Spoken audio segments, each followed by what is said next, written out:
And we are so back, chat. Hi, chat. How we doing today? So, the last stream just died, and it's definitely not because I accidentally kicked the power button on my computer and turned off my computer mid-stream, right as we were doing UMBRAL Monument. Ha ha ha ha ha, there is no scuff and bossing Jinx stream. Oh, I don't even know if is anyone even back in chat yet. I see that the stream is live. I knew it wasn't me. It was not you, JD. The stream did not die because you were there, JD. It was me. We so back. Hi, fake DVR. Welcome back, everyone. Oh, son of a bitch. Yeah, I guess everyone who's in the Discord server at the very least knows what happened since I just pinged, assuming you didn't miss announcements, which if you did, well, I mean, it's a stream Discord server, so shrug. But I just remember that definitely not Tallulah also exists. Definitely not Tallulah. Are you talking about handsome, probably Sarcasm Man, or is there some other not Tallulah that I'm not aware of? / not thinking about currently. Who is definitely not Tallulah? Why did you turn off Jinx's computer, JD? So true, JD. How could you do that? How could you do that to the entire community here in the Goondola To Gacha Hell? How dare... Ah, god damn it. Yeah, my brain is, like, not really firing on many cylinders right now, chat. Like, as soon as I accidentally took my computer off just now, I was, like, sitting there being like, man, my brain is, like, not really working right now. Oh, I think there's, my brain was not working earlier on because of lack of food and calories, and now that I have food and calories, my brain is probably... I might have eaten too much, so I'm kind of brain foggy, and also I'm definitely feeling like the exhaustion and lack of sleep kind of catching up on me right now. So my brain is not... I say that as I eat another bite of food, because I am a smart person who makes good decisions. Anyway, let me make some more caffeine. I'm opening up another Celsius pack. I mostly consume my caffeine through Celsius packs. I have my Celsius powder pack, because they're a lot cheaper than buying actual Celsiuses. And, like, the formula in Celsius is pretty good and actually helps me decently with my ADHD symptoms, and it is also very easily accessible and cheap. Let me pour some water in this real quick.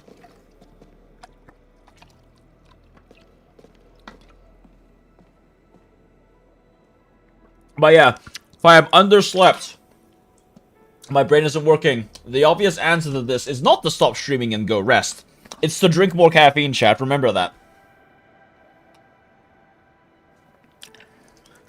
The grey-haired sarcastic chick who showed up for all of 5 seconds before Wu Ling. God knows when or if she'll be playable. I need to save 100 polls indefinitely until she is. Alicia was her name. Oh, interesting. I don't remember that. Do they have Fahrenheit packs? Somewhere I'm sure they do. Lycia.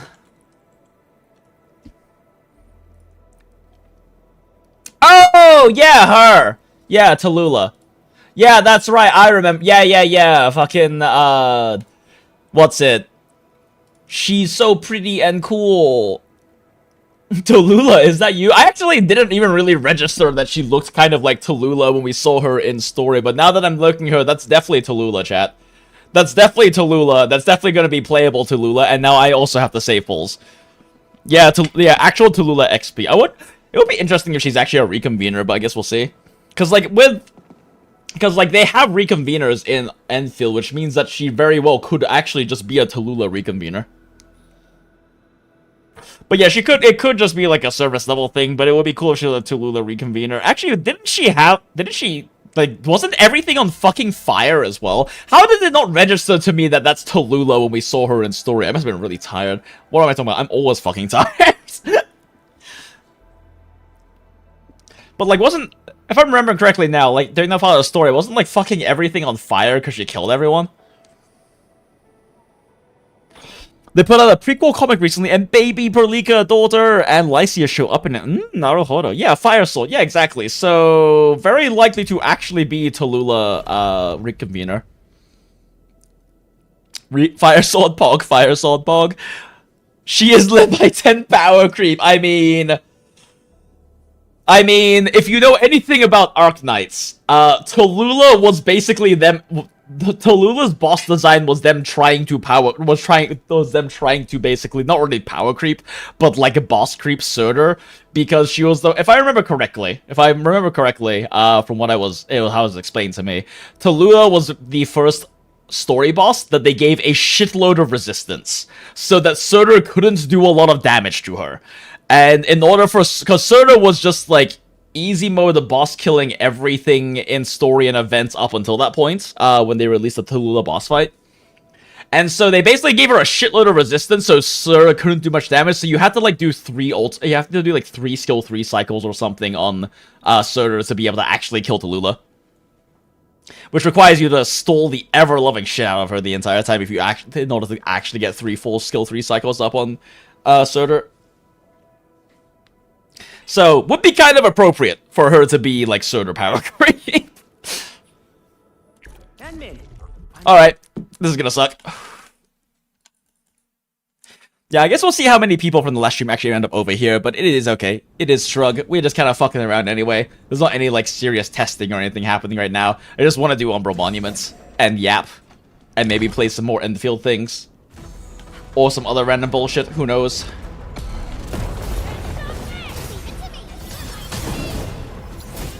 Huh.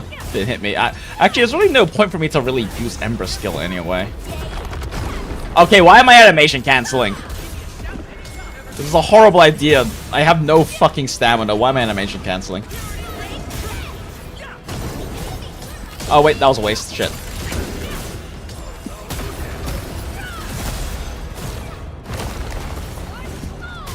Did he just miss me? Bastard.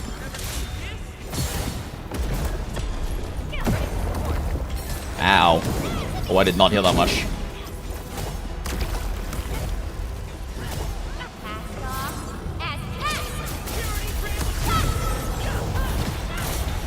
Oh wait, you can be staggered. I just gonna break your shield thingy, huh? Neat.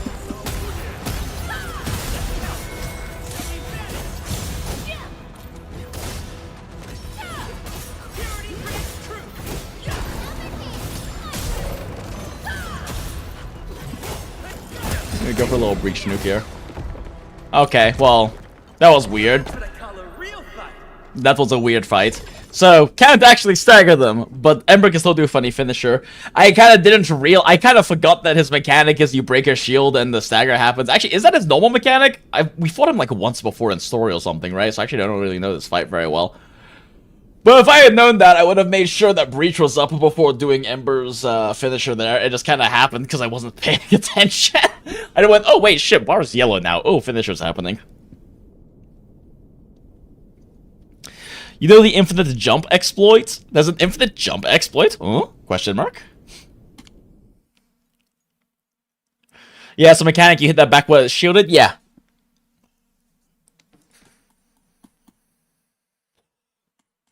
We did it, chat! We did Umbral Monument. So there aren't any speed clearing trims. It's just like, do the things.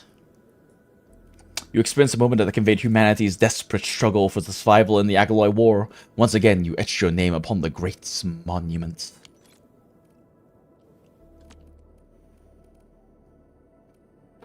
Yeah,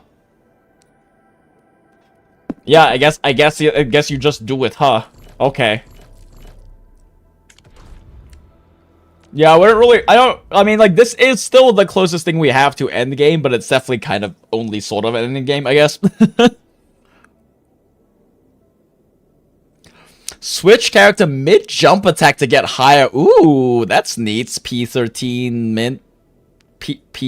Pie Mint? Is your name supposed to be Pie Mint? I'm not exactly sure what to call you, but I'm going to assume it's Pie Mint until you tell me otherwise. Alright, the operators, control operators, others heal as well. Oh, okay, cool. So this, like, allows controlled operator healing to actually apply to the rest of the team. That's nice. Yep, it is Pie Mint. Hell yeah.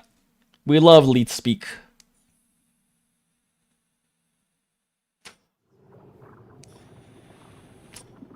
Okay. Poison Gas, the Arknights Classic. I say the Arknights Classic, it shows up in like a resource stage and like 2 event stages and never again. But it's definitely like a moment for like new Arknights players that have to learn to deal with the poison gas because it is like a resource stage mechanic.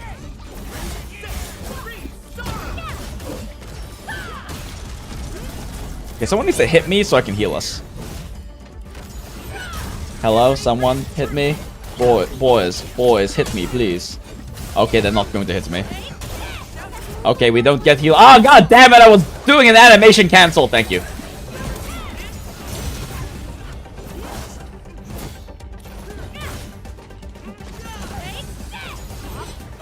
Where's the last enemy? Where's the last enemy? God damn, you took forever.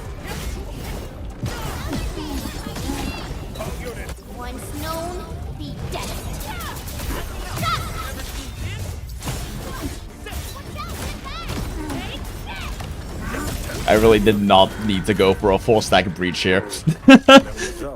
I didn't even get any breach damage. Oh, like physical shred on this guy. He just died from the breach.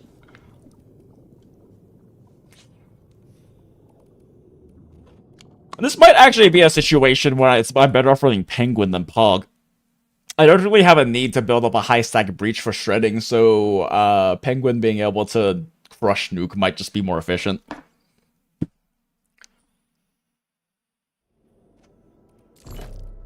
In position and standing by. Let's try that. I hear Orignium singing. I haven't played with Penguin in a second anyway.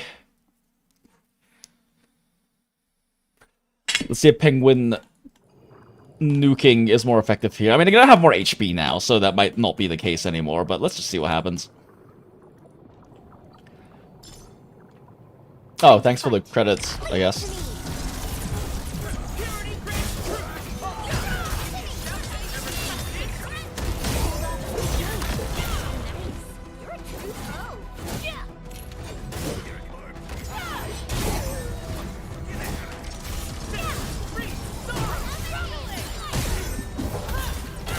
I need someone to hit me so I can heal my team.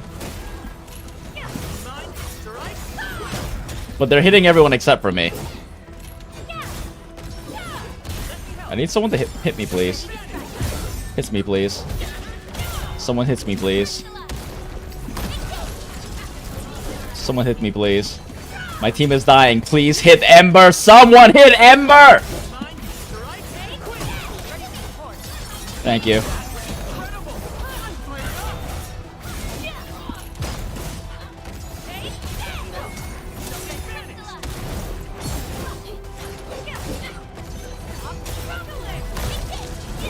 Ah, she missed the... Something she would hit both of them with that. Ember, did you just miss? Someone hit Ember, please! Oh, god damn it, I was fucking animation canceling and dodged. Someone please hit Ember! Penguin's gonna fucking die! Oh my god, is Penguin gonna die here because no one's gonna hit... Hit Ember, please! Don't let Penguin die! Thank you.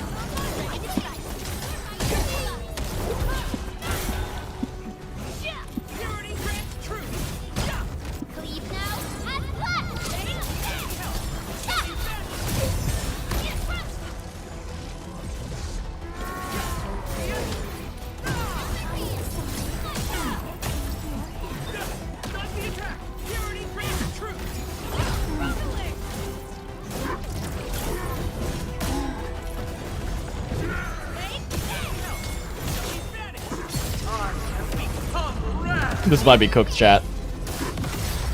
We don't have a detonator anymore. Oh, and... Yep, you're dead.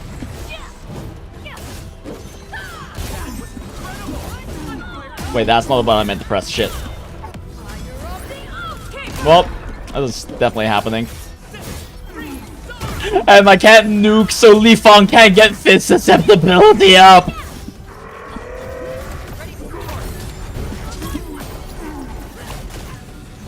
This is so cooked, chat!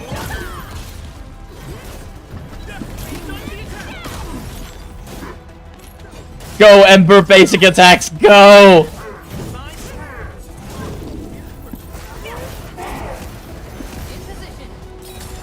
Go, Ember basic attacks, go!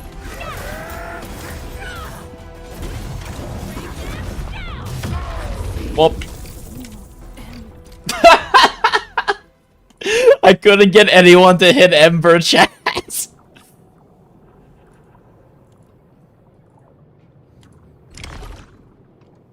A blade unsheathed, its light unleashed. I'm with you. Mine, right? Quick!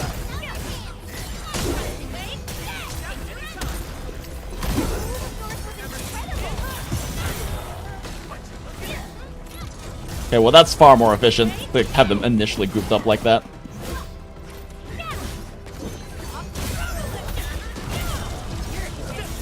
Okay, can someone please hit Ember? I need... Please hit Ember, someone. Thank you.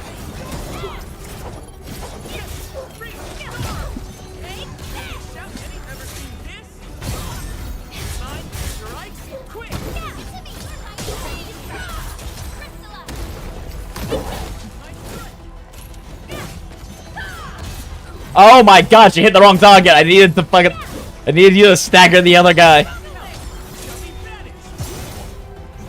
Should probably be less greedy with my, like, SP. Surely one of you will hit Ember, right? No? Fine.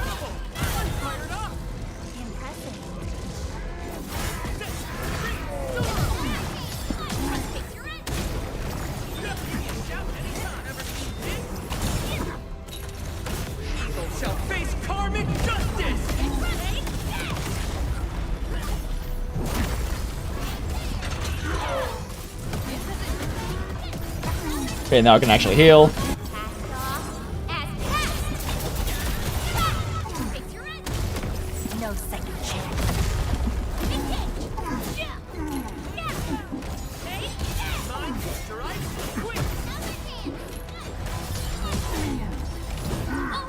Oh shit, I thought Ember's combo skill was up. There we go. Heal everyone! Oh wait, that cancels my basic combo. I should have waited for Final Strike first. Fuck. Come on, Penguin! Penguin. Okay. Well... I didn't perform well. That was... You did not perform well. No, I didn't perform well, Ember. You were fine. I played that like shit, but it's fine with clear.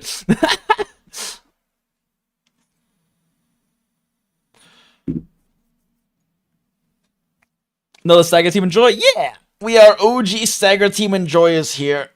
Ooh.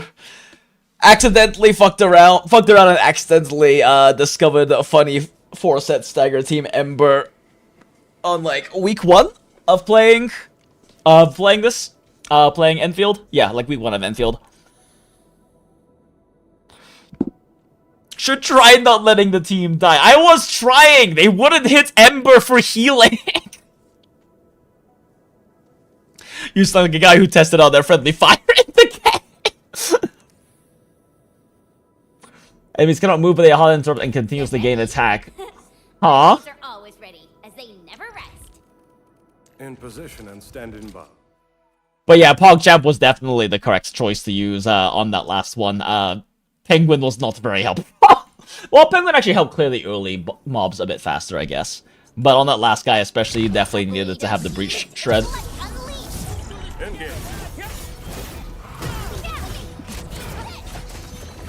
I'll, like, kill this guy so that these can go to these guys. That didn't waste so much time though, it kind of wasted cooldown. Probably wasn't worth it.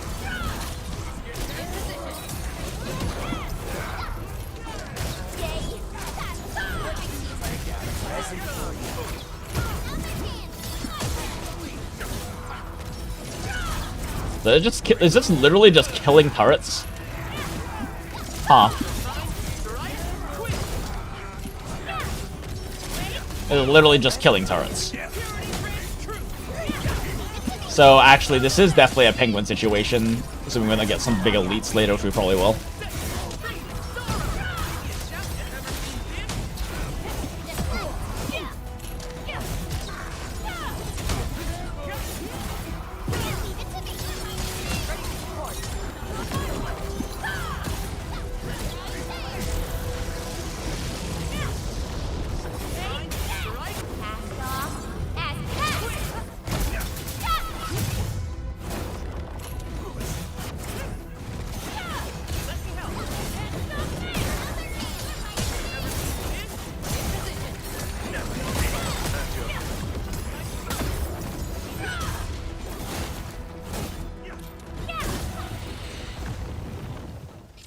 I think actually Penguin's better for this one. Just for, like, crush nukes to clear these waves faster, maybe? Tower offense genre smile.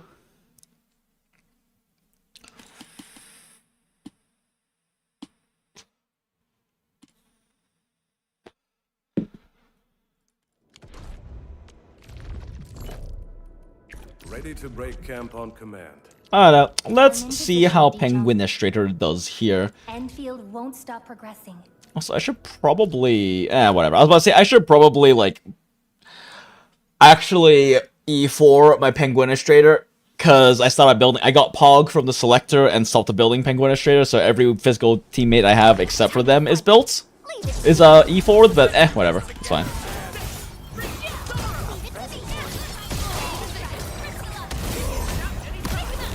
Oh, shit. Okay, I didn't expect that. I forgot that this rotation staggers more than Pogs does. So I actually could have just... Fuck. Missed.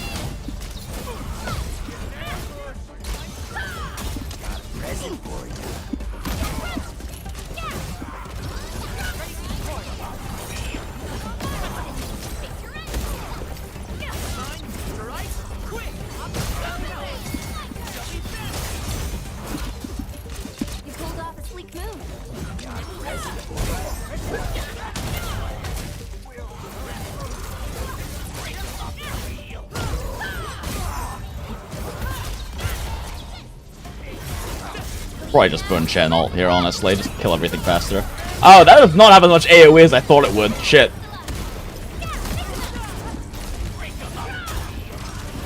Okay, never mind. That's not the play.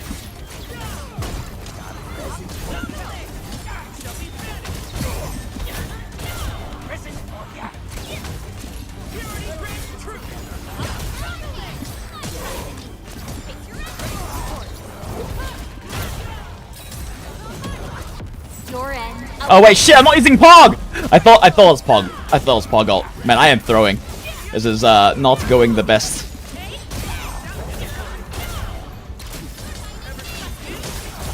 Guess which handle crushed.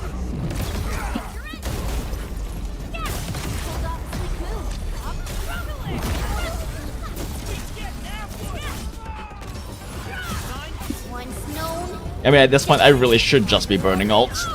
There's not like any good like stagger chain windows for me to really abuse and save them for.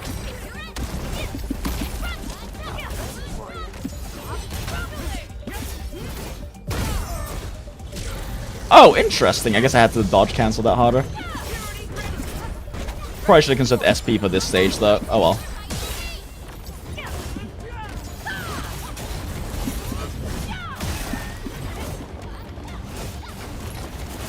Okay, these guys fucking hurt. I gotta pay attention.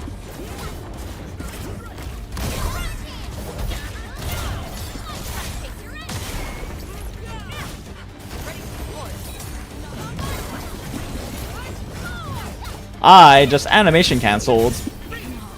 Yeah, I am not paying attention. Holy shit.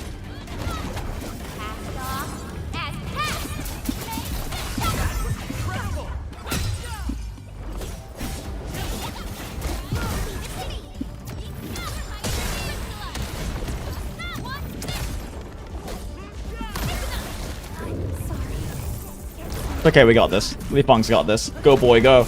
Go boy, go. I don't know what the fuck you cancel on this boy, though.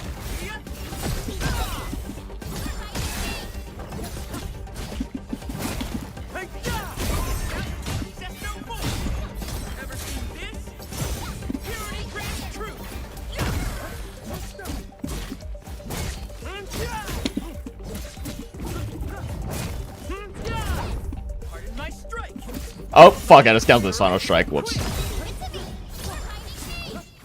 Victory loves preparation. Well, clear's a clear, I guess. What the fuck was that, Jinx? Do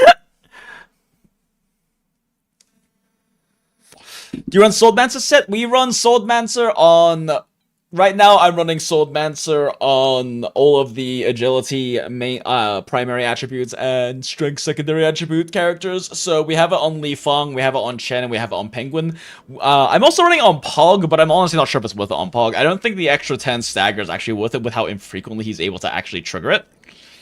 And I'm probably better off just running raw damage on him because everyone on physical team does a lot of damage. 10 minutes. Finally got an assignment for me? I just haven't really been fucking around too much with all of that.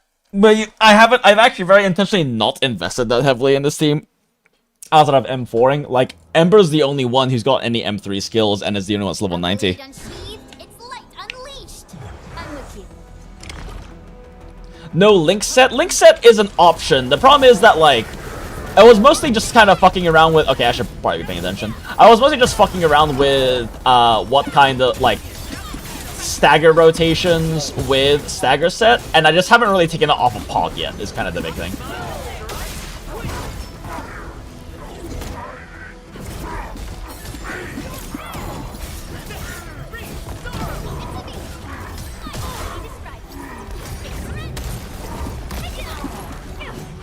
Huh. This is a neat mechanic. Oh, shit. Don't know why I thought I could eat that.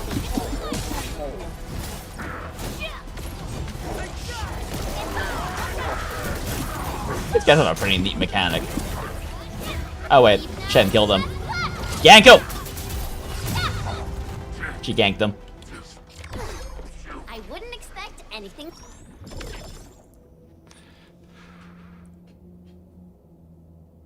Stocking out arts intensity shakes out the best for Pog anyway, so Swordmancer Chess isn't awful for him as far as options go. Yeah, Swordmancer Chess isn't bad. And you do want a lot of arts intensity on him. I'm just still not fully convinced that running for Swordmancer versus something else on him is worth it. Because it is, like, comical how much you hurt a character's damage by running mismatch attributes on them. Which is why Ember here is running a pure damage set. Like, we're running pure, just raw damage Ooga Booga numbers on Ember, which is why she's hitting, like, 15k on basic 4. Because if we were to run stagger set on her, she'd be doing, like... Her basic 4 will probably be doing something like close to 6k. And that's not even, like, a exaggeration.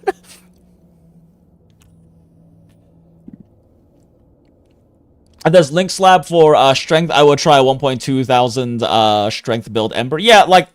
It's just like right now my Ember is built for it's the same one that it's the same setup that Lysara runs, just because like it's the highest damage you can really get out of Ember, and like the 3-set bonus is literally worthless. Battlefield shows no Like it's Ying Lung. This is useless.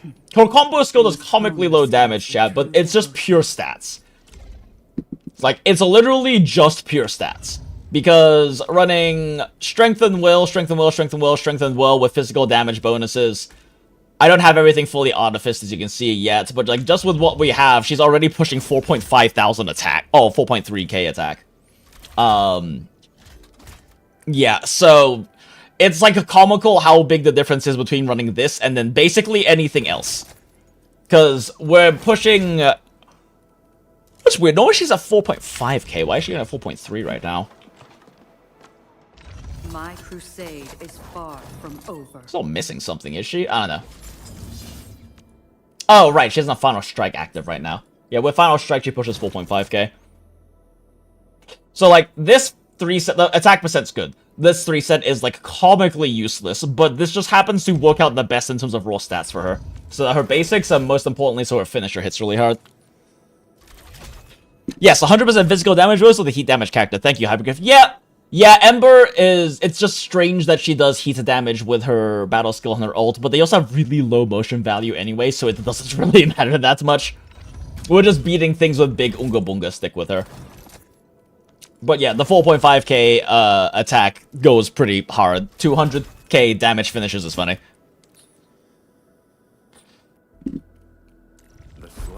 Yeah, attributes contribute a ton. I think Pog benefits great with link stabs. Exactly. Right now, I'm just running stagger on him, but I don't think it's worth it. I just haven't swapped him onto anything more useful. But it's really not worth it. I just haven't really bothered fucking around with it all too much.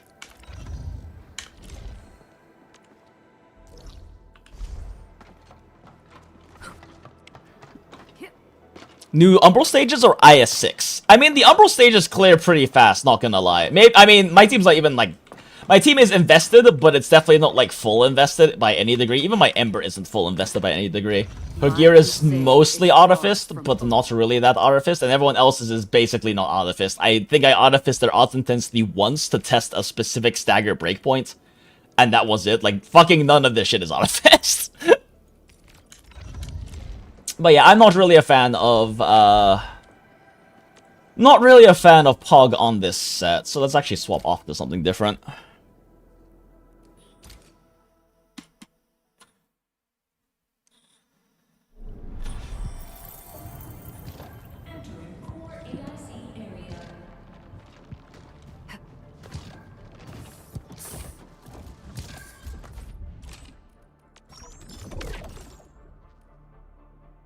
Operator guide. Oh, right, I got a Lesh.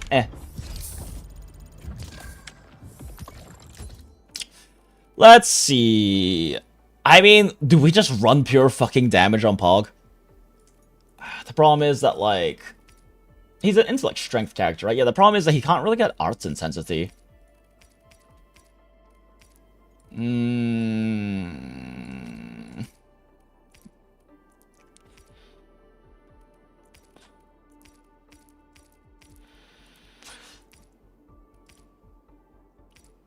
Yeah, like I said, I know you said that you like the Link slab, but like the issue with Links is that there is a lack of arts intensity on it. Is it Will Agi or is it Will Shrink? I don't remember. Let's check. Which one is it's Will, that's right. It's Will Agi. The problem is we want Will Agi, but most importantly we want arts intensity. Arts intensity is like far too important of a stat for Pog because it increases the amount of damage amp that his breach gives, which is kind of like, you know, his thing on SP. Like, Pog is such an awkward character, because, like, people talk a lot about how Pog is, like, oh, Pog has, like, so many sets he can use, and that's kind of true, but he doesn't really have much into the sets that are actually, like, really well designed to be optimal for him. Like, he can run supportive sets, but all of them kind of suck ass on him stats-wise. And then, like, his best setup for raw damage is a pure damage set without arts intensity.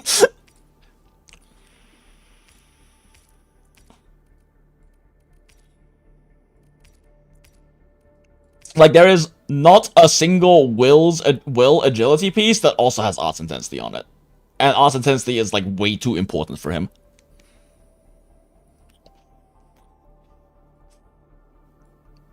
Link Slab gives 20% main stat. It's so big. I mean, yesence? Like, yes, it makes his damage higher, but the arts intensity breach damage loss is probably going to impact your team damage a lot more. I mean, I don't have any proper setup for damage sims, so I can't confirm that, hard confirm that, but his damage contribution to the team is probably not going to be high enough to offset the loss of arts intensity, assuming you can run a good damage set on him that still has arts intensity. The problem is whether you can do that or not. Because arts intensity increases the breach's damage multiplier, which is kind of fucking huge.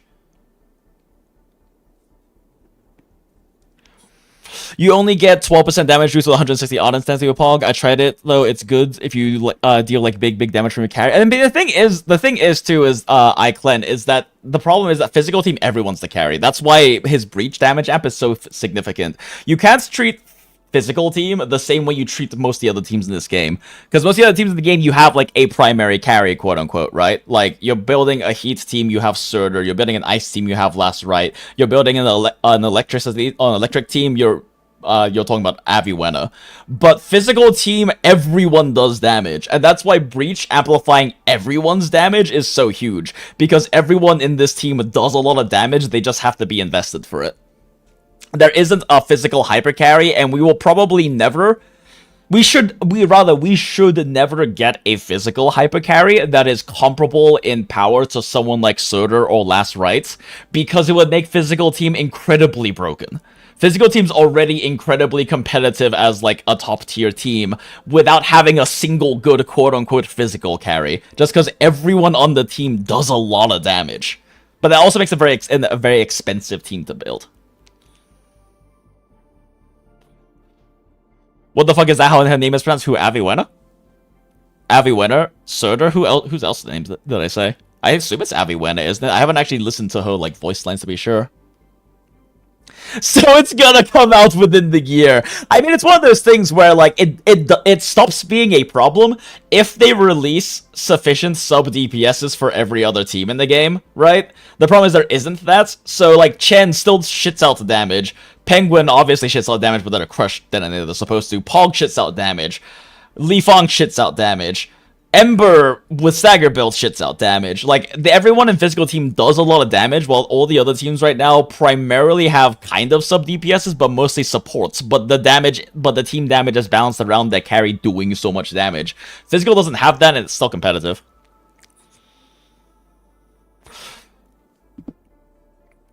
Tongue is great, ego physical coded, physical strike omega crusher trust. Smile.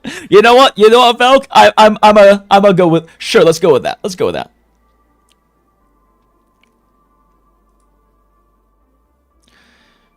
Penguin does that. So expensive, but I really love the bonk with physical team and Pog. Yeah, no, it's definitely like very significant.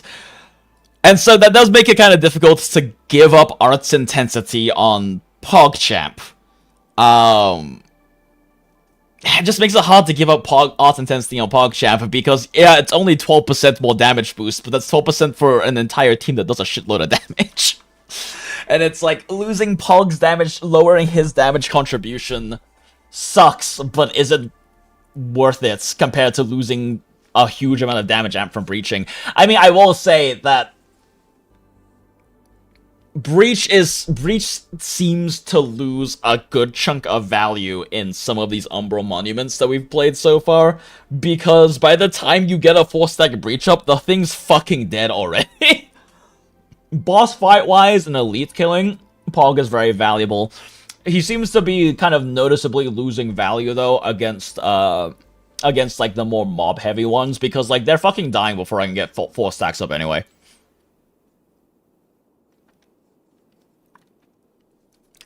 When is 1.1 Arknights ENDFIELD? It should be about 2 weeks, right? Because we have Yvonne's banner for 2 weeks, and we have like 1 day plus until Yvonne's banner. There's an update command in the JStern server mentioning the next update timer for all 5 games. Oh, cool. Arknights ENDFIELD just has a question mark. That's so good.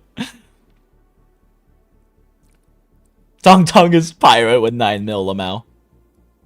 Yeah, Panda's walk smack is great too. Yeah, I'm not planning on building Dapan, and I think a big part of it is that you lose control with him, right? He just fundamentally kind of doesn't work with Pog very well. Not that matters because I'm not running double detonation anyway, since I have Li Fang, and I refuse to pull Ember for my team. But he loses you control, which is a problem with someone like Li Fang, for one thing. I guess if you're not running Li Fang, it's less of an issue, since you can't really keep stacks low for him to maintain his physical susceptibility and maintain his combo skill uptime. And Dapan also is not very good for like a stagger concept either, because you have to either burn SP on him to be able to trigger Swordmancer, or you can only trigger Swordmancer every 4 stacks. And on top of that, he doesn't really provide that much stagger because of the fact that he's combo skilling so infrequently, and he doesn't have like a particularly high amount of stagger otherwise. So, at least if you're doing like a stagger concept like I'm doing with Ember, Dapan just doesn't really work as well, and I'd much rather use Penguinistrator, who still functions as a crush detonator but gives you more control, while also giving you more overall stagger buildup, since her combo skill goes off quite a bit more frequently. Chat to video delay seems really nice. Stay very snappy. Yeah, I mean, we had to restart the stream too, so we're only 39 minutes into this restarted stream, so there's gonna be like less delay built up. Yeah, but Amber, before you manage to get a full vulnerability breach, the enemies are dead. Exactly. Yeah, it's very good for dungeon bosses though.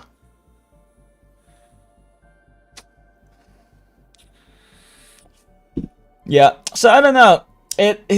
Pog is just very awkward.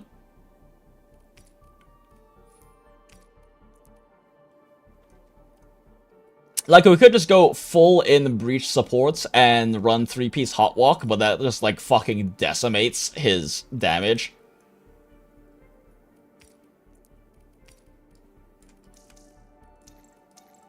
Or we sacrifice odds intensity entirely and just, like, run him pure damage, but I don't think that's worth it. Odds intensity is too valuable. Because, like, you can just run fucking, like, 3 Yingling on him. But, like, all you're doing is increasing his damage that way.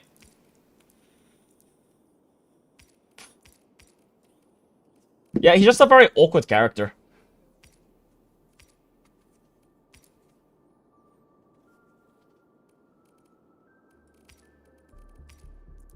I do understand the idea of, like, running a single, like, maybe just running, like, a single Link slab for him to get a little bit more, damage out.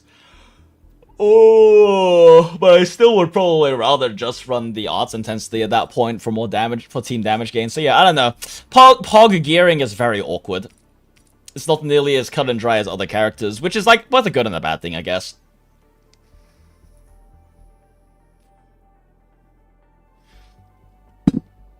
Yvonne is only starting, who was on after Surtur. Oh, we have Angelina right now. Gilberta.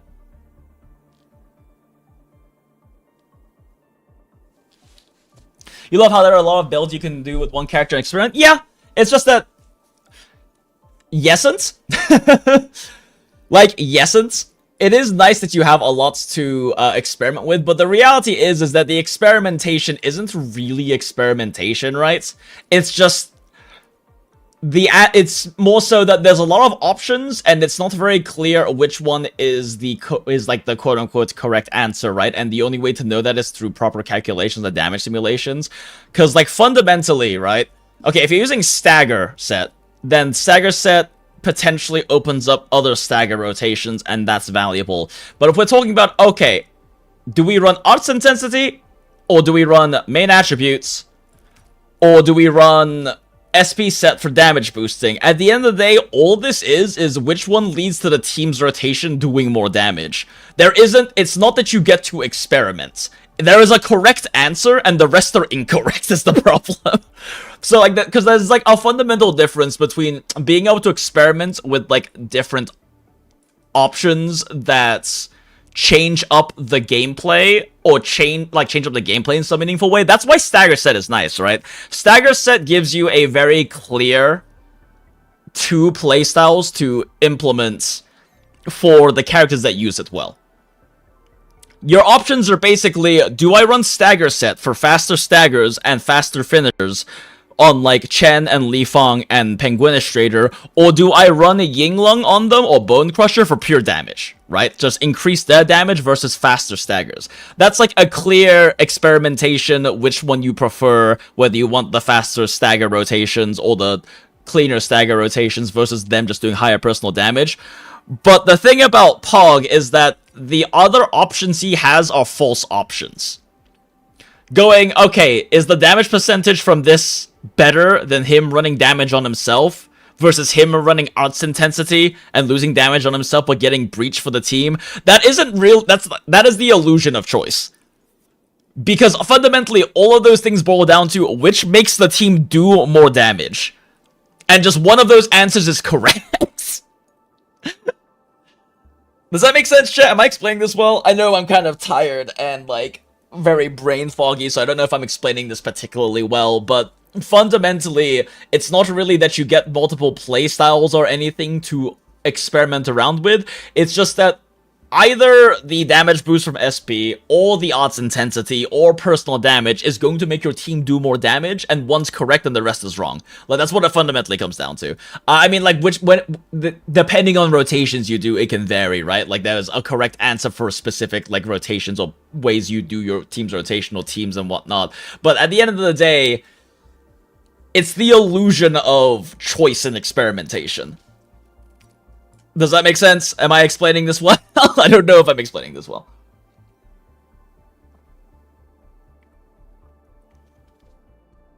There's also considerations being made towards how you play a character. Like, Pog can exist on 5th team and never proc Breach because he functions as an SP barrier without ever using his battle skill.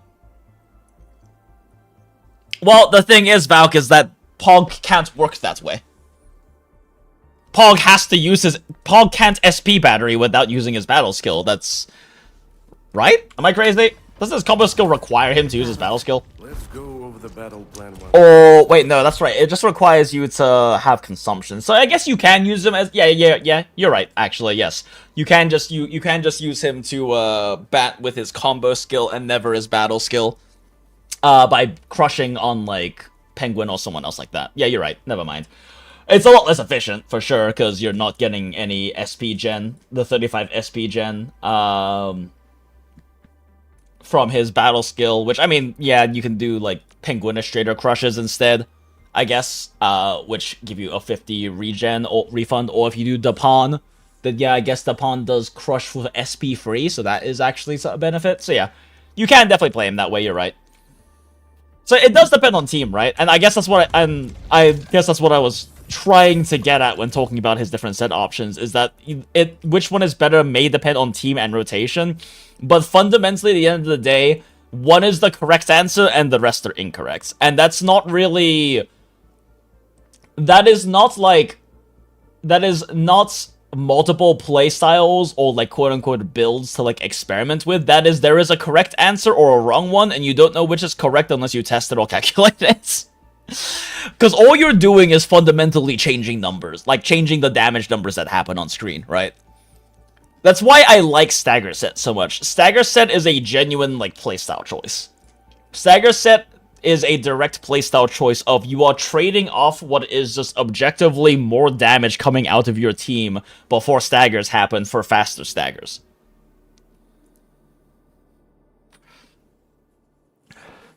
I think it generally authenticity scales better, but a lot of these fights, everything does before we can do anything with Breach, so this has a probably better. Exactly, yeah. Yeah, exactly, Hickey. Exactly. Like, fundamentally, on big fights, Breach authenticity should be better for Breach. Oh, because you're getting so much damage out from Breach. But the problem is that that's only relevant once Breach is up, and Breach isn't up on small enemies generally, unless you're nuking it like 2 stacks. Because you don't have time to build up 4 stacks and then deal meaningful damage because they'll be fucking dead.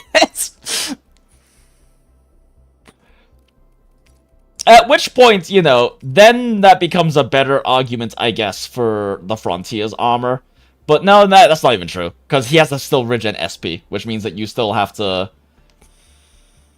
nuke stacks at some point for him. So yeah, I don't know. I feel like people praise Pog a lot for being able to use many different sets, but I think I would argue that's largely fundamentally like the illusion of choice. There is a thing to be said about Frontiers lining up cooldown reduction better, because this lines up his combo skill cooldown with Chen and with Penguinistrators better, so that's definitely something. I know that's why, I know Lysara has mentioned before, that's something that she, why she was running this set on her Pog for some of her runs. And like Stagger Set, that does give you the additional stagger procs, which changes things as well. But I guess, yeah, like I just find that the praise that Pog gets for having multiple sets he can run, I think is misguided. That's like saying, for example, if you were to run damage on, say, fucking Chen or someone, right? Having access to Yinglong and Bone Crusher and MI Security gives her lots of set options, because it really doesn't. At the end of the day, all it is increasing her damage, and one of them will increase her damage the best.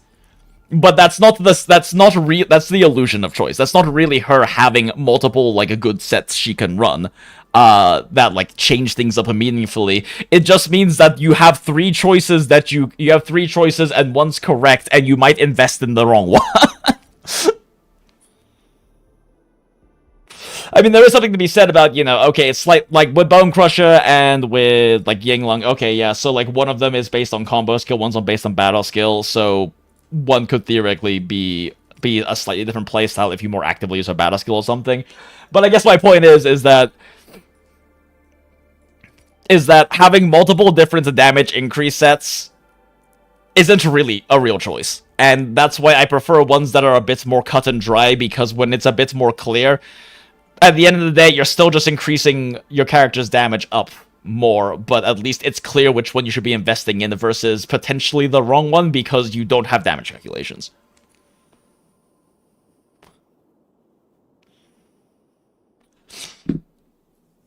My gut tells me that outside of going for boss trims, running DPS Pog with your Crusher of choice is the play. But this also means that Li Feng is now fighting Penguin for their slots, assuming Ember is the must play. Yeah, pretty much. But I mean, like, Li Feng and Crush Dead Air are definitely, like, solid options run. Instructions unclear, Soulmancer on everyone. Exactly. See, Hickey, that's what I just did. Run damage on Ember and Soulmancer on everyone else.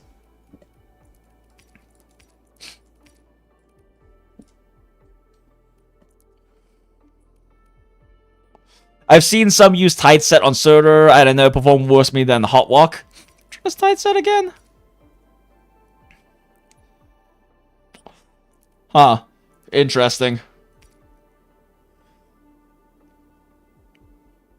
I mean, I guess you get ult, gain efficiency versus Hot Walk, question mark?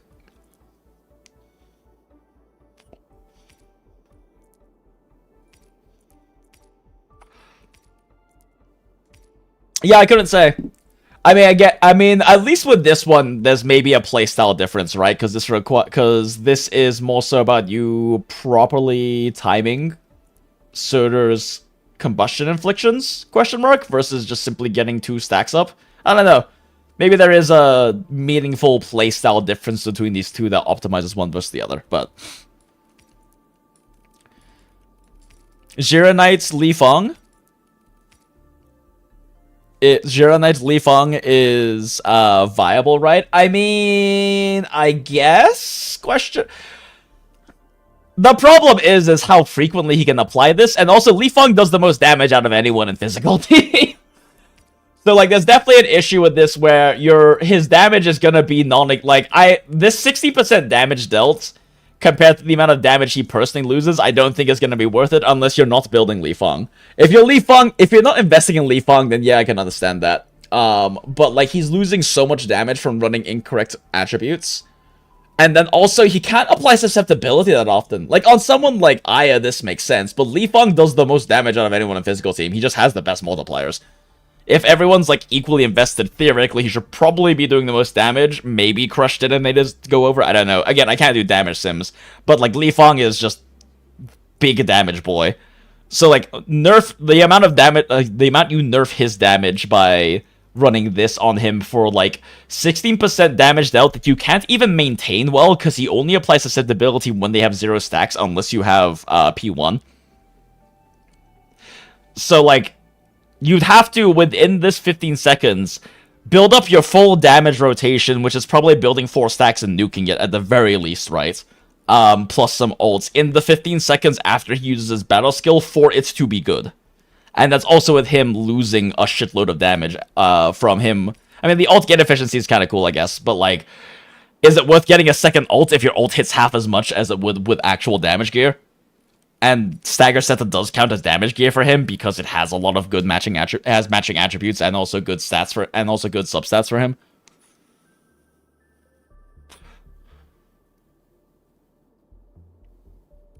One is battle skill focus versus normal attack and ult regen focus.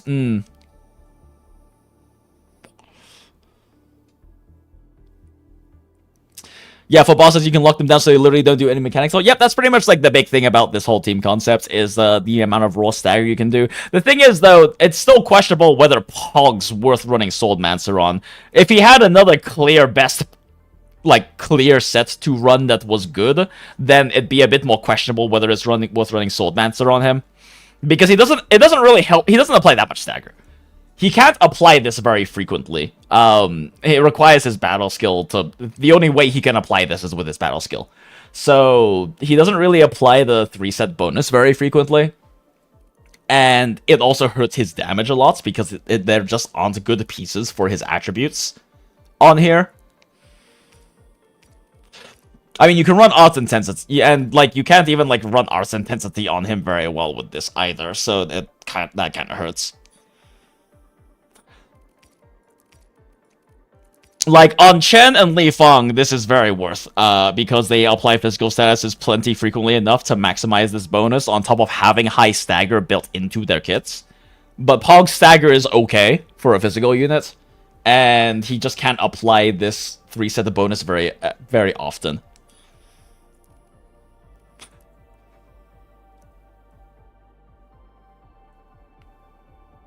Li Feng is the strongest kind of basics. I think the driver always does the most damage, though it depends. I mean, it depends on who you're driving with. Like, in the case of... Because, like, if I were to be running Ember on stagger set instead of Ember on full big boy damage set, she's definitely not doing the most damage as the driver anymore. We must hone our skills. Fucking... I haven't seen equipment of this caliber for quite a while. Like, if we just run... I don't fucking know. It's like... Agility Strength, I'm pretty sure, is the best option for her, right? Yeah. We run 3 stagger set, like this, as an example. I just lost 30% of my attack. I just lost 30% of my attack, on top of a bunch of physical damage bonus. So, Ember's not going to be doing the most damage anymore, even though she's the on-field driver, because we're using her for her good animation cancels and stagger and SP build-up from good animation cancels. Even if she's... And at that point, if I'm running Ember this way, I'm better off swapping off to Li Feng to do finishers. He's going to do more damage with finishers. So yeah, your driver isn't necessarily going to be doing the most damage on physical team. It's hard to say who's doing the most physical damage on physical team until we can get either in-game damage trackers. Like, it would be nice if whenever they release an actual end game, I was hoping they would do it with UMBRAL, but they didn't, where you would be able to see, like, what the damage contribution of your teammates looks like, because that would be a lot better. But otherwise, we pretty much can just do damage simulations right now, and that's very limited. There's not that many people who have access to good damage simulation setups to do so. Which makes physical team complicated. Equipment of this caliber for quite a while. I mean, obviously, my like Ying Lung gear is actually my gear is actually Artifice, but regardless, with Artifice gear or not, it's like around a 30% plus attack drop.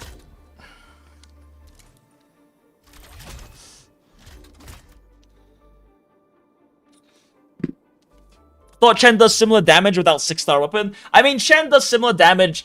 Chen does similar damage, personal damage, with Sundered Steel at max potential compared to a 6-star weapon. Yes. Whether she does similar damage to Ember or Li Feng or Penguin Illustrator, I don't fucking know. Without damage simulations, you can't really know is the problem. Like, without damage simulations, you can't really know who's doing the most damage. Because we're not counting the damage on screen. I mean, if you want a damage count because you're a psychopath, you can do that too. But when you see these calculations of, like, Chen doing X damage with what weapon, that's personal damage, right? We know she has high personal damage. She has high multipliers. Everyone on physical team has high multipliers. And so they all do a lot of damage. But which one does more damage than the other? Shrug. It's just we know Li Feng has the biggest multipliers. As well as the theoretical best scaling because of his talent 1. Well, maybe. I mean, even then, that's questionable because Chen has a built-in attack buff, and attack percent is really strong in this game.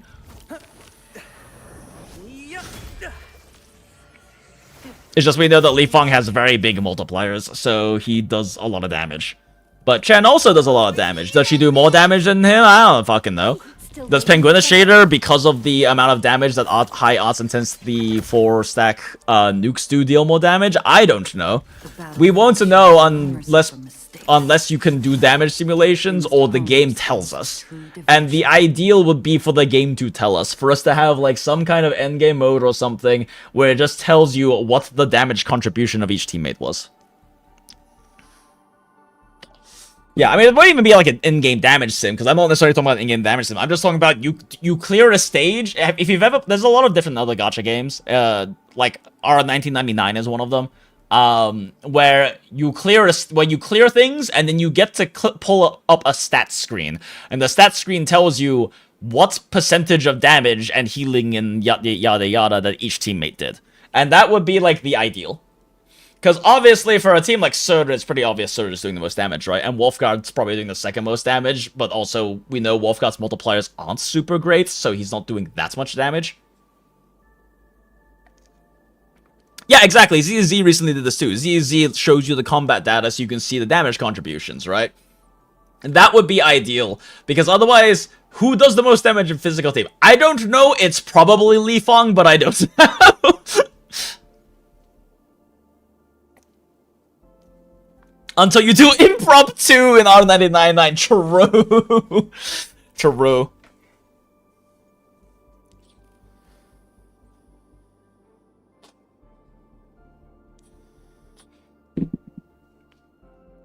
Looking at her multipliers and damage between heat and physical, she isn't doing damage anymore. See, that's a thing though, Henry. That's the thing though, Henry.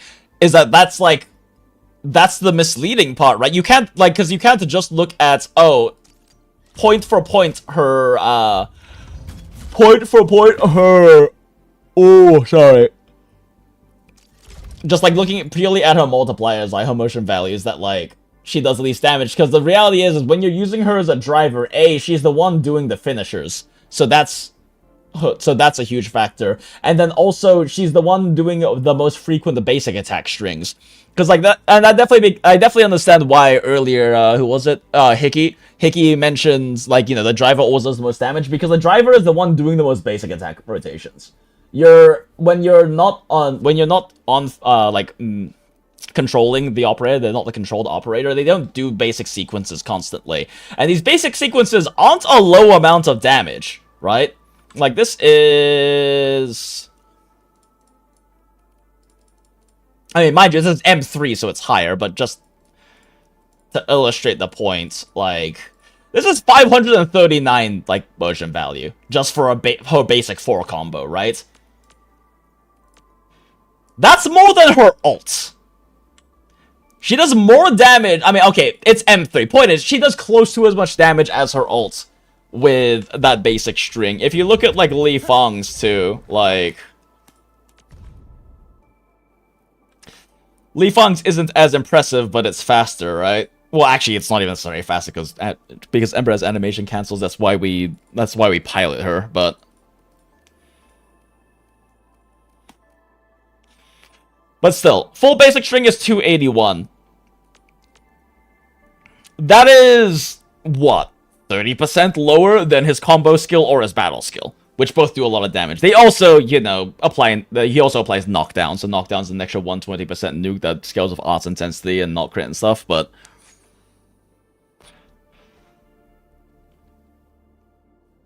Remember that I mentioned taser teams and Genshin could get more appreciation if they tally damage within a 5-second window or something? Yeah, exactly, because when you, especially when you did, like, actual damage sims, you could actually see, you could actually get a better idea of the damage contributions, but yeah, like, I mean, but that was, like, a bit, that was,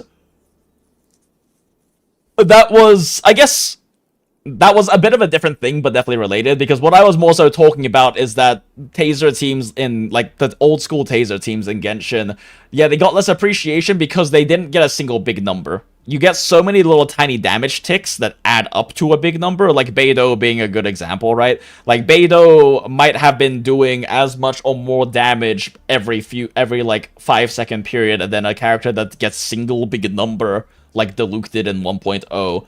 But it's not getting appreciated because it's too many small numbers happening at once. And I mean, that's kind of a constant issue, which is why those full damage, like damage calculations for a team are important. But in the ENDFIELDs as well, that aside, it's just hard because there's too many fucking numbers happening all the time, and the numbers all matter on physical team. Yeah, exactly. Why am I only seeing 8,000 and 6,000 ticks? It's nothing compared to my Hu Tao 30,000 vapes. Exactly. They tally damage for some things here, like Avant. Oh, does Avant ult tally damage? That makes sense, though, for them to tally it, because, I mean, that comes down to, again, like, the whole appreciating it thing, right? I would say it's good game design for something as impactful as, like, an Avant ult, for it to tally the damage so you can see how big the number actually is. That does make sense.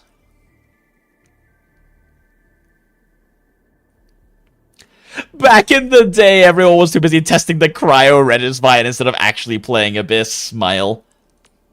1.0 Genshin and 1.1 Genshin was a very interesting time. The first 6 months of Genshin were a very fun time to be a theory crafter. Probably the most fun time to be a theory crafter in, like, Western gacha history, honestly, because after like the first 2-3 years of Genshin really established standards and norms for how a lot of damage simulations, calculations, and everything work. In my opinion, it just got less interesting because there was less... I don't know. Once like the standards were set, you're kind of just running numbers at that point.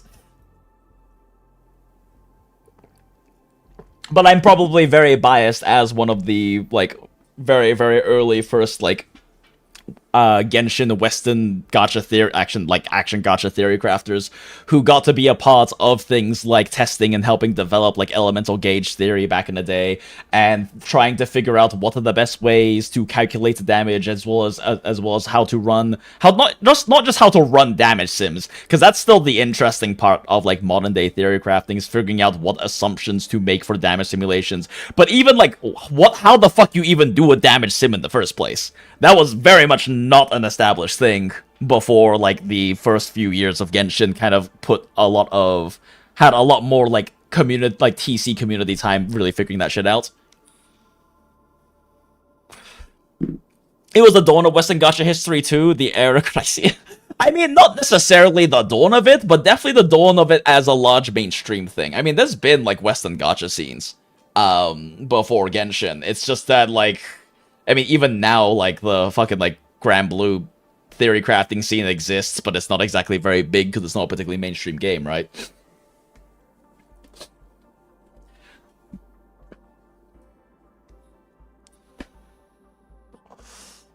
Current Miliastra exposed many skill issues, and people say Genshin is baby, easy rotations. Oh, is Miliastra, like, is that a Genshin, modern Genshin thing? I haven't kept up with Genshin, so I have no idea what the fuck's going on with it.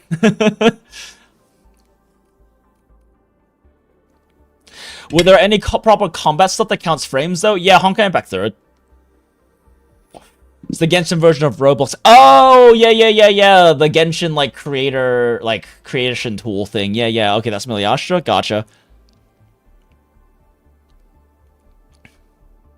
Back in the day when Genshin came out, there was so many streamers giving god-awful information until theory crafters came. Yeah, I'm very intimately familiar with that.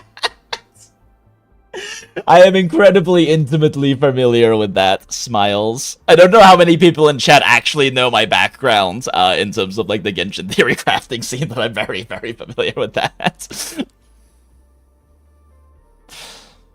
Oh, it's the DPS dummy in Genshin in the Roblox mode. Gotcha. Someone made a whole Attack on Titan game mode. Interesting. Bennett C tier, I remember that. Yeah, I was arguably the first used Bennett's car salesman in Western Genshin. It was Era Chrysia, but for TC it was a Dark Ages. I mean, it was like also, I don't know. So, in terms of, like, if you weren't a theory crafter, it was definitely, like, the Dark Ages, but for us theory crafters, it was really interesting and fun, as long as you weren't a content creator, which, unfortunately, I was a theory crafting content creator, full-time, but it was a very fun time to be a theory crafter outside of the content and drama and stupid bullshit, right? Because everything was, like, so... It was a Wild West. We didn't know how to do things, and figuring out how to do things and do them better was a lot of fun, at least in my opinion. Quit Genshin after Natlin, one and quit surprise. There are even new reactions like Lunas or something. Oh, interesting. It's all the time of discovery. Yeah, that's a good way of putting it, Niraj. It was a great time of discovery. I mean, like, people take elemental gauge theory, like, completely for granted nowadays, in Genshin, because it's been established for so long, but, like, that isn't anything that ever got explained in the game, right? Like, elemental gauge, like, in this game, for example, they explain fucking everything about how the reactions work, about how the elemental inflictions work, all of this kind of stuff, right? And, like, it's pretty cut and dry. We haven't really, as far as I know, there hasn't been any weird hidden systems inside of it. It's just kind of a matter of people figuring out the damage formulas, which pretty much got figured out in the beta. But, like, elemental gauge theory, like, yeah, we know how the elements, like, yes, we know the elements reacted with each other in Genshin. But elemental gauge theory, in terms of how much of an element got applied, how much got consumed, all of that, that was purely the result of just a lot of theory crafters working together and testing bullshit and figuring things out. It was really fun. There isn't the new reactions just racism? Oh, are they, like, faction-based things? I remember following Demon Kim of all people because I was desperate for someone to tell me how to do stuff, right? Oh, yeah. Oh, man, I haven't heard that name in a long time, Demon Kim. I think he's actually still on my friends list. We did, we did have, like, a few conversations and stuff back in, like, the 1.0 days.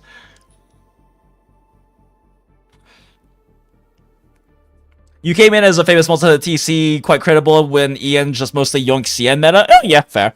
I mean, yeah, I mean, that's fair. I mean, it wasn't just being, like, well-known, I don't know if famous is the right word, but being like a, I guess, well-known or / reputable, like, Monster Hunter theory crafter, but, like, a lot of it, too, was just the fact that I actually had spreadsheets, right? I had spreadsheets and methodology for calculating damage in Monster Hunter, and was able to transfer that into Genshin to some degree. And that's why a lot of that stuff started becoming, like, fundamental basis for certain ways for, like, damage sims in the early days, and things got extended from there. Which is why I was still always, like, I don't feel like I can claim a lot when it comes to Genshin and gacha theory crafting. Because I think I don't know, it feels, I guess, kind of egotistical for me to try to claim that, like, I was a progenitor or some shit like that, right? I mean, I've had some modern day theory crafters and other ones call me a grandfather of Genshin theory crafting, which I think is giving me too much credit. But I will always love the fact that I ruined terminology in Genshin and a lot of the, like, later action gacha theory crafting for a good chunk of time because I brought the term motion value over from Monster Hunter.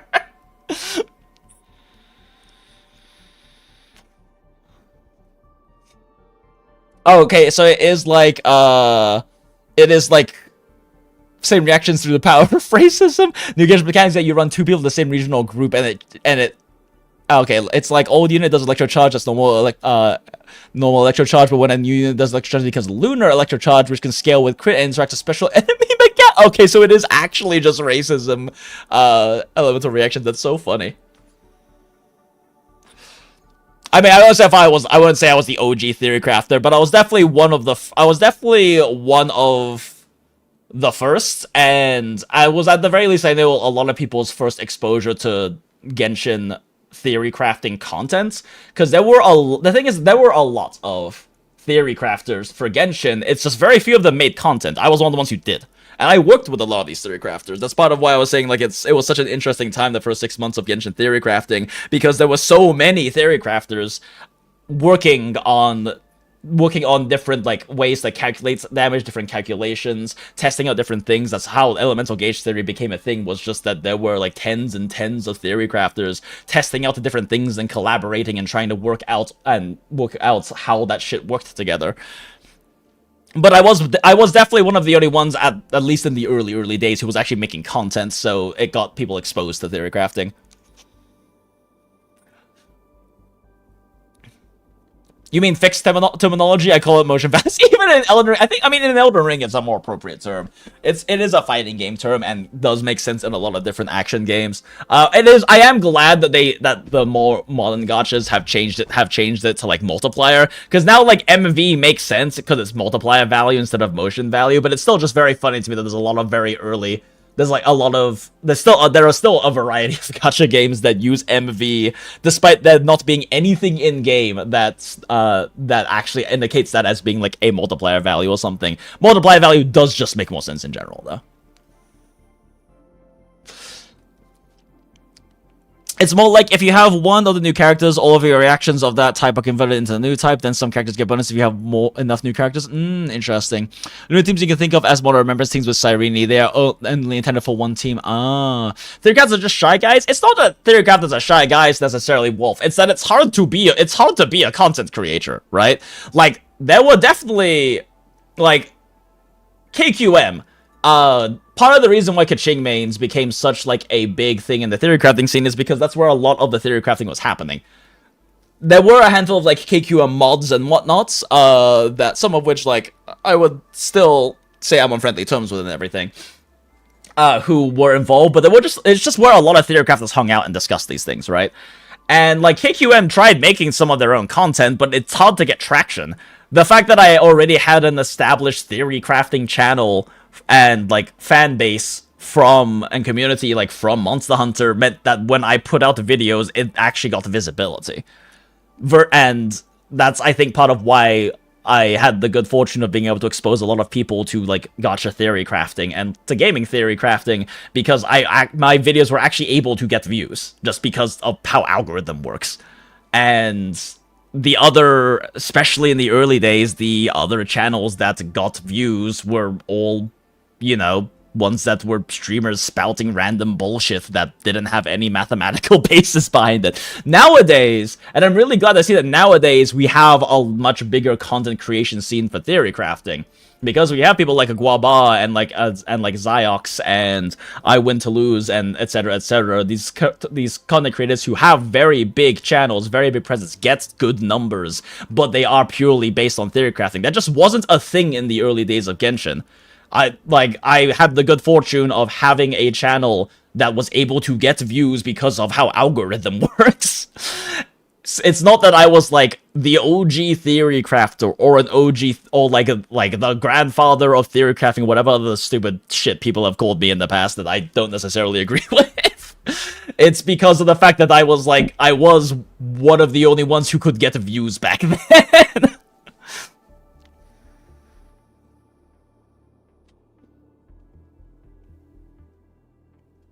I don't know what an alternative to the MB would even be. That's all I've heard across a bunch of games. Oh, yeah, exactly. It's just that back in the day it was motion value, and now I think people have shifted towards using it to multiply value, and I am fairly certain that's why a lot of games have moved towards calling their things multipliers, like in the case of ENDFIELD, because it just makes more sense.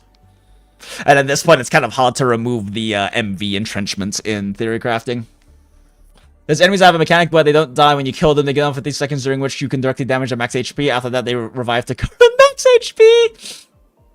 If you have the shill new characters, you damage max HP directly. Okay, that's like next level character shilling. What the fuck?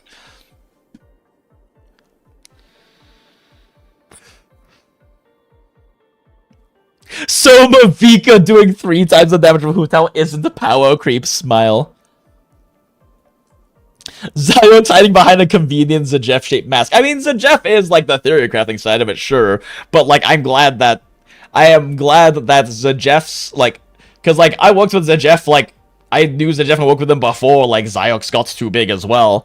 Oh, it got really big as well. And, like, I'm glad that Zajef's calculations and damage simulations and, like, knowledge on theory crafting got to have exposure to larger audiences because Ziox did a good job of being a content creator.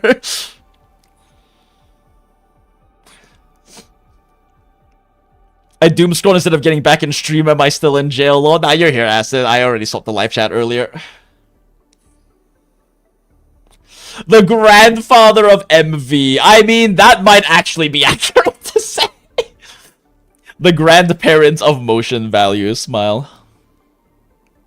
Not the grandfather of TC, but a grandparent of TC. I guess, yeah, maybe. I don't know. It just feels weird for me to ever like try to say or claim that stuff for myself. I don't know. I have a weird difficulty with like my own self-image, and the idea of ever trying to call myself like a grandparent of theory crafting and gacha feels super weird to me, regardless of how valid it may or may not be.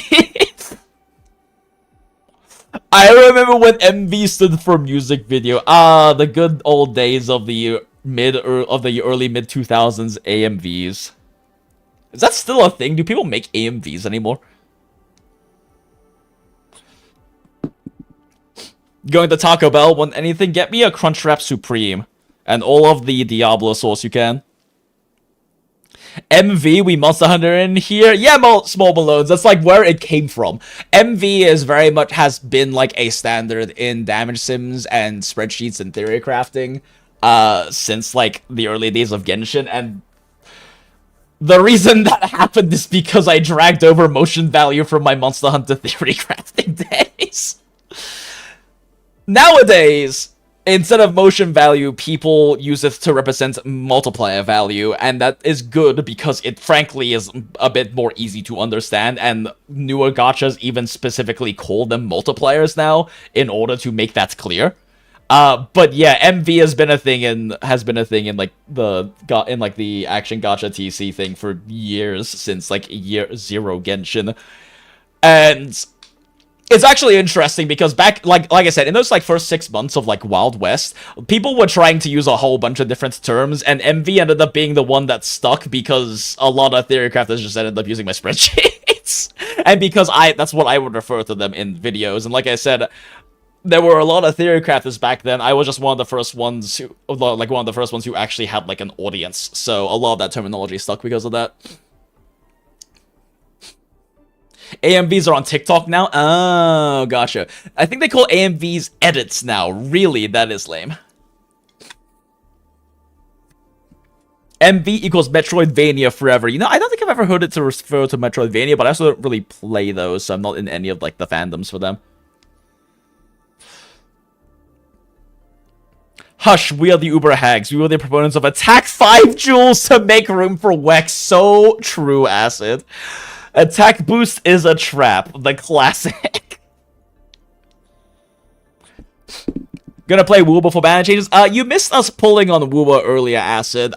We pulled on Woowa weapon banner to get Pink Nanami weapon.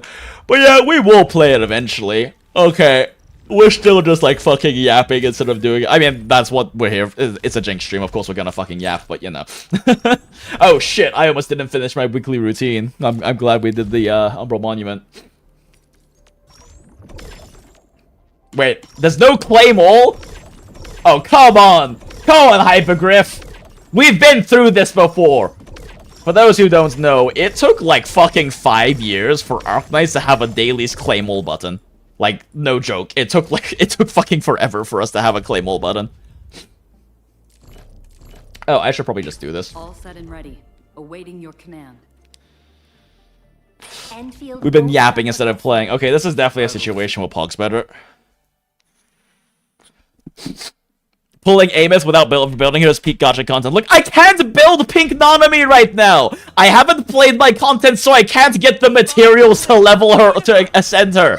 I literally can't get the fucking plants to ascend her, okay? She's level 40 right now. Leave me alone.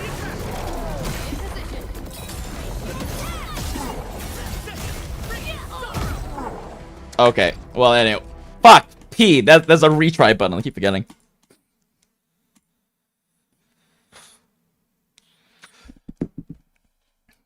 How gachas haven't figured out one-click claim all is mind-boggling. No, see, the thing is, John, here's the play. Like, here's the play. It's not that they don't know to put the claim all in. It's that by not having claim all in there, in the future, when they need a PR boost, they can add it in as a quality of life buff so that the community cheers for them. See, that's the actual long con here.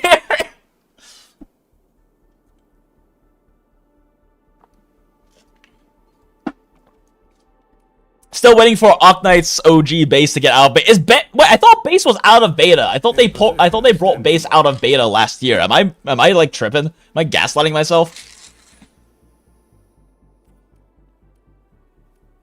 PC died again. I can't use the "be good to me, my little war machine" meme anymore. Oh, I'm sorry, Acid. I'm sorry to hear your computer died, especially considering how fucking impossible it is to get like computer parts these days.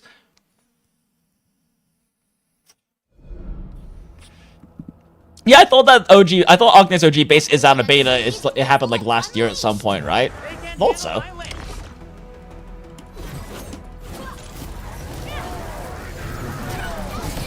Okay, fuck me, whatever.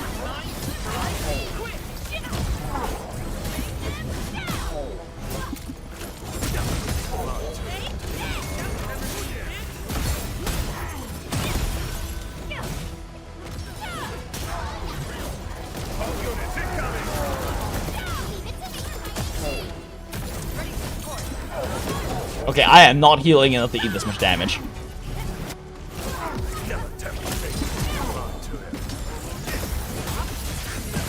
Yeah, okay.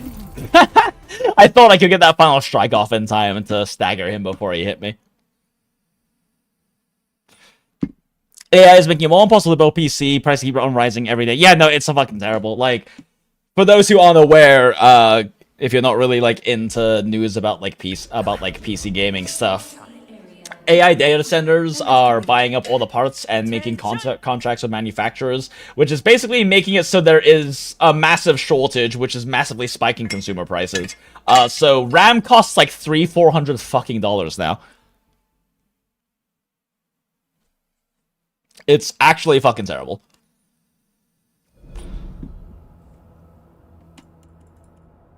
Bring it on. You're fighting me. Leave it to me. Okay, let me, like, actually, like, pay attention here.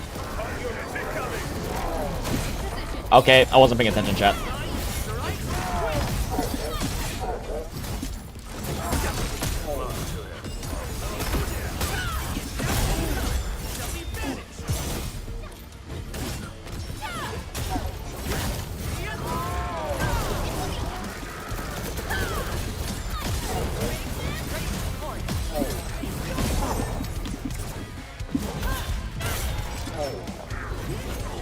I'm still eating too much damage. I gotta be careful here.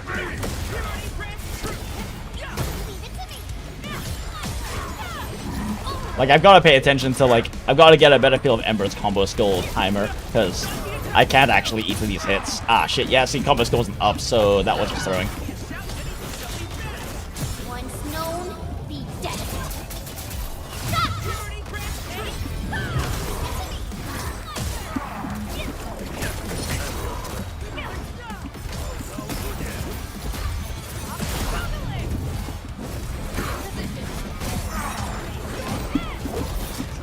Yeah, I can't actually sustain my health. This is probably bad.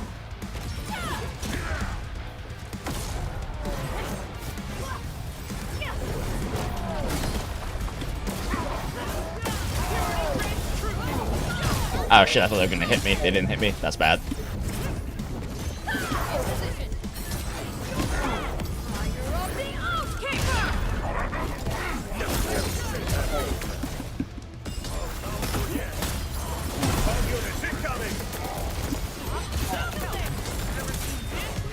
Oh fuck, I cancelled a second hit. No stagger. Oh well. And Ember died. Still wasn't paying attention. It's fine. We're fine. Once known, be dead. Why does Chen have the flashes during that?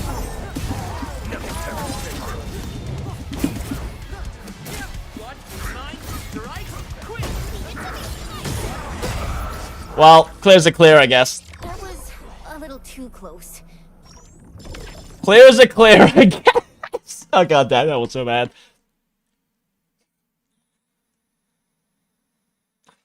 Like, I ever this in PC, pray nothing dies. Yeah, at this point I'm also praying nothing dies. It would really suck to have to replace anything right now.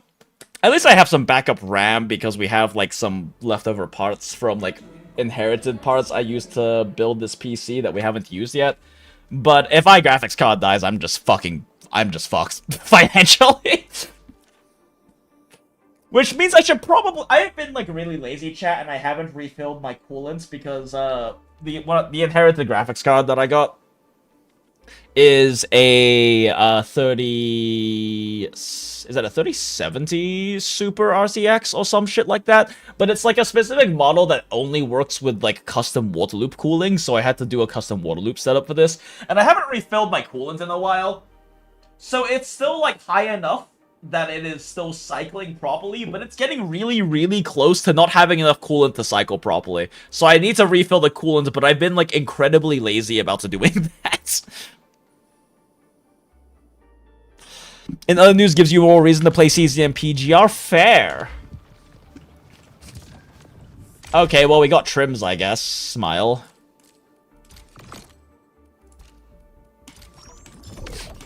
I am very glad that these extra cycle boxes actually get you aura barrels.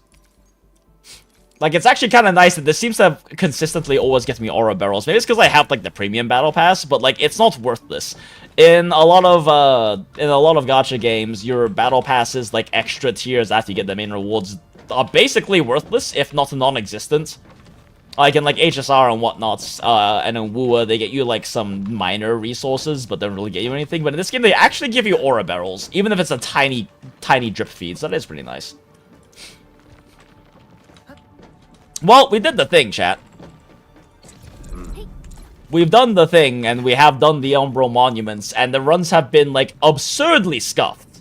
But clears are clears, I guess. Jesus Christ, those were bad. I'm a little sad you don't start with full ults on them, though, since it means that I can't actually use them for proper rotation testing. We still have to do the thing where we just do, like, the regular boss fights, but, you know, slowly build up ults, and then accidentally get the max trim medal trying to build ult on Ember and not wasting ults. The boxes are guaranteed aura barrel plus 1 mat? Naruhodo. I mean, that's what it seems like it's been so far. I noticed that every single time I get the aura barrel, so that is nice.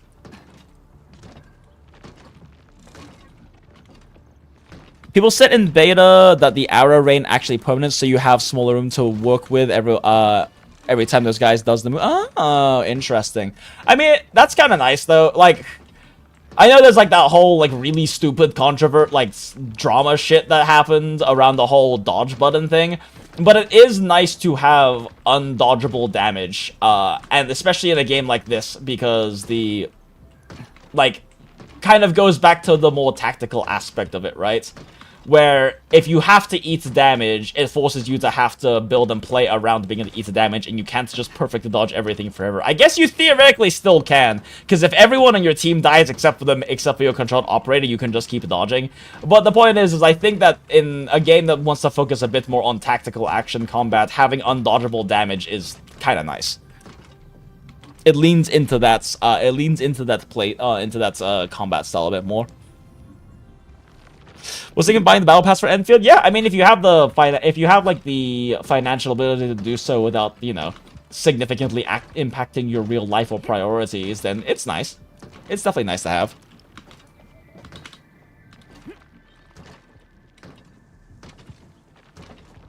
You can still dodge by making space for. I mean, you can dodge, but your teammates can't.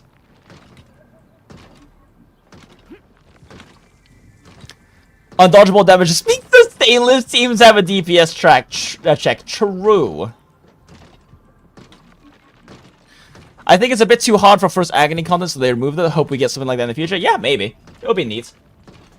I don't think it's really a problem to have that, since, you know, it's a problem in a game that is supposed to focus more on skill expression through dodging, like WUA or ZZZ, right?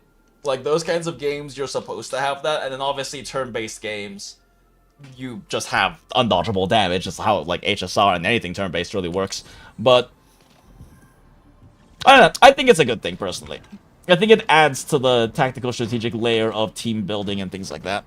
I think I got an issue with the battle pass. The weapons just seem to just be worse version of the limited weapons that's still made for limited characters. Yeah, it's a little annoying.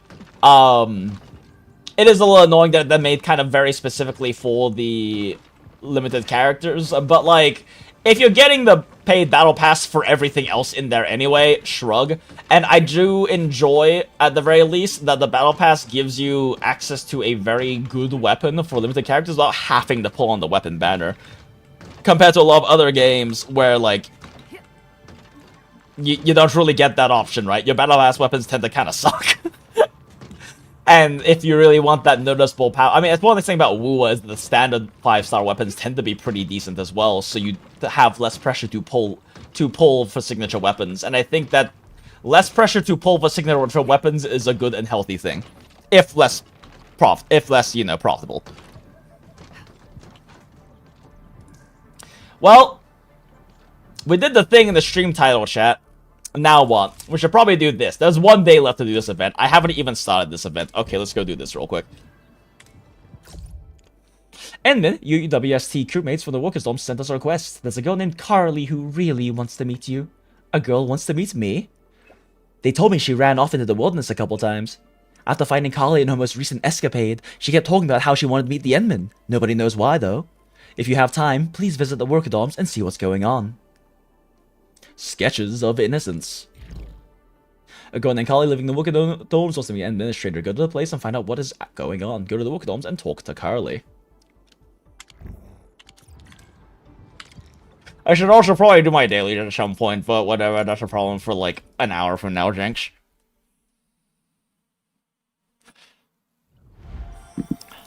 I just wanted anime waifu Dragon Age. I go Xenoblade instead. I don't hate it, just disappoints. Yeah, fair.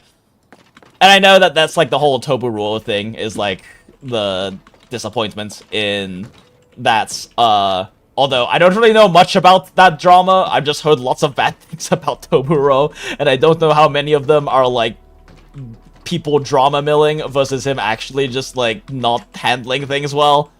I don't really care enough to look into it. I do know that Super made a video about it, and I think did a pretty good job explaining his grievances with him. Which is, you know, fair points, but also be less of an ass about it. But I don't know. I mean, like, I don't mind the dodge function. I think it's fine to have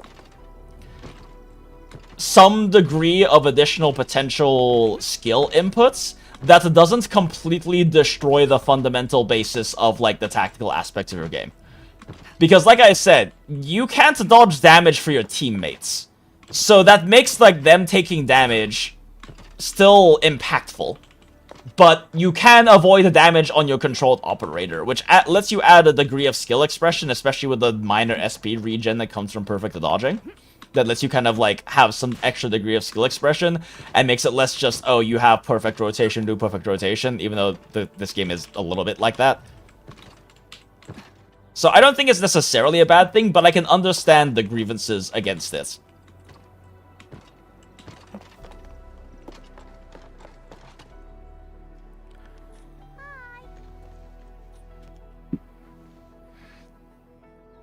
Woo, Battle Pass weapons seem pretty bad. They are.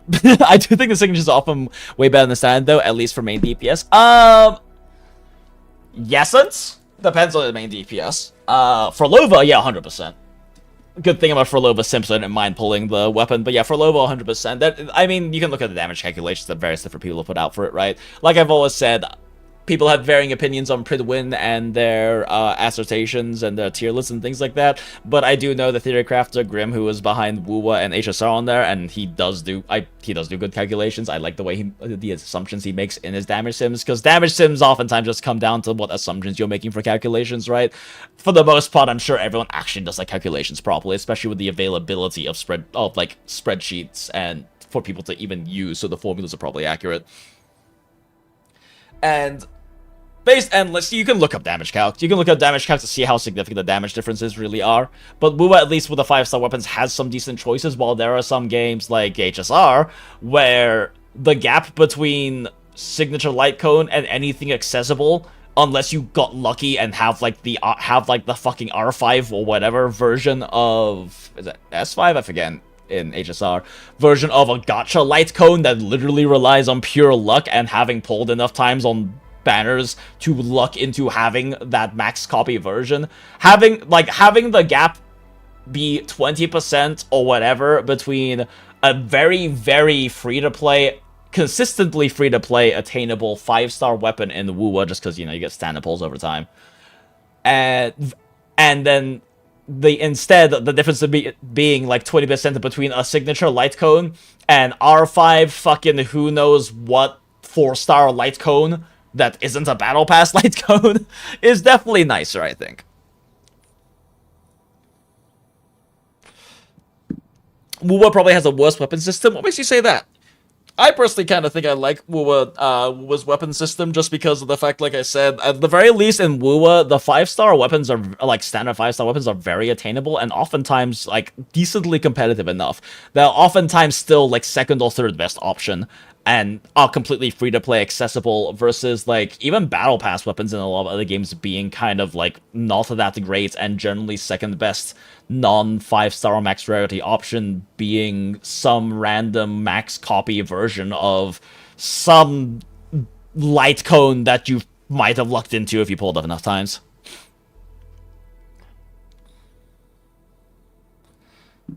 SIGs and Arknights are guaranteed too low. Yeah, because they don't exist, and that's the best system if you ask me. But also, you know, it makes less money, so I get it. Yeah, 4 stars suck ass, but standard 5 stars are relatively easy to get. Yeah, I mean, 4 stars suck ass in every game, though. Like, because it requires you to pull a lot in order to get 4-star weapons, because generally 4-star weapons only started being competitive at max copies in a lot of these different gacha games. So getting them is just literally pure luck. You can just get super unlucky and never get a copy of one of them, or you can get super lucky and get 9 of them. And if you pull enough, eventually law of averages will have you having probably a max copy version of everything, but like, even if you're pulling on Light Cone banners that have Dance Dance Dance on it, it's entirely possible in HSR you've literally never gone a Dance Dance Dance, much less an R5 version of it.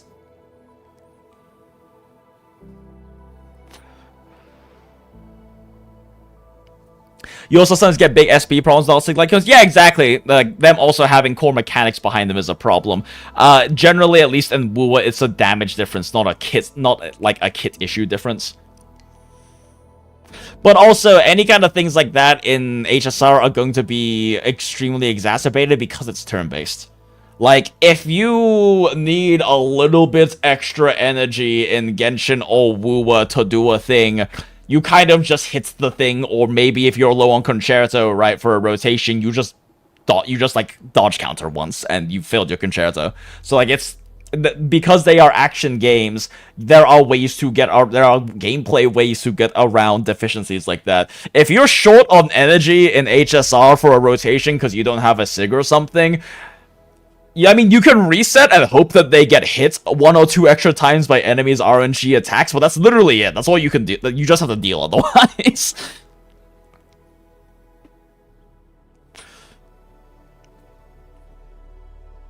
Wu has some good and bad things about the weapons. 4 stars, besides variation types being basically useless. Standard weapon banner is great. Some standard weapons are great. Some are bad. No 50-50. Yeah, no 50-50 is nice. 4-star Favonius weapons being best on stuff for half the cast in Genshin to this day. Yeah, Genshin had definitely the advantage of Favonius being so fucking strong, and with Genshin's systems being very well designed towards having supportive characters able to just run them well. Yeah, you only go dupe 1 Dance Dance Dance, and it's 2 years worth of playing HSR. Yeah, I mean, I've spent a decent amount on HSR and pulled a lot on HSR, but I also have 2 R5 copies of Dance Dance Dance. Yeah, exactly. I have like 11 or 12 Dance Dance Dances as well, Neo. But that's just, again, that's really just luck. It's luck both in the sense of pulling the Dance Dance Dances, and also that there just happened to be some light cones I got unlucky on pulling for that also had Dance Dance Dance as a featured 4-star. So I ended up having to pull on those light cones like 60 or 70 times.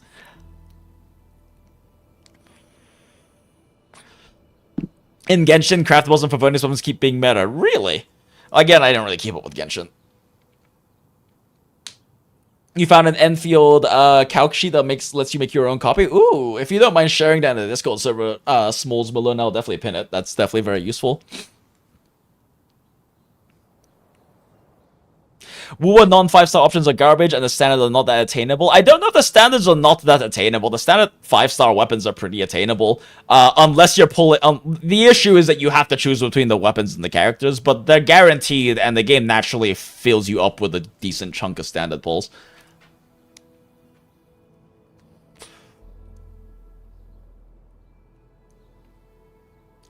JDX in Wuwa Discord and Variation also exists. It shouldn't just be credited. I think the primary difference is that Discord and Variation, like in Wuwa, personal damage matters a lot in basically in almost damn near every team. So Discord and Variation existing is nice, but it doesn't necessarily make the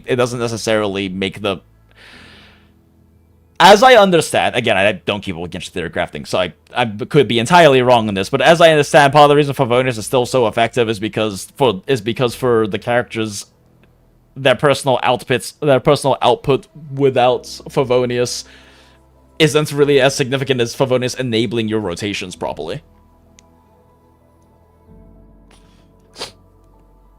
You have 7 standard weapons in Wuwa, and that's with some absurd luck. I mean, fair, but also there's only... was it 5 weapon classes? There's 5 weapon classes, and like, yeah, you can't get 1 for every single one, but you can get at least like I guess the thing is that there's a balance. If you never pull signature weapons, that's one thing. But if you're pulling some sig weapons and also filling out what you have with the other standard 5-star weapons, I think it's pretty okay. I also definitely have to... But there's also, you know, the noticeable bias for me with Wuwa, which is that I've been playing since day one. So I have so many extra standard pulls that I haven't burned.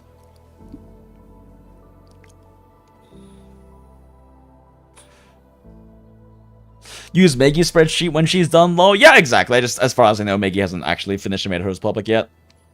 But as well, I was saying, like, I don't have access to a way to do damage sims, but I'm also not gonna do it because someone else will do it, and I will just use some of my own, like, personally modified version of theirs, probably.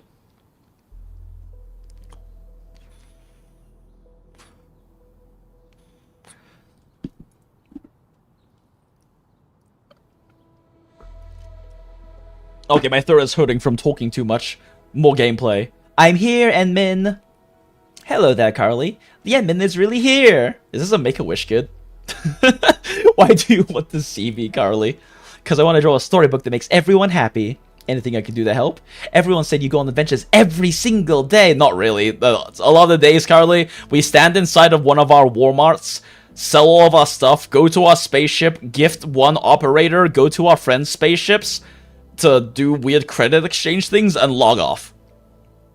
I wouldn't know. I guess going to your friend's spaceships probably counts as adventures, so sure.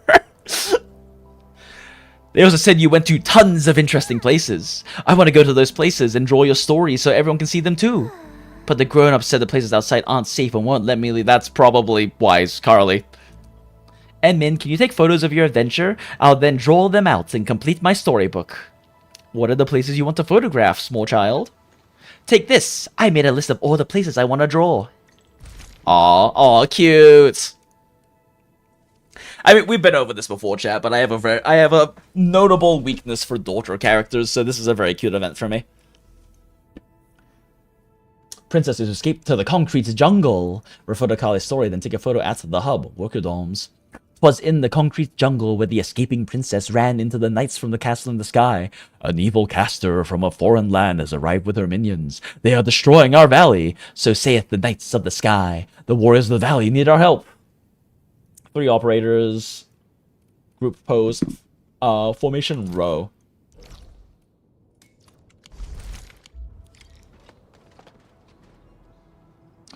Open the event screen. Okay. Hi. Wait, I suddenly got to something to do. Alright, so photo camera mode has group. Oh, so this is like this is basically like an event to teach us how to use the photo mode. Gotcha. Actually, that's actually a very smart early event to do. It's very good for like grassroots marketing to have people familiar with your camera systems and being able to post them on the social medias and whatnot.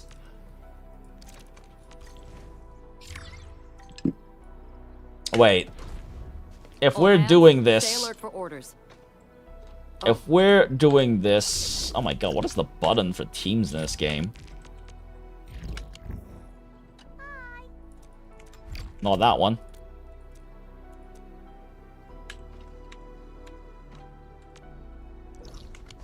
What is actually the button for teams? I'm pressing so many keys on my keyboard and can't find a teams button.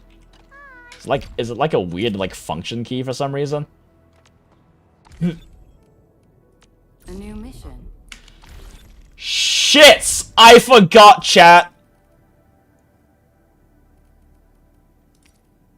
I have so much sanity to burn. Okay, one sec, Carly. We got... Oh my god, I have so much sanity to burn! Ah! My crusade is far from over. So I could just invest in resources for building my teams, but I'm kind of like not wanting to full build my team yet, because I kind of want it to not be full built for like the Ember video. Looking for me? Let's do... I just realized that Soda has, like, a thigh strap. We love bulgy thighs. Okay, anyway. Promotes... Promotions... Admin! Finally got in a...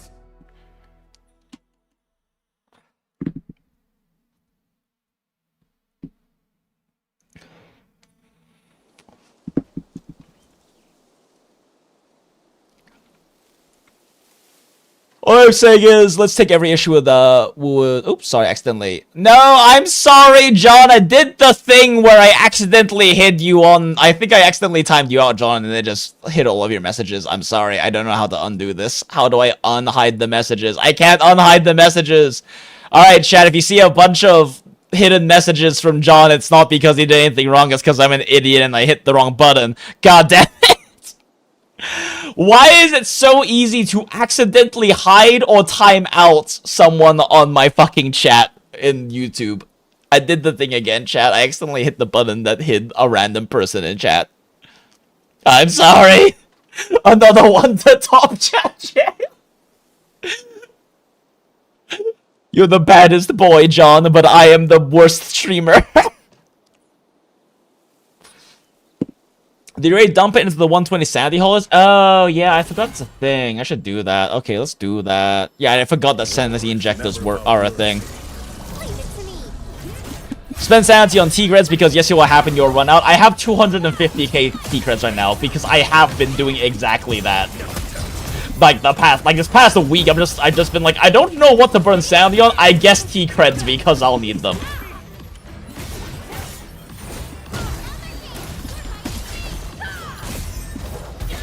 Bonk.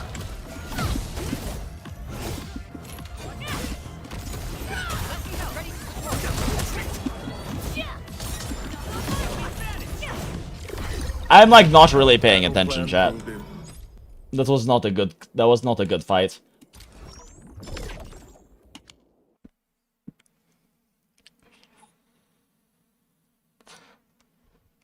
Time to do drugs, smile.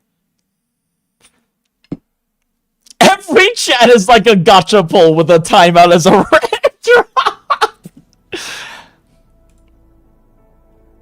That's not enough because 80 to 90 alone is 200k. Is it really? Oh, wow. Yeah, you're right. Wait, no, I lied. I don't have 200k. I have 800k. I number good chat. Yes, I number good number me do and say word good me do. What? Looking for me? I mean, you're not wrong. I will run out. And I really should probably just build up the mats to be able to max out everyone. But, I mean, I might as well just get Surtur done. Wait, I have so many fucking boxes for this, though. My crusade. I feel like it's a waste to put them in boxes. Okay, how the fuck do these sanity injector things work? Where the fuck are they, even? Where the fuck... Oh, there they are, sanity extractor. Consume sanity syrup. Nom, nom, nom, nom, nom. I guess there's... Oh, great. I can't even use it from in here. Okay, fine.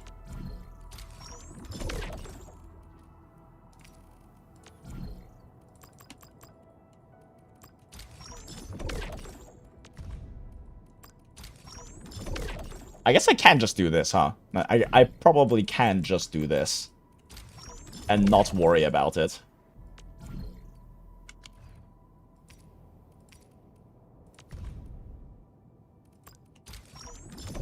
Well, that was easy. Okay, never mind. Crisis averted, chat. I completely forgot those things fucking existed.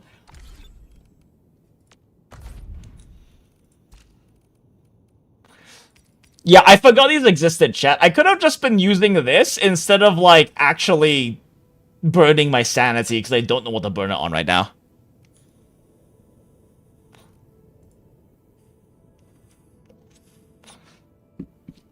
Yeah, it was weird. At first, sanity seemed like such a restriction. Now I have no clue what to spend it on. I mean, like, the thing for me to spend it on if I want to improve my team is either upgrading my team or increasing Ember's weapon essences. But I'm kind of, like, putting that on hold right now because I don't want to invest too heavily in my team for, like, the video's sake.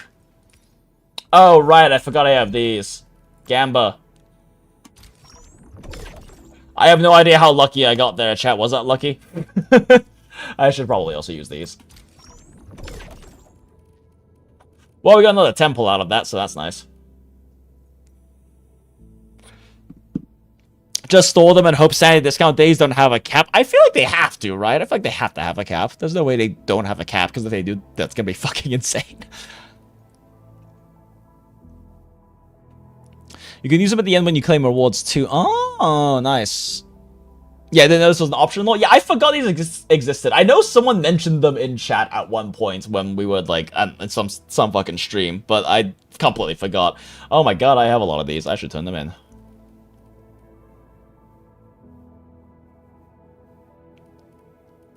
Those green time sanity ends should be running right before the discount event. Yeah, that makes sense. So yeah, crisis averted. Don't really have to worry too much about it. I do wonder though, is this gonna do... Are they gonna do the same thing with these sanity items like they do in the original Arknights, where if they run out, it just gives you the sanity, instead of like it actually just disappearing forever? Because that's what happens in Arknights. If your sanity items run out, it just adds to the current sanity you currently have. So obviously you can't generate more, but it does lead to situations like when my friend Heike takes breaks from Arknights, then comes back in and is like, oh, I have 1,000... I have like fucking like 870 sanity right now. I used to think that having lower level and higher level mats separate was cool, now I realize it's dog shit. I think it's interesting. Whether it's a good thing or not, I think is definitely a matter of opinion, but I think it's interesting, since it does kind of let you save mats, quote-unquote, for building up for, like, horizontal investment in the future, which I think is a good and a bad thing. I think it's nice because it encourages horizontal investment, but it sucks because it means that there is, like, objectively just, like, there is objectively resource waste, right? You can't, if you're trying to build a single team, you can't use some of your resources.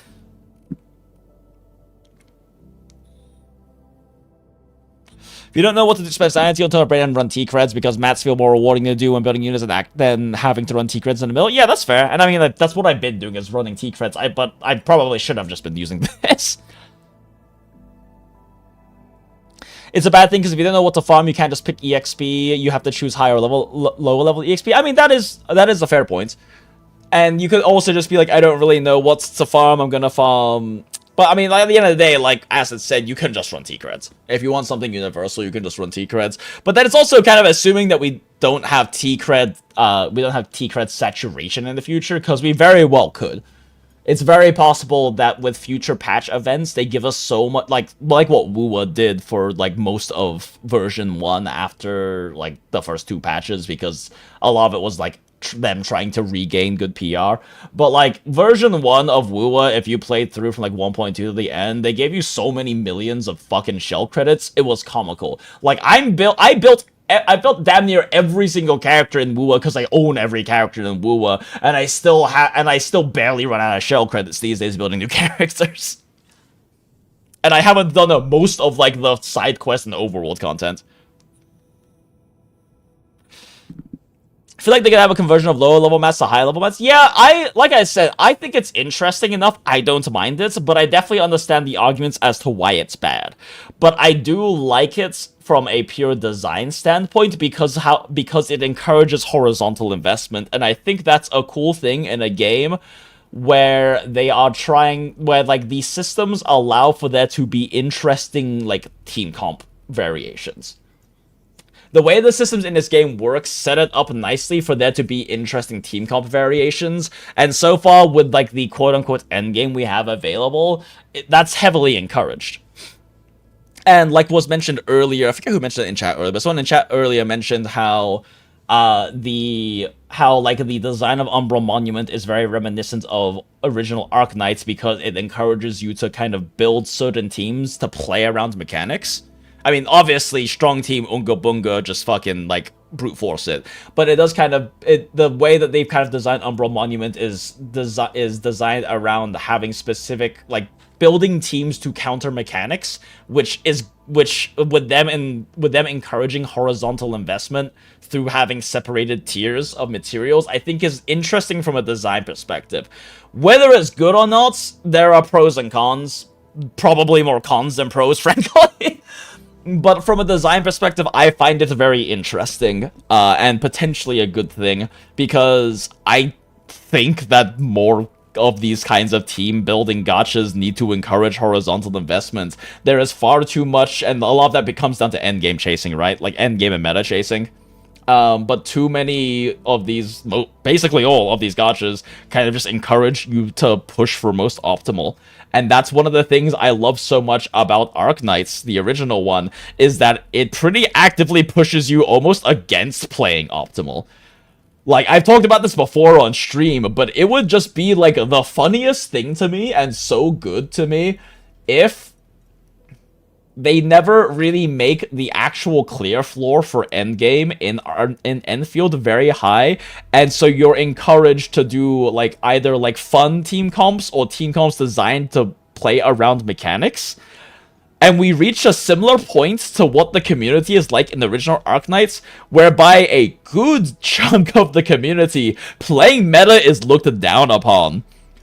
Using Vishadel or using, like, Lapland the Decadenza or, like, Global Burnal stuff by a lot of the community is looked down upon because you very much do not need to do that shit to clear even the hardest content in the game. And, like, using Vishadel is seen as being a crutch. Versus it being like, yeah, this is good because it's the most meta-optimal thing to do. Like, it's, in a lot of cases, seen as a fucking crutch. And like, okay, yeah, you could do that, but also this motherfucker over here cleared the exact same thing with using only 4 stars or E0 characters. Exactly, people are already clearing Agony with Solo Catcher or Adelia, and that's cool, right? Like, I think that's a really cool thing, that people are, because of the lack of speed clearing constraints, people are having it celebrated them doing weird or difficult comps. Like, I think it's significantly cooler for there to be a lot of positive attention on doing bullshit like Perlika main DPS team to clear Umbral Monument than meta team clear Umbral Monument fast with max stacks, right? Like, max stars or whatever is normally in the end game for these kinds of games, right? Like, I think that's way fucking cooler, personally.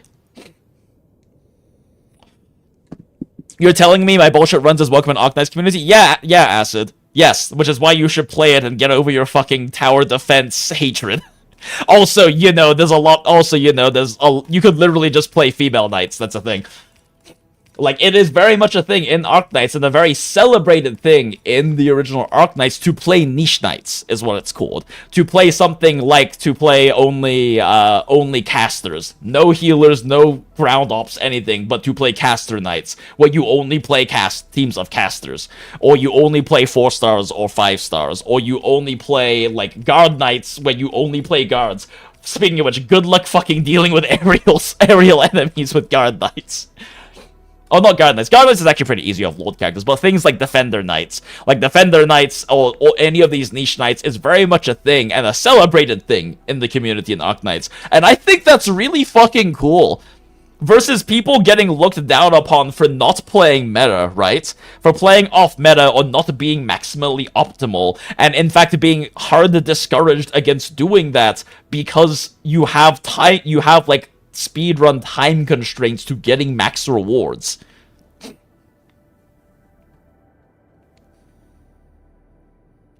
Power creep is the biggest thing keeping me from horizontal investment in some games. Exactly, Coldrith. I got surprised when an artist you follow also does Solar Estella Agony. Hell yeah, let's go. Exactly, thank you for the speak look. I mean, like, yeah, you can get trim medals. Trim medals are cool, but, like, that's just like, I mean, it's trim. It's just, like, for the achievement's sake. It's not really a thing that, yeah, it doesn't get you more resources or more rewards, right? It's just done for flex sake. And that's fine. I think it's fine for optimal stuff to be for flex sake, but I think it's also cool for wildly unoptimal bullshit to also be a flex thing. I mean, that's one of the best things about, like, the Souls, like, communities, right? Is that these kinds of bullshit super suboptimal runs with weird restrictions are so celebrated. Yep, Snake Knights, Horse Knights, Fish Knights are real. Like, there's so many niche knights in Arknights, and it's great. I fucking love niche knights. I mostly just play Trust Knights. I will just use, like, my new ops that I'm building Trust on and figure out weird bullshit strategies around them. I want to see someone maining a Leshen solo run Agony, exactly. Or even Faction Knights, or Lord Knights, where it fits the theme of the stage, exactly. Like, it's great, I love it. Like, I love that that is such a huge part of the Arknights community and such a celebrated thing, and I would love to see them do that in ENDFIELD as well. Yeah, Hypercarrier Stella is very much a thing that people are doing in ENDFIELD, and I kind of really hope that Hypergriff just leans into that. I would be more than happy for there to never be endgame that has a high speed clear requirement. And I mean, like, you're gonna run into issues, right? Because like I said, like, in order to encourage the more tactical aspect of the gameplay, your teammates can't avoid damage, and I think that's a good thing. Because it does encourage you to build teams tactically around that, whether that's through actually having proper sustain, whether that's through optimizing rotations for speed clearing, whether that's through prioritizing CC, like with physical teams and things like that, in order to help mitigate that, like the amount of attacks and damage that's coming out. But I am really enjoying seeing all of the, for lack of a better term, niche knights in ENDFIELD happening right now. In Dark Souls, you have infinite instant access to invincibility, so you can do whatever you want because the power flow is so high. Yeah, true. I mean, it's also true in WoA too. But like outside of fucking like Rexlins doing solo runs, is there really much in the WoA community that's being celebrated for like doing fun challenge runs? Not really. And part of the problem with that is because you can't really do challenge runs for like the end game. You kind of can, but because you do have to clear shit fast enough, there's a limit to how much you can do for that. But if Arknights if ENDFIELD keeps like this Arknights style thing where speed clearing doesn't matter. In fact, it's funny because in Arknights, slow clearing is often better because of how good stall is in Arknights. Like, slow clearing bosses is generally more effective and more meta. Just challenge them with the most powerful card, the credit card. So true, Wilt. But yeah, I just think it's a really cool thing. I am a fan of that. I would like that to continue being a thing. I also should probably note that down, because that might make that little yap there might make a good clip for when I actually maybe one day make content in this fucking game. I don't fucking know. Oh my god, it's fucking like the 22nd of February. I'm looking at this and like, oh my god, when we worked on this Ember video script, it was fucking the 11th and 10th of February. This video's never coming out. Cries. It's around 2 hours.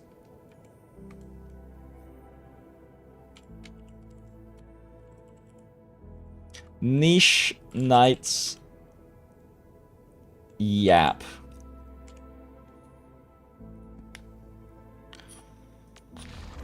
Yeah, hoping ENDFIELD lets me keep Estella relevant till EOS. Exactly. That would be neat, right? That would be a very cool thing to do. I mean, I guarantee you, if like not even if they're going to do it, and I refuse to believe they're not going to do it. When they release Lapipi and Texas, I'm just gonna play Syracuse Knights, chat. I'm just going to play Syracuse Knights, and that's going to be my thing, and I might also play Sarkaz Knights. Right now, I'm enjoying Ember Knights, but when they release Vishadel Reconvener, and they release the PP and Texas Reconvener, I'm just gonna play Syracuse Knights, and I'm just gonna play Sarkaz Knights. Was I accurate when I said the vid will come out in May? I mean, maybe, honestly. I don't know. I really want to work on it, but it's, like, challenging. Because it's been so long since we streamed, I wanted to make sure I get a stream or two in first, and then with work things and real life things, because I had, you know, fam time eats my entire week this week, and I don't regret that, right? I'm really glad I got to see my parents, spend time with them, as well as take care of, like, the important stuff we had to take care of. Because there was a lot of important real-world family things that I had to take care of this week. And so I'm glad, like, we took care of that. It wasn't just seeing them, right? We had important stuff to do while they were here. And while we were together and everything. But it is making it difficult to do any degree of the content grind. And I would much rather like, tonight, I could have worked on the Ember video instead of streaming, but I wanted to stream. I enjoy hanging out with you guys. I enjoy what we have as a community here at the Goondola To Gacha Hell. And I wanted to, like, spend tonight's, like, streaming and hanging out with you guys and yapping and also doing event content because it's about to run out. Speaking of fucking which, shit, we needed to do this thing. Right, I forgot why I exited out and we started yapping. I wanted to... As handsome as Pog is, we need Penguin. Penguinistrator. We need Penguinistrator here. We need my OG team.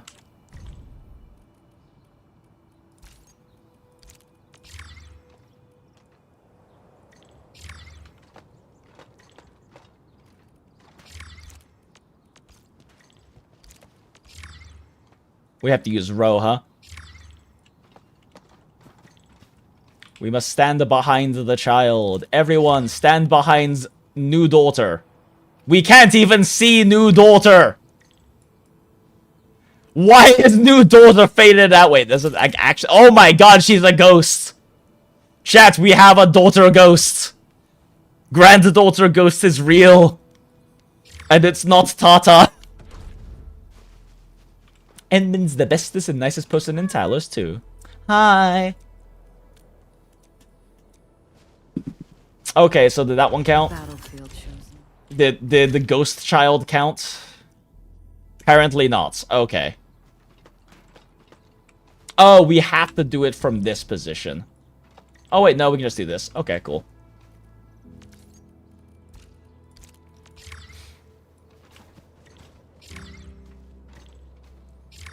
Alright, ghost child. Let's get a more dynamic composition here. Rule of thirds.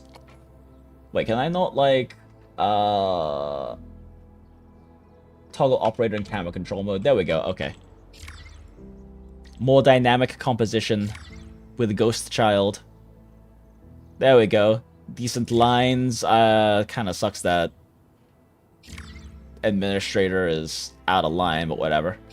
We must have the Ghost Child. Look at our Make-A-Wish kid, chat. This Ghost Child is... We're Make-A-Wishing this Ghost Child right now. Okay, that composition kind of sucks, whatever. I don't care anymore.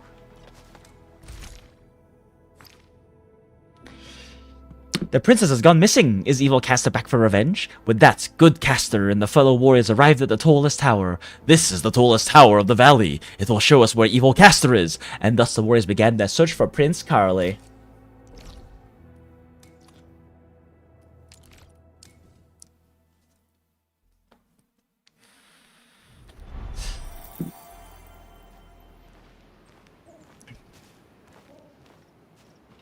I'm sure we'll get people complaining about Monument being too easy, so hopefully they won't cave to them too hard. Yeah, I mean, the thing is, it is easy right now. That's definitely not wrong. But at the same time, like, I think as long as they kind of...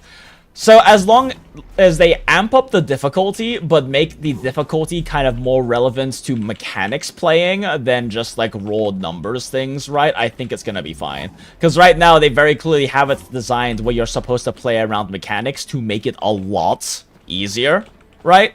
But you don't have to play around the mechanics. You could just brute force it. That's what we did. I was not playing the mechanics well, and I wasn't even playing well, but we just fucking brute forced it with Li Feng after Ember died.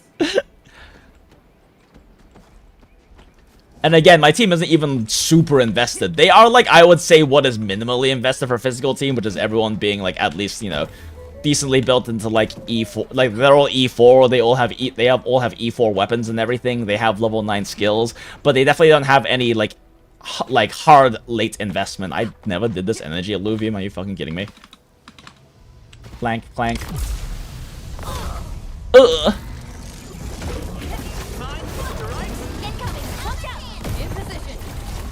Well...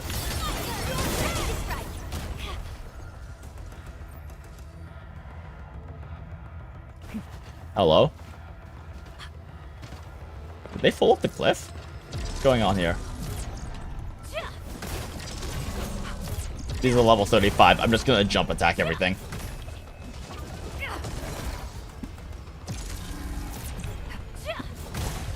Bonk.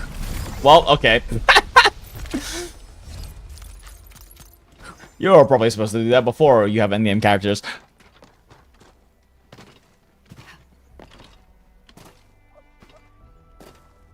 Maybe I should go defend Knights when I have enough resources level 1 up. Exactly, yeah. Defend Knights will be funny. Ember team is 90 Knights team. Is Knights team.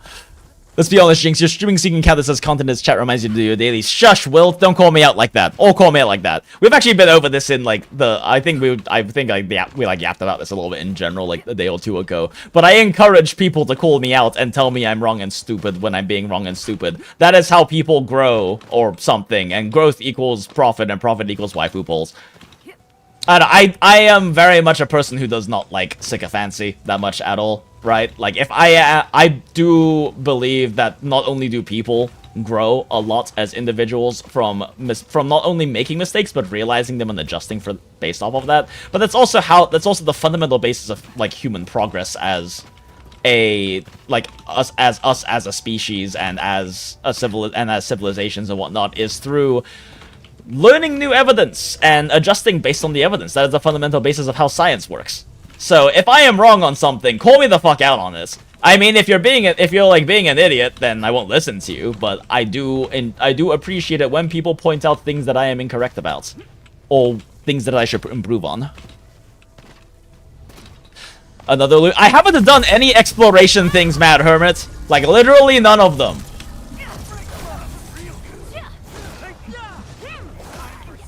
Oh my gosh. Wait, can I just watch them kill them? Oh my god, I can. Everyone has level 9 basic attack, let's go! Actually, I don't know if Endman does. I stopped building Endman. Does Penguin have level 9 basic attack? They might not. Okay, I don't think it expects you to kill them this quickly because it's not spawning new ones yet. I can't believe we're time-gated on spawns. It's just like my original Arknights chat. We're time-gated on spawns.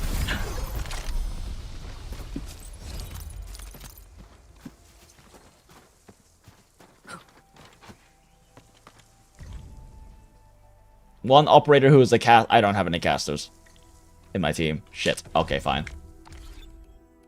Get ready. My blades are always ready, as they never rest. Wolfguard or Daughter? Raiders accounted for. Daughter team. The team is ready for the mission. The battlefield show. Daughter's first field trip with Auntie Ember.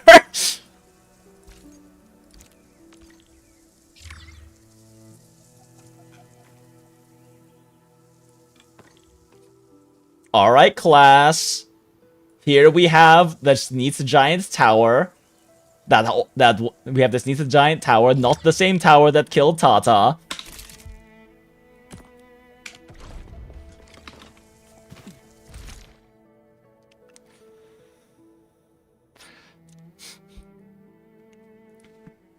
So overleveled, so true. I mean, people are memeing about the new IS-6 stuff or whatever it is right now. That should happen in ENDFIELD eventually. So, like, actually, IS-6 is kind of an example of,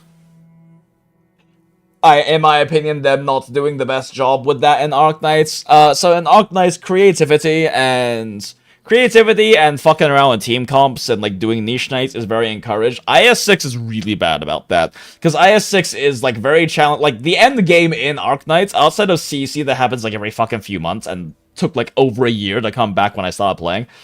Outside of CC, like the actual endgame in Arknights is the roguelike mode, integrated strategies, IS. IS-6 is really bad about really heavily encouraging you to have specific team members and have specific like strategy niches covered, because it's difficult. It is difficult to clear IS-6, so you really do want to play. I mean, it's good because it's kind of encourages the whole making you play into mechanics thing. The problem is the clear floor is so high, you kind of have to play into the mechanics unless you're insanely good at the game. And even if you are insanely good at the game, when you're doing higher difficulty IS clears, you pretty much have to play into like the IS, to at least a type of IS-6 meta.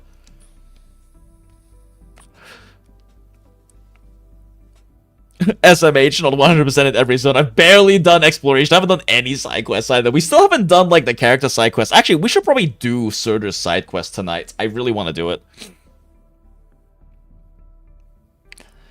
Someone does no move run with pure physical team and Ember heal builders off field. That's so funny. Forget who did it, but it's Li Fong AFK on the field. Yo, let's go. Good morning. What do you miss? Hey, Graerth. You missed me playing Umbral Monument really badly, but still clearing because it's not a speed clear requirement, which I personally think is a really good thing, and I hope that they continue to do that. Because, I mean, Graerth, you're an Arknights player, and I've yapped about this plenty before on these streams, but I really would love it if they continued to encourage horizontal investments and playing, like, niche knights in ENDFIELD, because as long as they don't add in, like, timers, or really high, like, clear full timers, that heavily encourages niche knights, and I would love it if in ENDFIELD, just like in Arknights, that became a celebrated thing.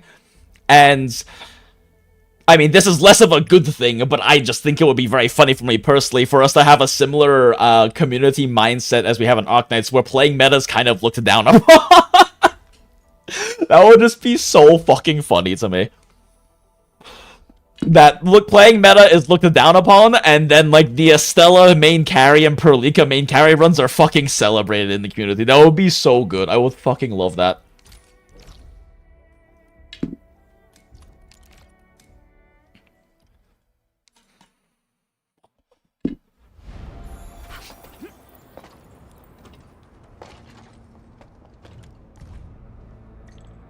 One operator who is a Lupo. Is there another Lupo that isn't Wolfguard? I mean, everyone gets Wolfguard for free, so it's nice that they and Perlika for free, so that doesn't, like, lock off this event. Is there another Lupo other than Wolfguard right now? Because I'm pretty sure that catches a Pero, isn't he? Oh, is Alesha fucking Lupo? Is it my turn already? Kind of looks like a Pero. Looks like a Pero tail. Let's see here, operators. What a beautiful day. A natty. What the fuck is a natty? I still don't know the names of all of them. Mustaloid. So, otters, weasels. Of course he's a fucking weasel, this Sampo-ass motherfucker over here. Raccoons and wolverines. Yeah, I was about to say, that looks like a raccoon tail. Wait, no! Is Alesha Trash Panda? No. No, chat. No, this game's Trash Panda cannot be fucking Sampo. I refuse. I refuse to accept this, chat. My people's representation cannot be fucking Alesh. No, Alesh, no Syntrax. Alesh is not a raccoon. He is a weasel. He is simply a weasel trying to be a Trash Panda, trying to take some of our glory, my people's glory. He's a fucking weasel, and I refuse to accept that he could be a raccoon. Myself again. I better appreciate the break while it lasts. You're back. Oh, excellent. The Alesh crash out. Shush, Valk. There is no crash out. There is only me spitting facts and truths here. Alesh cannot be a raccoon. He is not a Trash Panda. He is a fucking weasel. Are we really able to get Sampo Ultra and Agent Slayer? Oh yeah, for sure. Let's just get Big Hat Sampo from Honkai Impact 3rd. That would be peak.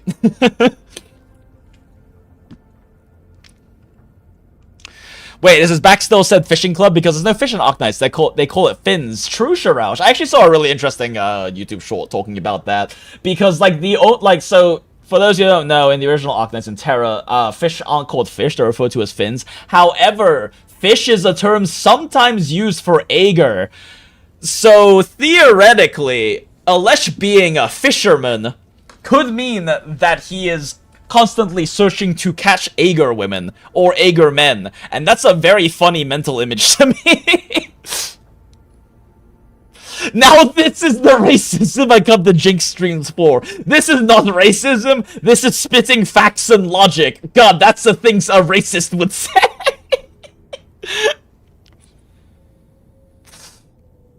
No, he's not just fishing for womans. You see, he is fishing for Aegir womans and or men's. I prefer the men's because it would be very funny for him to thirst for OPP.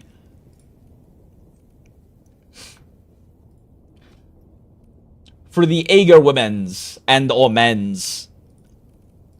See? See, this is the kind of fish that's Alesh is looking for right here. This specimen of a fish right here.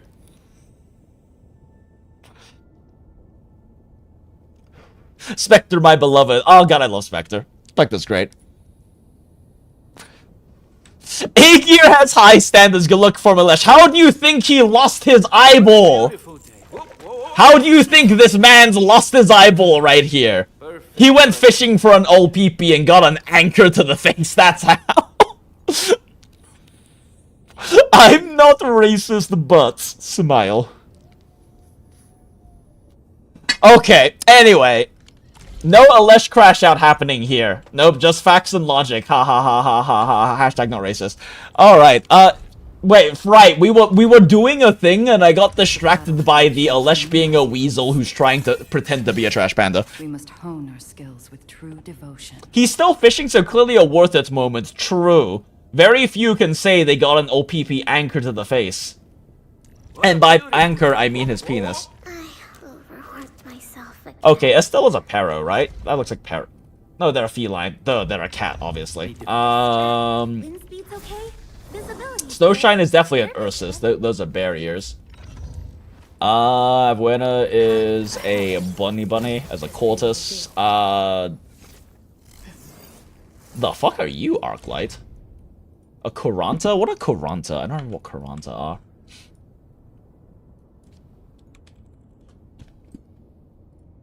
No, not AI mode. I meant it all. Ancient rice, they have equal. Oh, haunts. Right, she's a haunts. Okay, yeah, she's a. That actually makes a lot of sense. Those are definitely haunts ears, and she go fast. I offer today's style. I think Wolfguard's the only. I think Wolfguard's the only Lupo we have playable right now.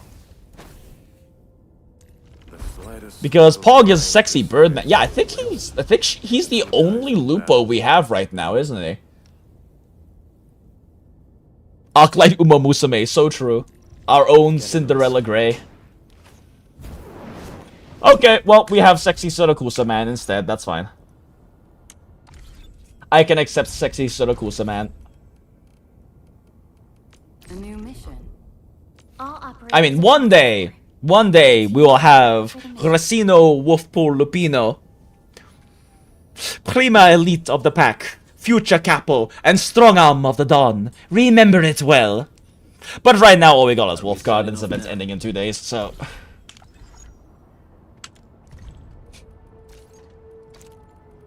Varied. What happens if I just get varied again? Varied. Oh, okay. It's actually fixed. It's not that. Okay. It's everyone staying in different directions. All right, Ember. Whip out your knife again. Include 4 den stacks. Oh my god. You gotta zoom the fuck out for this. Wait, what's like the? What the fuck is the 4th den stack? Oh, okay, okay. Let's like scooch this in a little bit. So scooch it in. There we go. Crunch, knuckle crunch. Okay. People say that the essence of I'm the Filipino, so I will say it. Arklight is Cinderella brat. Your words, not my words, assets. Gilberto Vulpo. Yes, Vulpo. I really hope we get a Volpe. But we're probably not gonna get a Volpe. So true, bestie. Your words, not mine.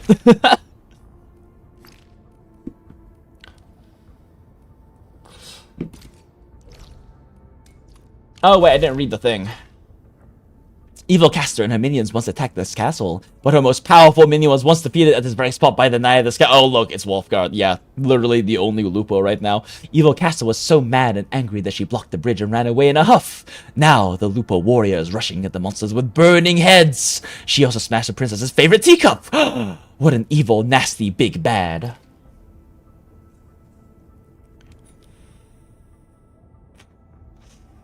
Good thing he's still chop chat bats. I can't disagree with that, JD. Lol, this is why I can never be a content creator. What do you mean, acid? Controversial content creators get all the engagement. Just look at Tobura.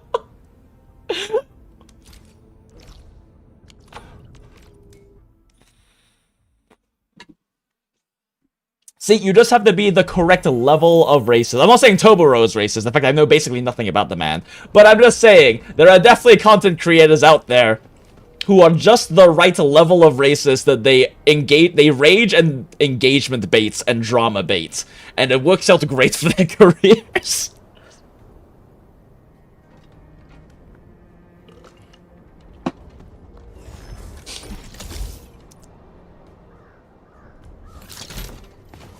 I was about to say, how the fuck do I get up there? But I forgot you can just go over this way. Bonk. Blink. Clank. Clank. Clank. Clank. Let me clank. Sky level of racism? Depends on what you mean by Skyrim level of racism. There are, like, definitely some levels of racism in Skyrim that are what I'm talking about. And then there's the fucking Nords, dude, and the rebels. Like, I remember back in the earlier days of Skyrim that initially there were a bunch of people being like, yeah, rebels, fuck the Imperials, we're gonna be rebels. And then they realized how fucking racist the rebels are in Skyrim, because those motherfuckers are basically the white supremacists of Skyrim. Skyrim belongs to the Nords, which seems all great and stuff until you actually do the rebel questline. You go, holy shit, you guys are like literally just white supremacists, except for the whites are just Nords, because there's a lot of like quote-unquote, there's like a lot of Caucasian coded races in Skyrim, but like they're just actually white supremacists, but the whites are Nords. It's wild how awful both sides were in that conflict. I think that was a great thing personally, though. Like, that wasn't an obvious good or evil. There wasn't an obvious, like, oh, like, evil empire versus good rebels. There was just, wow, you are both fucking bastards. And I loved that personally. I go too high. Hop.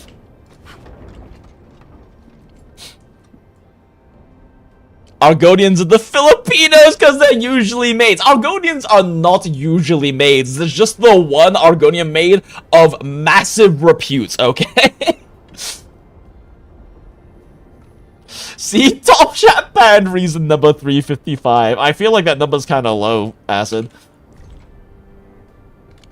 We don't need Wolfguard in here anymore. Enfield won't stop progressing. Enfield won't stop progressing.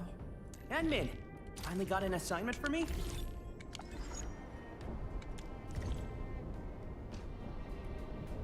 Triangle.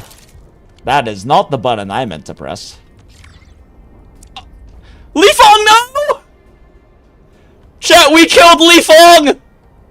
He fell off the edge! We killed the boy! Oh no! No!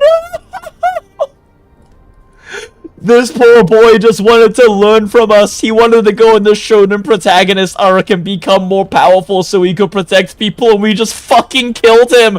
We dropped him off the bridge, chat.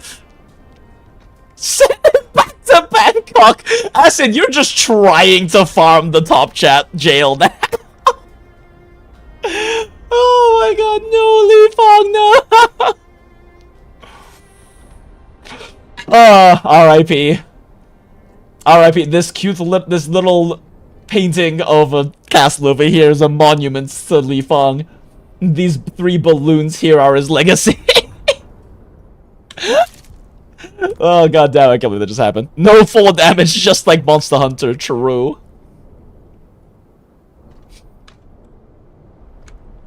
Oh, do I not have instant replay on right now? I don't. Wait, no, I do. Wait, huh? Alt F10 isn't working. Oh my god, I've used the function key. I have to use the function key on this fucking keyboard. God. You know what?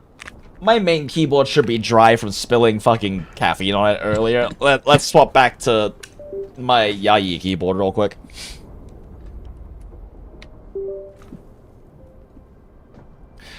He's a big boy now. Oh, look, the big boy's back! He made it back up! This was all just part of his shonen protagonist training arc, chat. He is stronger for this experience.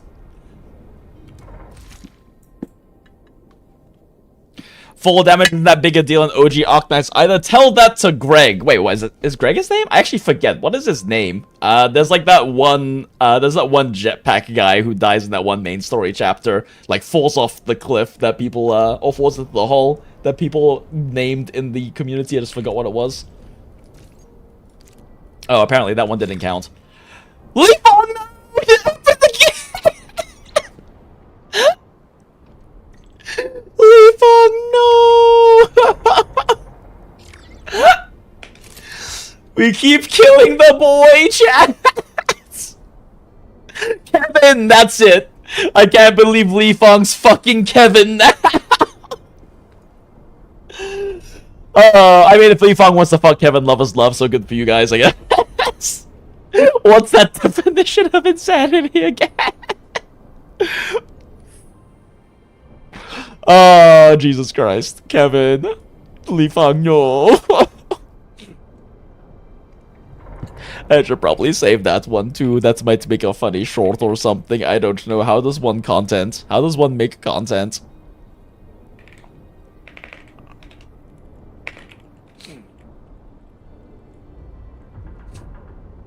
I am glad that the moment I mentioned that that thing referring to Kevin, immediately people in chat were like, yes, Kevin. Okay. The giant long-armed robot sat on a rock. Everyone, princess included, loved playing near its feet. The robot looked at the warrior with the sword and boomed, "I am going to another place and won't be able to help you anymore. Farewell, my brave warriors." Princess was here too. Cute. The warriors passed through the blue linens hanging outside the caves and ran into a very rare lung. "Hey, stop! I'm not Evil Caster. I'm here to help you rescue the princess." One operator who is a lung. Well, I guess we're just keeping Chen in here. Let's go, idiots.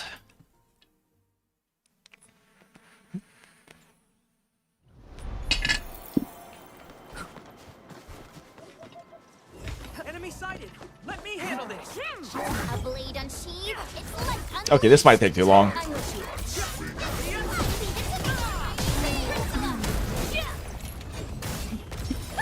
Let me help. Shall we bat it?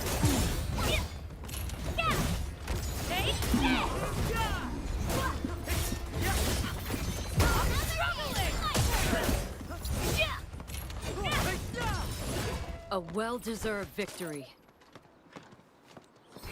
Man, physical team is just so designed to counter those shield guys, because not only do you want to stagger them to be able to like actually hurt them, but also lift and knock down, drop their shields.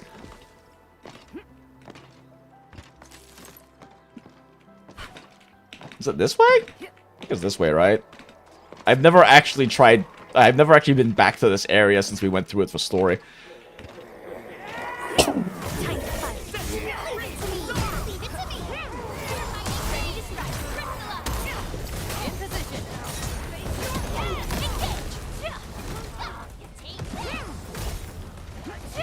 Fucking the zombie ass looking motherfuckers over here. Good work, everyone. We fought with both courage and prudence.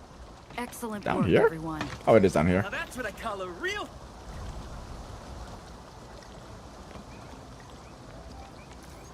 Formation. Buried. Cliffside trail, waterfall.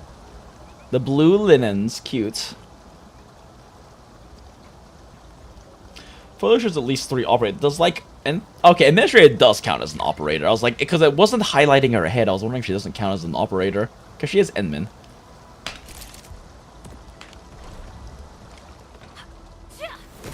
Why I see the crane robot to do German thing? Hold up, wait, what? Ain't no way.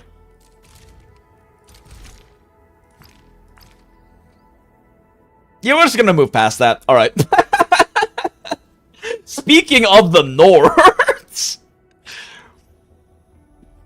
Stony Sapling, the warrior wielding 2 hand cannons, said excitedly, "The Knights of the Sky once fought a great monster here. They defeated the monster and saved the baby sapling of the big oak of stone." One operator who wields hand cannons. That is none of the operators I have right now. We don't see anything here. I have no idea what you're talking about, Pyamint. As a bartender, do you have an opinion on highballs? I've been cutting a Japanese whiskey blend with flavored sparkling water, and it does the trick. Don't know how heretical that is. Oh no, that's great.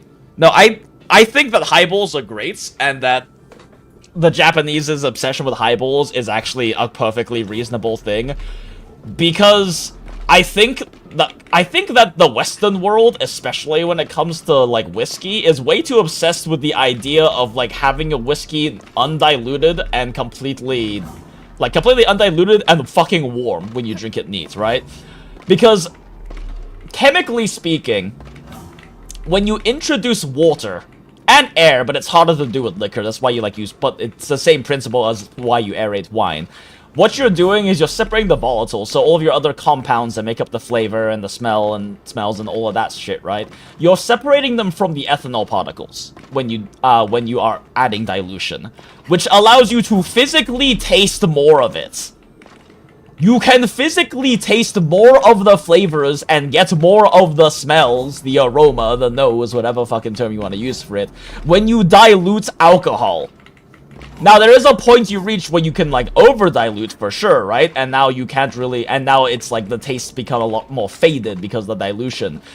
But you can chemically taste more of the whiskey if you dilute it at least a bit. That's why I'm a big believer in at least introducing a few drops of cold water, normally from, like, rubbing an ice cube, or drinking whiskey on the rocks, because you can chemically taste more.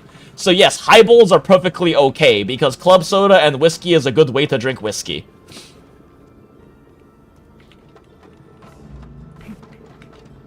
But yes, that's my rant about whiskey.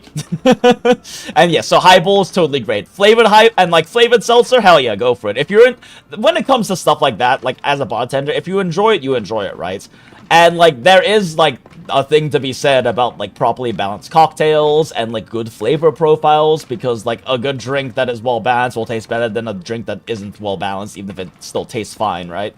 But it is like a difference between like a good and an excellent cocktail is balance in the cocktail's flavor profiles.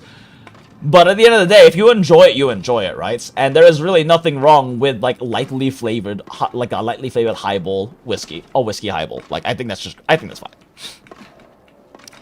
So I just highball greater than whiskey. Gotcha. It's the ethanol smell that tastes like I hate when drinking hard liquor. Yeah, and the thing is, like, it's like I don't think anyone really actually likes it, right? Like, okay, that's maybe not accurate. There are definitely people who like the flavor of the ethanol and whatnot, but the reality is that it does become a primary flavor component when you're drinking straight spirit. Is the ethanol flavor, and you can enjoy that for sure. I think a lot less people enjoy it than actually are willing to admit it. But you can enjoy the flavor of it, but it becomes a very dominant primary flavor when you are just not diluting spirits, because 40% alcohol, like ethanol, is a lot of ethanol. If you've ever drunk fucking moonshine, you know how hard it is to taste jack all else in the moonshine when you're drinking moonshine, because it's like fucking 80% alcohol. All you really taste is burning and maybe a little bit extra afterwards, after your tongue is done being physically burned by the ethanol. I don't want to make my whiskey cold, but I do agree on a few drops of water. Exactly, yeah. Like, I mean, you don't have to use cold water.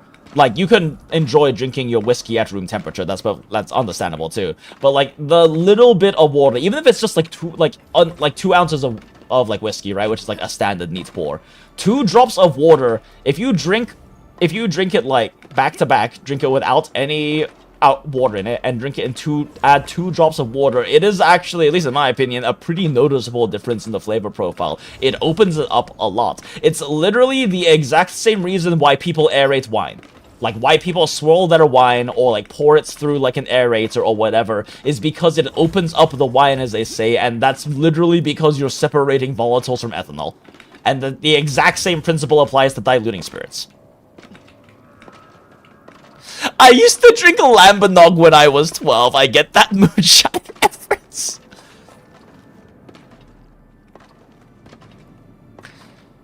I'm not it has to be pure. I do like whiskey mixes. Ginger ale with cheap whiskey is great. Yeah, and I think that ginger beer is actually just generally a great pairing. Like ginger ale, but also especially ginger beer, mostly because I like spicy ginger flavor.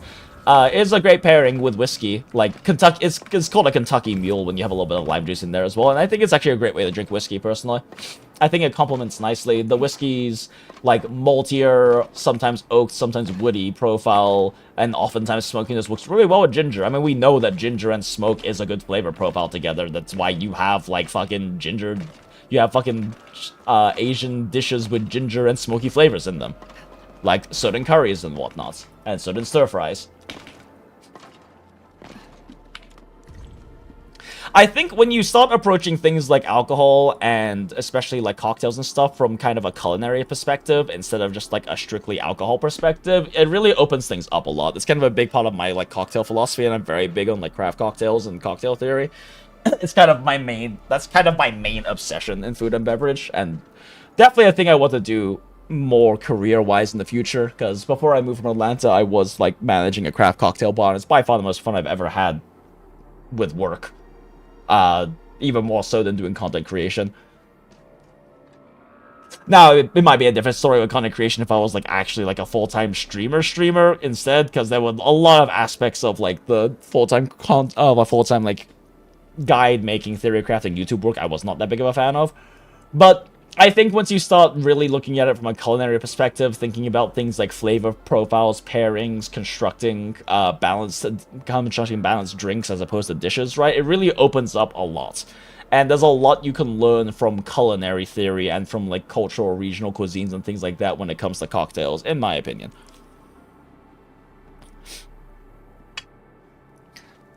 Old PH was wild. We had bubblegum flavored lambanog, and it used to come in almost all fruity ice cream flavors you can think of. Mango lambanog was tasty. So is lambanog alcohol? I don't know what lambanog is. I'm not from. Is it? It's like I'm assuming it's a Filipino thing. What is lambanog? Oh, distilled Parma liquor. So you were drinking this shit when you were 12. That explains a lot, ass. This might be why you're in top chat, Jay.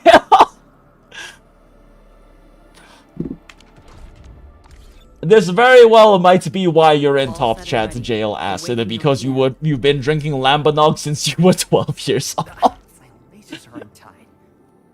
Wait, Edmund's coming.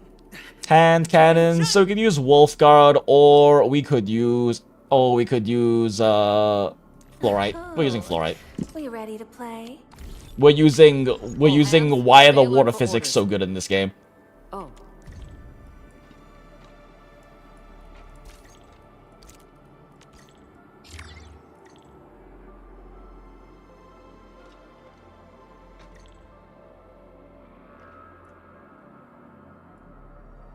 Tab. Shit.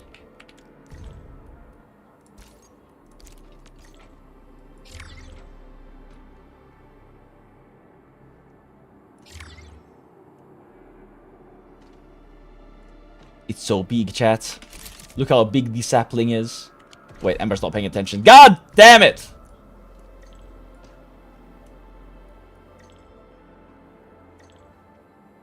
Gaze upon it. Gaze upon the giant sapling.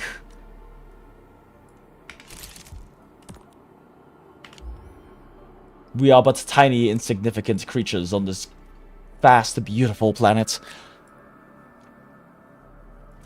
In my defense, I started with Jin when I was 9. Thank you very much. Wait, that is not a defense accent.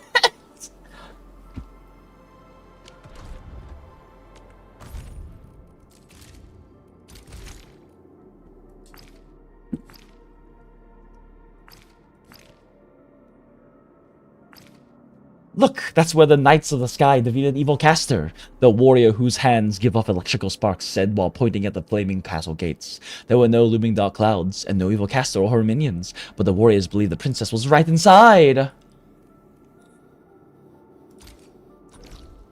At least one electric element operator. It's daughter time, chats.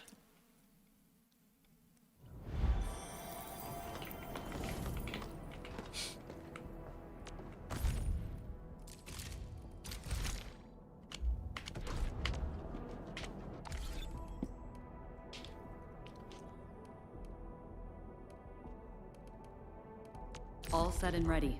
Awaiting your command. Let's go, daughter. Maybe I should just build daughter, honestly. Maybe I should just, like, invest my sanity into building daughter for the sake of just building daughter.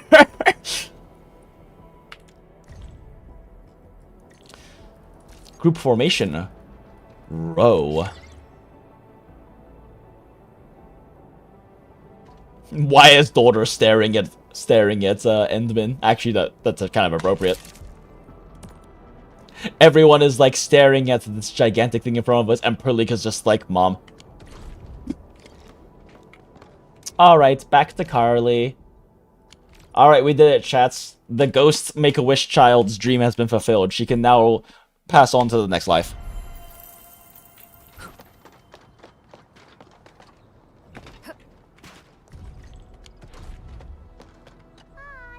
Hi. Endman, I'm here. Hello, ghost child. About the storybook. About the princess who escaped the concrete jungle. Concrete jungle, Princess Kali, and Knights of the Sky. The grown-ups told me about a castle in the sky with all sorts of knights who protect us. The Yemen lives in that castle too. I want to draw Princess Kali going on an adventure with the Knights of the Sky. I'm surprised we never took a photo in the Dijiang then. It's very tall, you know. Very, very, very tall. I want to head back to my old place and look at it. But whenever I said that, the grown-ups would start looking sad. Grown-ups told me that Valley 4 is our home now. They all promised to be Carly's family. Aww, wait, are your parents dead? But I still want to look at my old place. If I could climb that very, very, very tall tower, I'll be able to see it. About the castle attacked by the evil caster. Grandpa Gate God told me that the Endman defeated an evil and naughty big bad at this very place. I want to draw it in so that people who read the storybook will remember that we have the Endman helping us. That'll make us less scared of the naughty big bad. About the super big robot that definitely is not a Nord, chat. My friends and I used to play there, you know, but the grown-ups suddenly showed up and said, no! We used to build castles with bricks, and we'll have princesses and knights as well. That super big crane is the great giant who protects us. Everyone wants to go there and play again. About the legend of the lung. I remember your last visit, Endman. You came with a pretty miss who has horns on her head. I went and asked the grown-ups who told me she's a lung.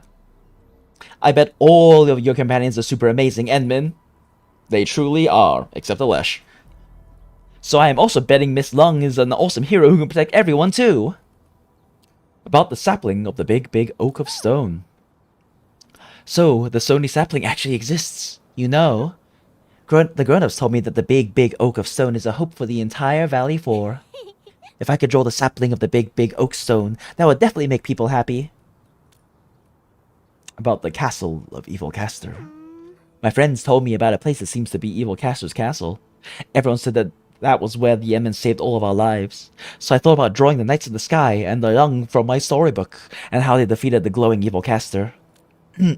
Storybook is complete! Thank you, Edmund. I'm finally done with my storybook. Everyone will really like it. I want to show everyone my storybook now. But the grown-ups are always so busy and tired. Nobody has time to play with me. I'm so bored. But I have my storybook now. It'll make everyone happy. Want me to show it to them? Nah, I want to do that on my own. Yeah, don't fucking take that away from this child. She has nothing. I want to draw more storybooks about the Endman and other people too. But I'm out of crayons. I can only start drawing again when I get new crayons. You'll be the first to know when I start my new storybook. Oh, is this gonna be like a thing for every main story patch? That's kind of cute. That would be a cute through line to have Carly every time. I'm down for that. And now we claim our rewards. Let's go. Give me resources.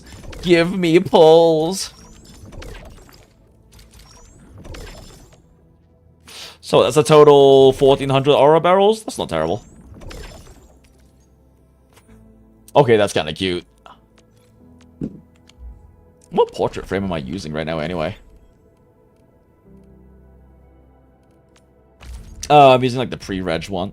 Yeah, we'll use the Carly one. It's cute. Ah, look, it's Fisherman's.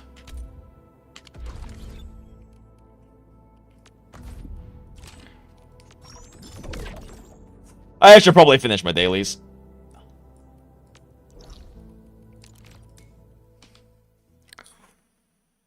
We done the Gilberta quest? Haven't done any of the companion quests, Acid. I think we might do the Surtur one tonight, though. I spent the better part of my 20s enjoying Beachcomber classics, which I think it really affected the kind of drinks I enjoy. I'm not familiar with Beachcomber. Where should we go next? What is a Beachcomber? Well, this is not helpful.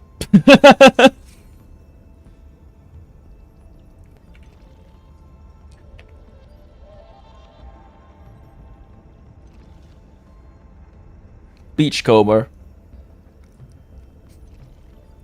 Beachcomber cocktail recipe that from 1947 of Trader Vic's Bartender's Guide. Bartender Jeffrey Morgenthaler increases, I do know that name, increases the original spirit's proportions to keep the cocktail from tasting watered down once blended. White rum, Cointreau, lime juice, maraschino liqueur, simple syrup. Oh, okay, cool. So a classic like Rum Daisy. Nice. Blender in a coupe.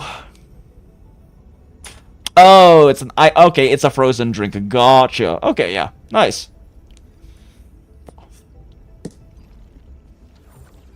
I don't really seen them that way. Lots of rum and juice based like Mai Tai or Blue Hawaiian, Zombie or Navy Grog. Oh, okay, gotcha. I'm not familiar with the term Beachcomber then, but yeah, those are like some those kinds of like classic refreshing vacation drinks. Gotcha.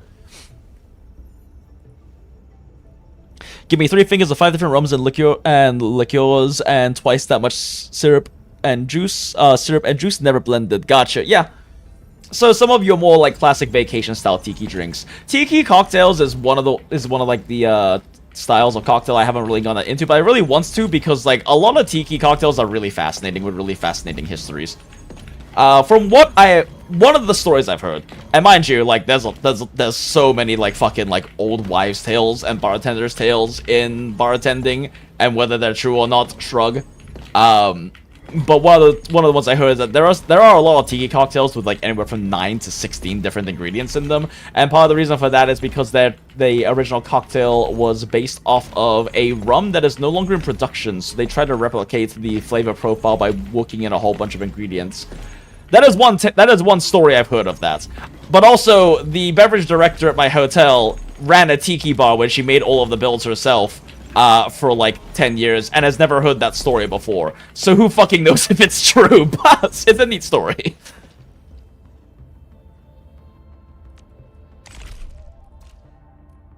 Alright, well we did Carly's Fairy Tale. Let's go. Give me aura barrels. Nom nom nom.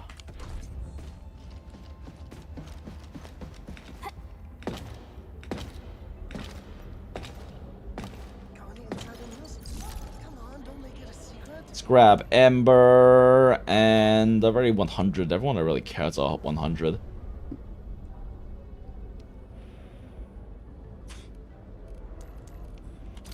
I guess we'll just grab the gifts while we're at it. Training at the order? Actually, I should probably use these. My thanks. Get back here, old man! Get back here, uncle! Give me free shit. I went through quite a bit to bring this back for you. Does it spark any memories? I don't know. Does it spark memories? Have we even spent any time together, Aviwana? What do you even mean? Does it spark memories? Okay, yeah, Citron Bees definitely spark memories. Memories of the factory building. Of building the Walmarts. Of optimizing our definitely not cursed production lines. Fun fact, zombies and those kinds of mixes are big for the teens in PH Philippines. They usually come in pitches to share. Tagay culture and all that. Is it Tagay or Tagay? I'm actually not sure how you pronounce that. I'm very, very bad with the C pronunciations. But yeah, neat. That's good to know. Oh, that's interesting to know. I guess it's good to know, maybe? I don't know. I mean, not more new knowledge is definitely good.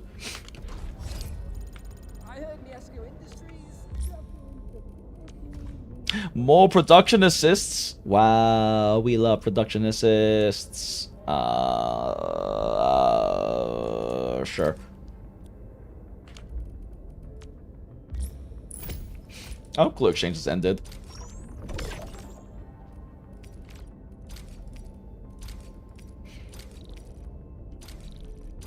God damn it! Fucking Maine gave me all of his 7s. I don't know how much of this is a meme in like the rest of the Arknights community, but among my Discord Arknights friends, like the ones I hang out with in VC and stuff, who kind of got me into Arknights, It's a meme of ours that we fucking troll each other by sending all of our spare 7s at, like, random people in the friend group. So, like, I'm happy I have all these 7s, but also, fuck you, main.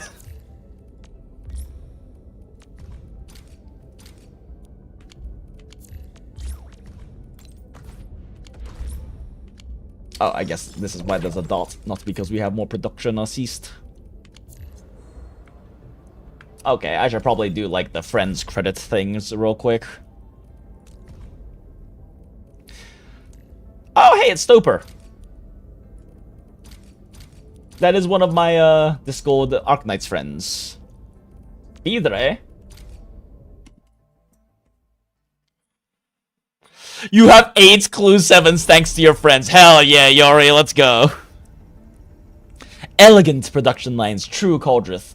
All of our factories are very elegant.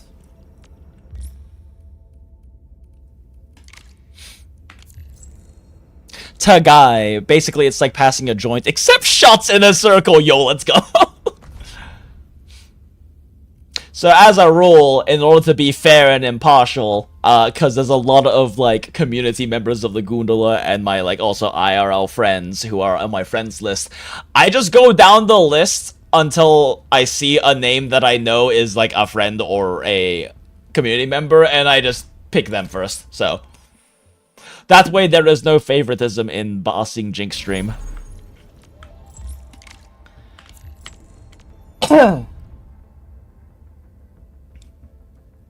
I do need to add a remark to Doper, though. Domper.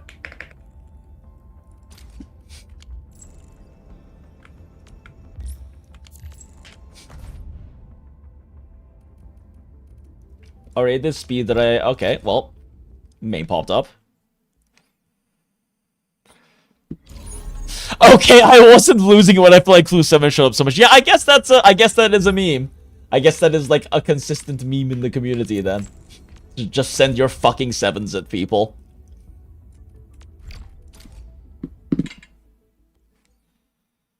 Hey, what's the name you gave me? I just Valk. You're just Valk. I don't know, like, the thing is, like, all of the community members in the Goondola, I just named Valk. How many fucking surges do you need for this? Wait, what? Neo, how many do you need? I just have you named, like, what I know you are. I know your names are, like, in Discord and stuff. So, Valk, you're just Valk.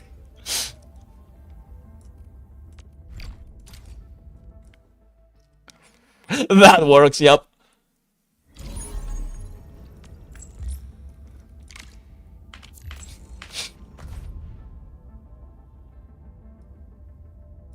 Fine, I'll make it a point to send all my 7 Clue 7s to the same person from now on if it lets you. You should. You should. It is a fun meme.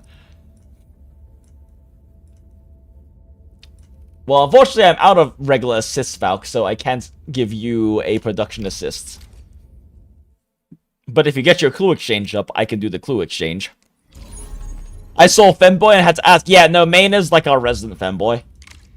He is actually also a mod in chat and the Discord server, but like, I kind of, when I made the Discord server, I kind of just grabbed a handful of my friends and were like, you want to be a mod? I don't expect you to ever do anything, and he was just like, sure. So he's technically a mod, but like, with such a small community, we don't need mods. And he just kind of exists.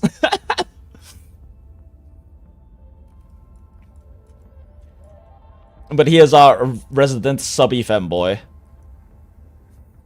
I'm just trying to see if there's any clue exchanges on highlighted names, but it doesn't look like it. Man, y'all need to get your clue exchanges on lock. Yeah,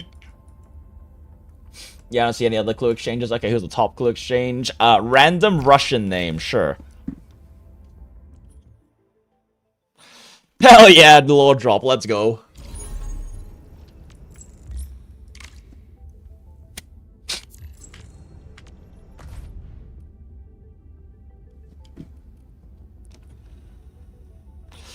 Well-adjusted gooners and all that, exactly. We are a community of well-adjusted gooner hags here in the Goondola To Gacha Hell.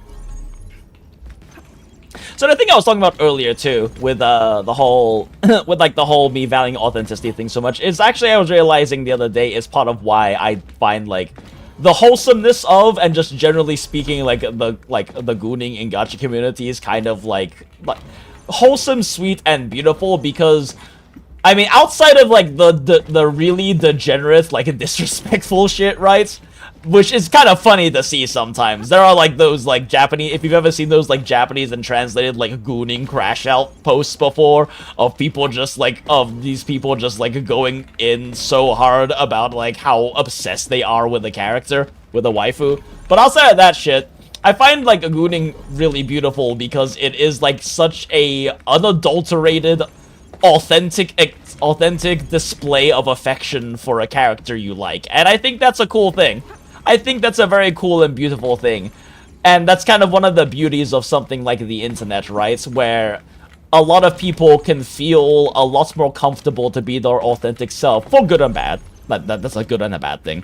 But a lot of people can feel a lot more comfortable due to the anonymity, or due to finding people that they're, for lack of a better term, like their tribe or whatnot. Finding people they are comfortable enough with to just be that like raw, pure, and authentic with, and I think that's beautiful. I love that. Fuck Goonfield, fuck Metaslave. I need more worker here. So everyone gave 7s because everyone had a bunch of them, and the cap in Arknights is much lower than ENDFIELD. Yeah, but why is it 7s? Like, why is it that everyone has extra 7s in Arknights? I mean, yeah, no, the cap is so low. I am constantly having to like fucking throw gifted clues in Arknights at people because like the cap is so goddamn low at 10 when you have goddamn 7 to do a single clue exchange. But I'll read your previous message. In Arknights, JinJinx, you get a boost to finding clues based on where the op is from. So at the beginning most people had, because they had Rhode Island's ops, so everyone got clue 7. Gotcha, Neo. Okay, gotcha. That's where it came from. Appreciate it. Yeah, clue 7 is Rhode Island. Gotcha. Okay, that explains it. Good to know. Appreciate the deep community lore drop.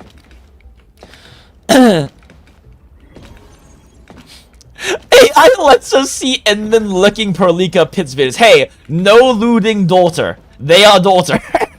I'll take a global warming to see more of these memes. Yeah, this is why you're still in top chat. You're in top chat, jail ass. Remember, chat. This is what happens when you start drinking. Hard spirits at 12 years old. Don't be like assets. Okay, so I should probably go to the shop and spend these credits. Oh my god, that's a lot of fucking credits.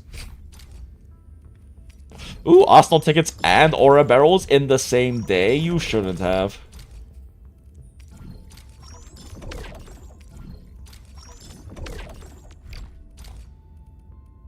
And more Arsenal tickets you shouldn't have. That's a pretty lucky credit day.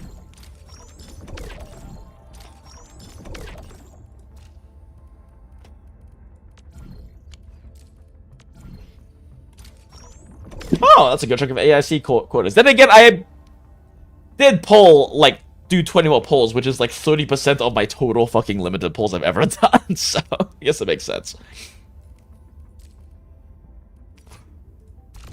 Are there any bundles ending tomorrow that I feel like getting? No, it's pretty much just the messenger pass. I mean, I guess I could get Arsenal tickets just to support the game. But I'm probably gonna end up going in pretty hard on buying polls when, like, Rossi and... like, Rossi and Mifu and Tong Tong come out, so I'll probably hold off for now. I might grab the Protocol Flow bundle before it goes away, though.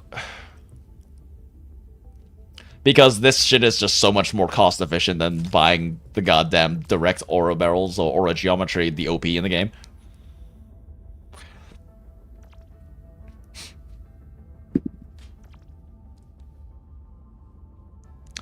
All my C brothers are unhinged. That has definitely been my experience with my C friends. Y'all motherfuckers are crazy and I love you. Also, though, actually, I have a very funny bartending story. I guess this was I guess technically I was bartending, but this was doing like a private event where I was more so serving story. So back when I was working with a restaurant consultancy, we were doing a consulting contract with Scales 925, which was TI's fine dining, quote unquote, restaurants back in the day. Mind you, like, the place went under despite us actually managing to get them operating like in the green for once. They were actually making money, but they decided to just say fuck it. And like, no shade on TI. I saw the guy once while I was doing my 6-month contract over there, and he was just basically the name attached for marketing purposes. He had nothing to do with operations, and that place was run like shit. But I was taking care of this private party where they bought out one of the private rooms. These motherfuckers straight up bought literally one of everything off the menu. They drank 5 bottles of Don Julio bottle service. There were like 15 of these people, by the way, and they drank 5 bottles of Don Julio tequila. And when they were paying me, their bill was like over $2,000, right? So when they were paying me, there were the 2 like main guys for the events. One was this, like, tall, very, like well-dressed, like, very took care of his appearance, like, handsome black man. And the other was this, like, short, rotund, Danny DeVito vibe, like, looking Mexican guy, just covered head to toe, including on his face in tattoos. Like, gold rings all over his fingers, gold, like, grill and everything, right? And when they're paying me, they go 50-50. And they start paying me in 20s. So by the end of this, just for their tab, they've paid me in over 100 20s.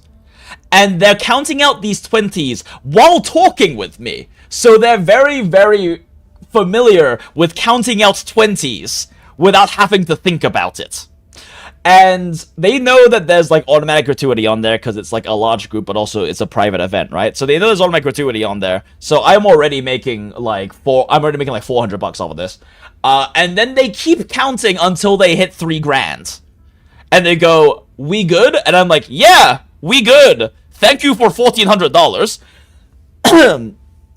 And while the Mexican guy is counting out his money to me, he's like, "Hey man, you Filipino?" Because, like, I'm Chinese, but my family is Hakka, which is one of the small, like, ethnic groups in China. The majority of Chinese people you meet are Han.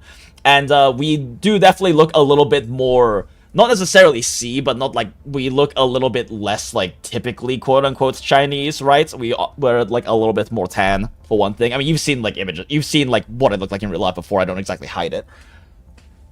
But so he's, like, counting this out. He's like, "Hey man, you Filipino?" I'm like, "No, I'm Chinese." He's like, "Oh, okay. I got a bunch of friends who are Filipino. Those motherfuckers are crazy. They're all in jail though." And I'm like nodding, like, "Yep. Cool story, bro. Thank you. There is probably so much cocaine on these 20s right now."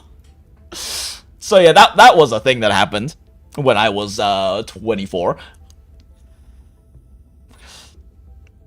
I'm a smoker C, not a drinker C, Lamel. Hell yeah.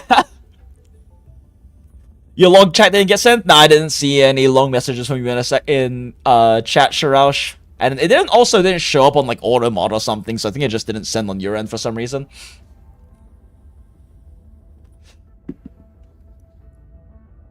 I've had enough time from 19 onwards to adjust to having less brain cells in adulthood. Blissful life. I barely drink that long. Yeah, I actually don't really drink that much these days. Yeah, I don't really drink recreationally by myself much at all. I'll drink with friends sometimes when we're drinking, but since I go out pretty infrequently at this point, right? Because, like, I like spending time, like, on Discord calls with friends. I like spending my own alone time playing games or working on projects, and I like spending time, like, with the community and streaming and stuff. So I do, like, go out with my friends to, like, goth nights and stuff like that, like, a few times a month, but that's kind of, like, the only times I really drink these days. So I don't really drink that much. I drank a lot more when I was running that bar, because, A, I was constantly testing, like, new cocktail builds. My distribution reps would, like, you know, have tastings and things like that. And then on top of that, too, like, I have free booze. And then I'm also hanging out with, like, my co-workers slash employees or whatever. I'm hanging out with, like, the bar managers from, like, the other bars and restaurants, like, adjacent to my bar and restaurant.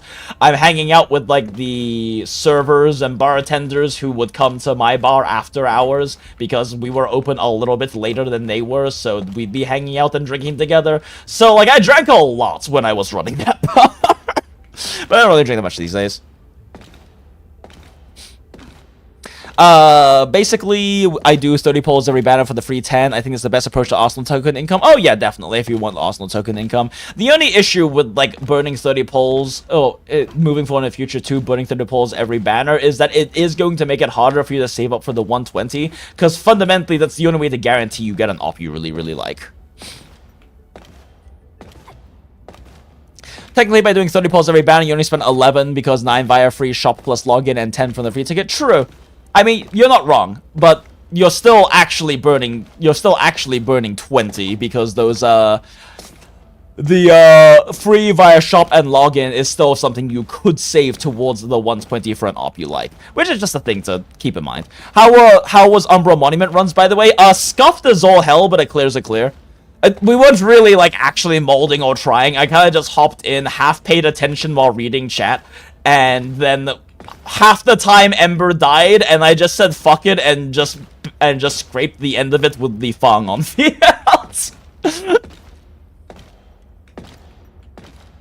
The shop and login can't be saved this time. Oh, wait. That's right. The shop ones can't. Yeah. Is it only 9? Is the shop and login only 9? I thought you got 10. But yeah, no, you're right. Sorry. You are correct. You are correct. Wait, the 10 from the free tickets. Isn't the free ticket transferable? I haven't really been paying attention to what our poll income looks like, so maybe you're right. I don't know. Either way, yes.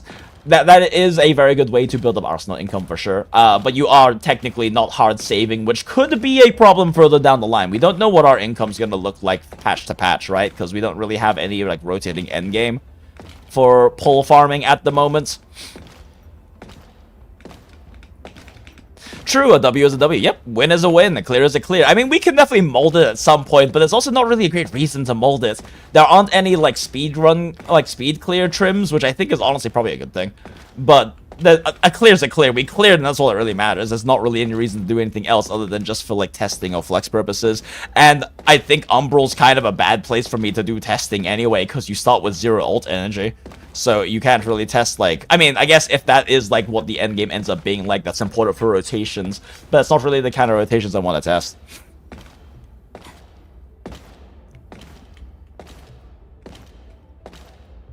Login event banner is 4, shop is 5. Sure, it's just 5 from the event banner. Should be 5 from the login event. It's 10, so it's 5 from shop and 5 from login. But also 10 free is only if you go to 60 on the last banner. Oh, yeah, that's true. Yeah, it's 10 in total. Yeah, that sounds about right. I don't know. You guys have paid attention to the numbers more than I have. I kind of just haven't. Yeah, so you get 10 free pulls to throw, which is nice, but you then have to invest another 20 in yourself, which is not necessarily a bad thing. For, like, Arsenal income, but there is an extra 20 you're investing in every banner, and we don't know what the banner pacing is, because right now investing 20 every banner is expensive, because we've had a banner, like, fucking every 16 days, right? But is it 16 or 17 days? I don't know. Anyway, we have it, like, every, like, 2.5 weeks or so. And I doubt they're gonna keep that pace up, but if they keep up a freaking enough pace like that, and we don't have a lot of income, that is gonna start draining savings pretty quickly. But it is definitely a method to go by, and it's not a terrible one. Getting the free 10 pull from, the 30 is definitely not the worst idea. I remember in Beta Test 1, there's kind of a road-like mode, but I don't know if it's going to make a comeback since it's removed in Beta 2 and release. Oh, really? Okay, I did hear there was something about a roguelike mode, but I haven't looked into it. Huh. Interesting. Maybe they're going to try to do some iteration on it and figure out a better way to implement it if they decide to pull it from Beta 2. Alright. Circle jumping. Circle jumping complete. Is there something else I need to do right now? Right, dailies and other games. Alright, chat. I'm gonna go pee, grab some more water, and then we'll do probably some dailies in other gachas real quick, and then probably try to knock out Surtur questline. at the very least, before hopping off. I can't stay up too late tonight. I have work in the morning still tomorrow. It's a Monday, so it's not exactly like it's gonna be too busy or difficult, but I do need to make sure that I'm not staying up until fucking 5 a.m. or something. So anyway, BRB chat.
And we are so back, chat. Thank you, Brainrot Background, for your service, as always.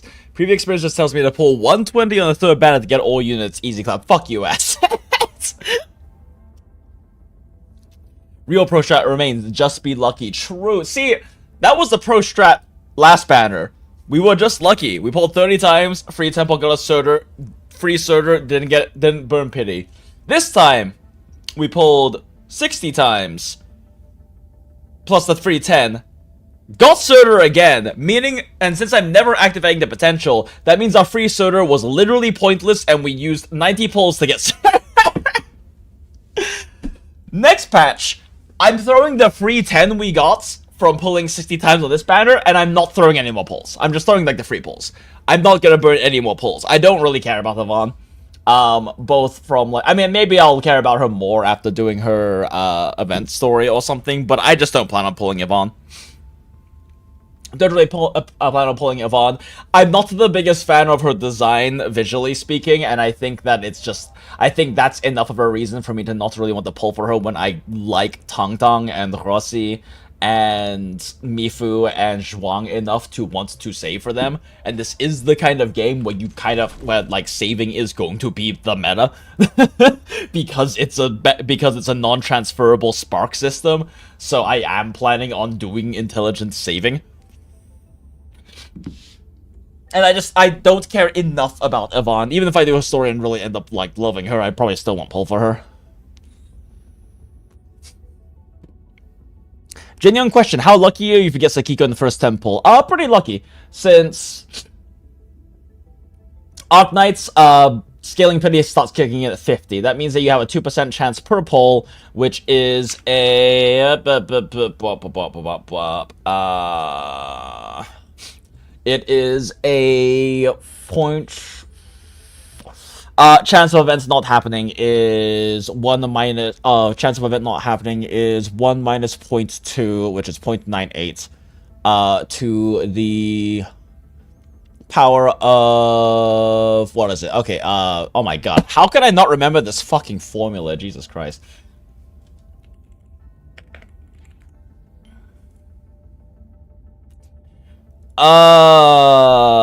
Events not happening is... what? 1 minus 2%, 0.98. Events not happening a second time is equal to this times itself. So this to the power of 2. Chance of it not happening again is... okay, yeah, no, it's just 0.98 to the power of 0.98 to the power of 10. 81%. There is an... so equal to 1 minus this. There is an 18.29% chance of getting a 6-star on your first 10 pull, and then there's a 50-50. So 9.15%. There's a point that you hit a 9.15% for a 5. For 6, 9.15% chance. So yeah, that's how lucky it is to get Sakiko in your first temple. It took me a second to remember the formula, chat. But yeah, that's how lucky you are. Ooh, stretch.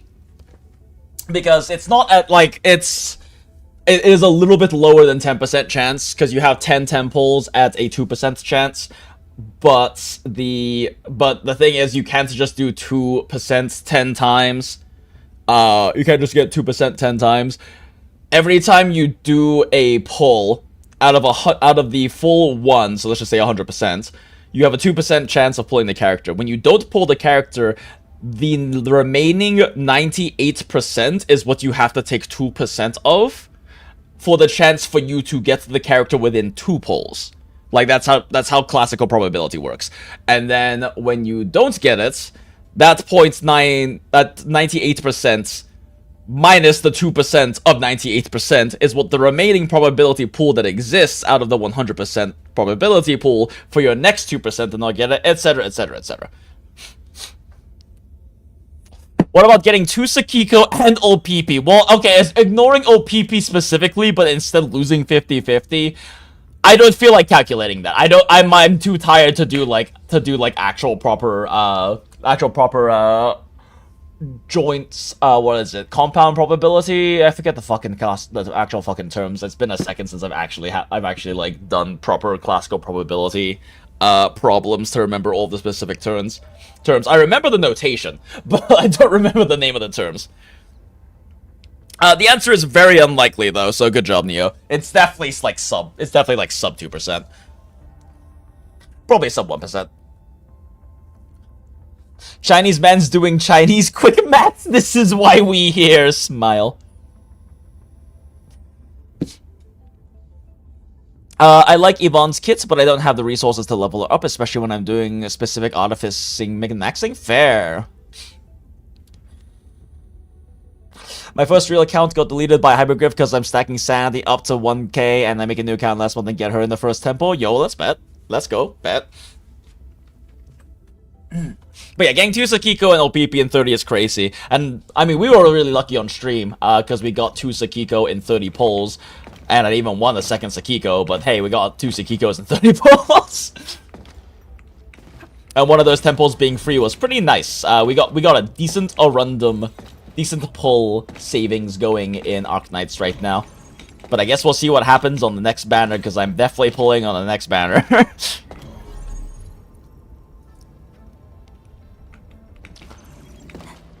You like Yvonne's Tale? I mean, Yvonne's Tale is cool. I'm not the biggest fan of her visual design. I think that it's fairly weak. I mean, I don't know enough about her backstory to know how relevant a lot of it is, but I'm also just not generally a big fan of, like, the e-girl and bubblegum pop aesthetic. So, kind of shrug. There's a lot of other characters I just care more about, and I'm not, you know, a whale content creator who's going to pull every single character in this game. I do want to be selective about it, even if me being selective means I want to pull the 4 characters we know are coming. I was lucky for getting Sakiko in 100. First time I get a collab unit without going full pity. Hell yeah. That is better than going full pity. Especially because full pity in original Arknights is not actually 120. All 120 does is guarantee your next 6-star is going to be the character on banner, which kind of sucks if you manage to somehow burn your pity right before 120, as you can probably imagine. Okay, other gachas dailies real quick. You know, I did say that. Oh wait, we already did Woowas. I did say that.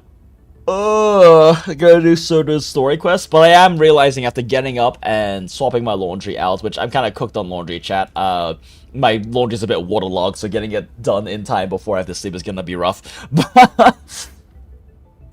But while doing that and peeing and grabbing water and everything, I did realize like how tired I actually am, and I have said before and do stand by that I don't really want to do like story stuff, especially like good story stuff, because I've heard Soda's quest is really good. When I'm tired, so we probably won't do it tonight, because if we do it tonight, I am worried the emotional impact will be lessened for me due to tiredness, because that's the thing that happens when I do story when tired. The emotional impact which is part of the reason I like stories, is like experiencing the emotional impact of good writing. And I don't want that to happen, so we're probably gonna do Soda on a different stream. We still got like 20-something days, right? So whatever. Oh, on collab 120 is hard pity. For normal banners, the next thing happens, but that's 150. Yeah, that's right. Didn't know that. I've never gone to 120 in Arknights. I haven't either. Gilbert's story quest confused you? Oh, interesting. I wonder if it's a story quest that makes more sense if you have like background knowledge of like OG Arknights lore or not. You think Surtur is greater than Angelina, which is equal to Yvonne for character companion story? Naruhodo. I've heard good things about Yvonne and about Wolfguard's stories too, but I've also heard like exclusively lots of praise for Surtur's storyline.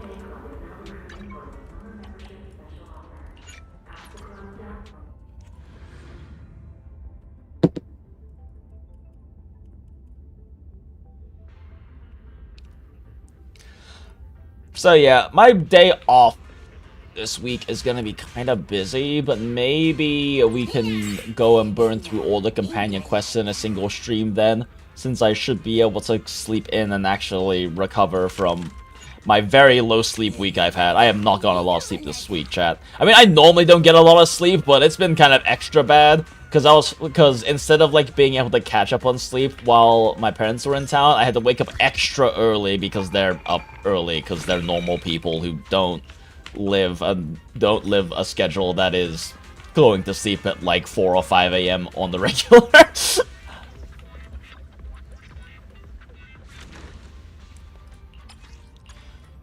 Shit, do I need to do ZZZ weekly? Wait, fuck, did I do my ZZZ weekly? Hold up. Okay, this got done by our guild, fortunately.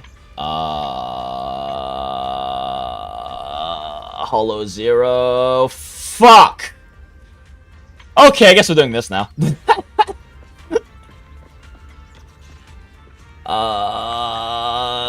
Let's go do... I don't even know what I don't really care about the like, pulling this character, chat.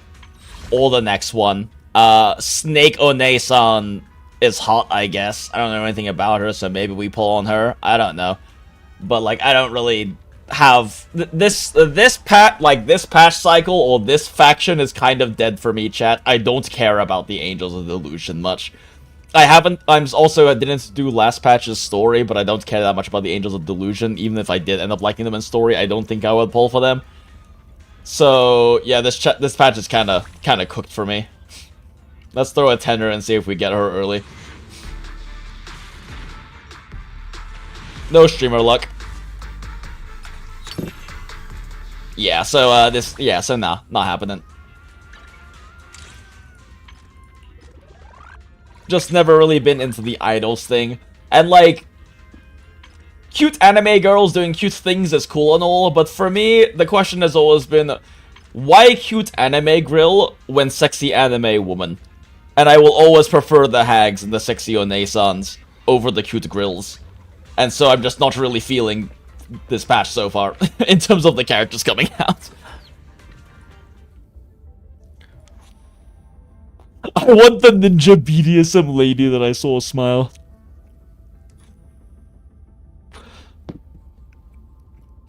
Yvonne's story convinced me to not pull for her. Interesting. You guys watch a story, I press skip? I mean, fair, and the main story has been okay. I mean, Wooling's been better. But I also, part of my excitement with ENDFIELD is how much I enjoy Arknights' writing, so wanting to see how they cook with that. Shit, right, I actually don't have a lot of time. We should probably just, I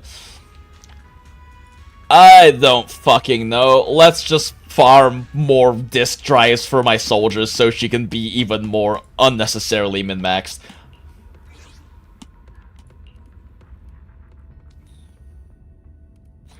Waiting for both cute and sexy hag. There are cute and sexy hags. There are hags that are both simultaneously cute and sexy, and we love those.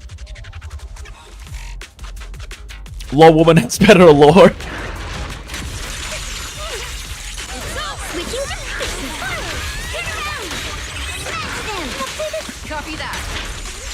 This is very inefficient.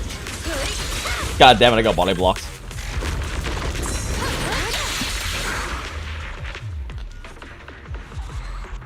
Wolf got companion story for like a teaser plus Bone Crush stuff. Unlocked the Gate Bass. Got its own story. The Lost 50/50 was Grace and I got her M4. Let's go. Been trying her now with the new potential upgrades too. Mantra is incoming. Exactly, Graerth. Mantra is indeed incoming. And Mantra is not just like normal hag level. Mantra is like uber hag level. And we love uber hag level. Well, she's not quite uber hag, but she is quite the hag. Alright, let's do this a bit more efficiently. Okay, this is not efficient being group.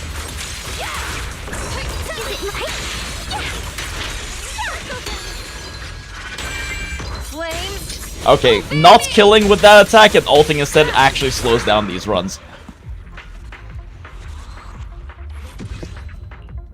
Man, I am doing these so inefficiently. I know I can clear these in a few seconds.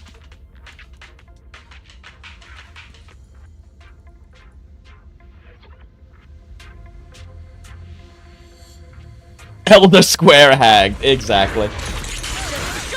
Oh, right, I need to start on this side of this guy.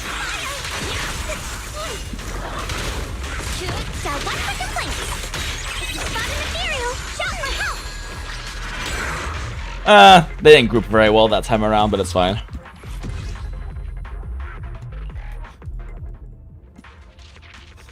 Slightly off angle with the Orphe aftershock attacks, so they didn't group very well.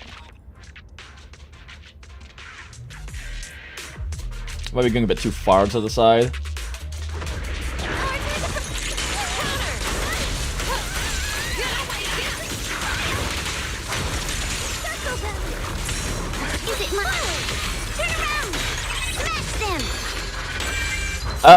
Yeah, I'm going too far to the side. That's why the grouping isn't working well.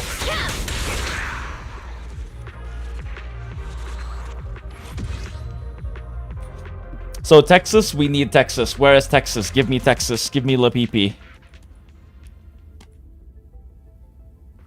I mean, I like, as much as like I joke about it being like Cope, because that's some of my favorite characters, I do think it's kind of impossible we don't get Texas and La PP and Vishadel, because they're all three way too popular characters to not get reconveners. It's more a matter of when, and I don't feel like waiting. I really want to expect that Anniversary is going to be Vishadel and Calcit. That's my prediction right now. Is first Anniversary banner characters are going to be Calcit and Vishadel. But I don't want to wait over a year for the Texas and La PP, so I hope they come up before then.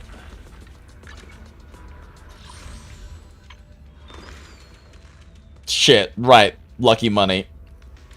Do that in a second. Hollow Zero first. Oh my god, I'm so behind on my battle. I have missed so much of this patch in ZZZ chat. Like, Enfield has made me miss so much. Has made me miss, so much fucking... Oh my god, sorry, I'm yawning a lot. I have missed so much of my, like, other gachas just because I haven't been playing them because Enfield has been dominating everything. But it's been especially bad for ZZZ just because I've been, like, kind of drained on motivation with not caring about this current faction of characters.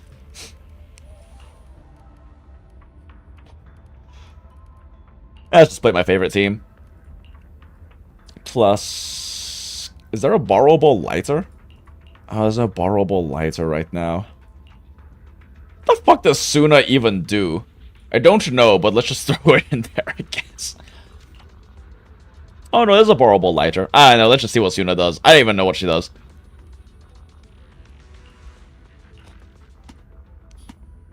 You drop PT and do the tank traits too. The only three I've actually been keeping up with daily-wise, consistently so far have been Enfield, Arknights, and Path to Nowhere.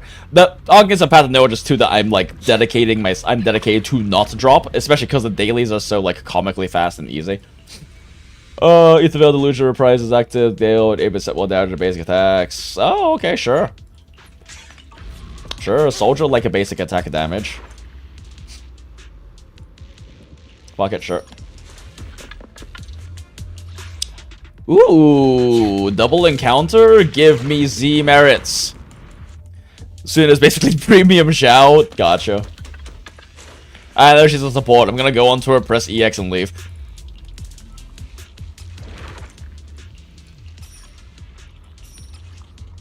Nope, those are both kind of useless to me.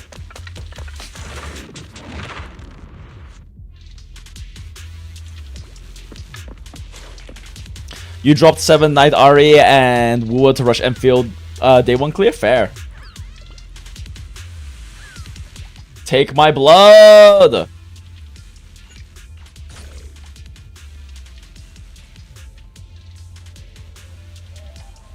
I do have a shield thing, so let's grab that, I guess.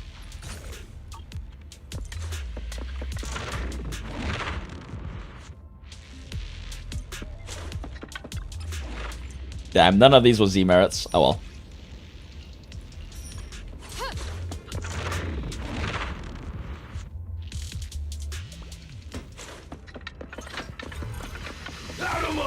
Alright.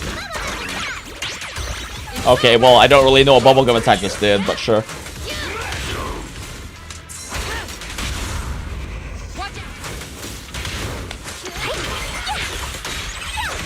Ready.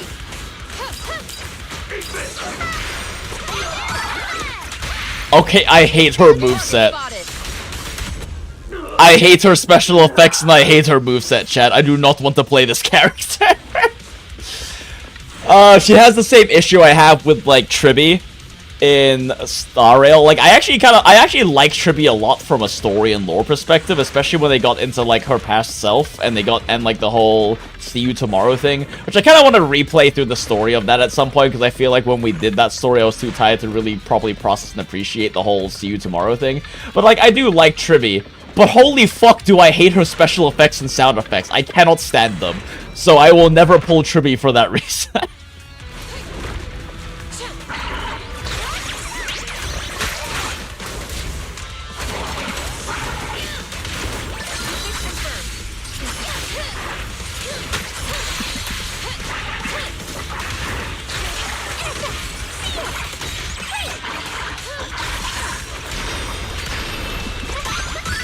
Oh my god, I hate her special effects so much. What the fuck just happened there, chat? I don't like it.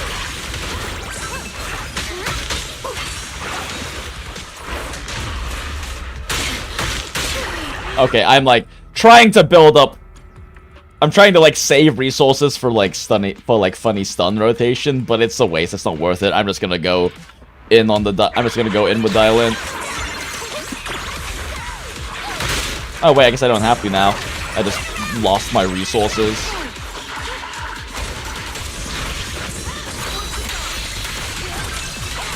Yeah, I don't know this fight. Prepare to burn.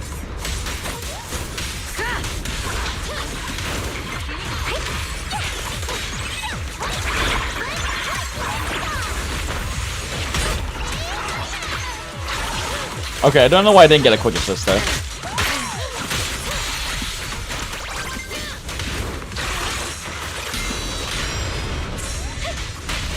Target spotted.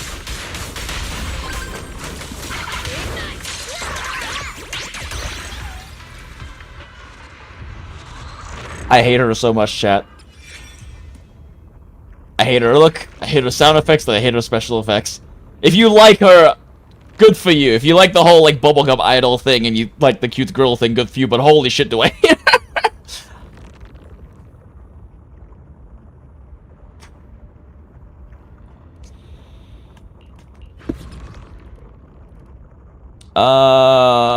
Sure.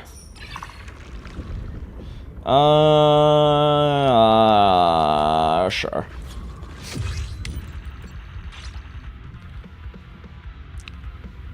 ZZ looks more anime-ish action fight since the last time I see it. Yeah, and like they've actually really, it's really nice because they've leaned into the tech that the community has developed for it, and made some of the tech that like the community developed actually official tech in the game with tutorials and everything. They're really leaning into like the mechanic, like the heavier mechanics potential in the gameplay in ZZ.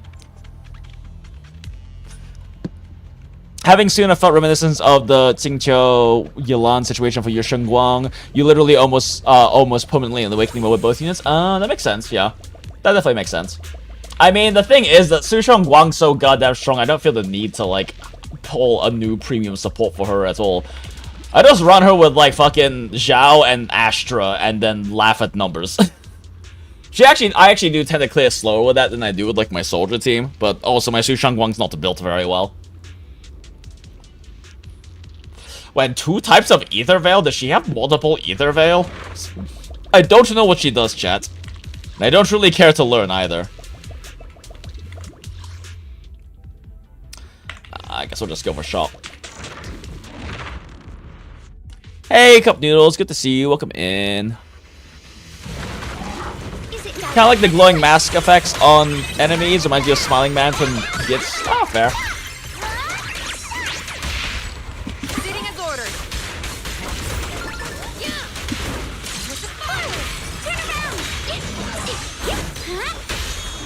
It's actually kind of a fun thing about this team is that Soldier This team actually really nice when you can, with soldiers specifically, it's really nice when you can get like stuns on small enemies because you can do soldier's chain attack and then use the very powerful follow-ups she has on it on like a primary elite target, like in that case.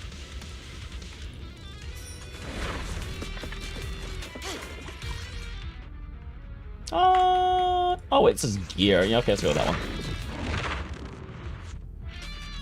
Just hold her E skill whenever for TLDR mechs for her. Oh, okay, cool. Yo, let's go! Free Z merits.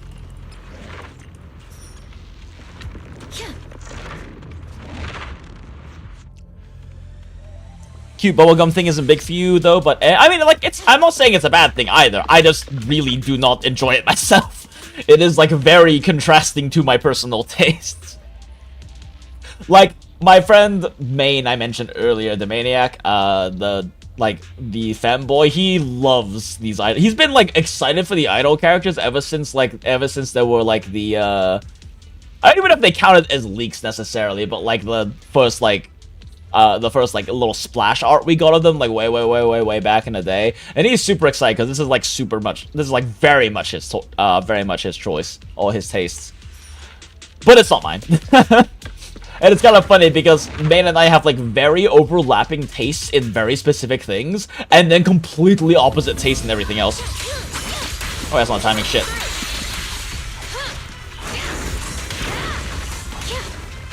So just hold EX. Oh, okay, cool. Things just happened.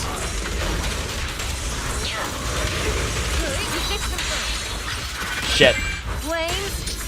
I thought I could get that basic 5 off in time. I could not.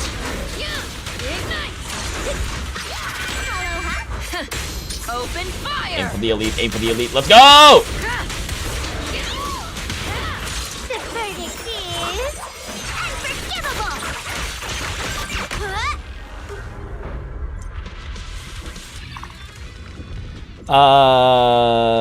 unforgivable. When agent auxiliary character lands a crit, they immediately defeat normal enemies. Whatever. Ooh, more chain attacks? You shouldn't have. Wait, who even is my auxiliary character? Oh, right, Lighter. Whoops, I shouldn't have pressed that button. I'm about to fight the boss and I just wasted Lighter's ult.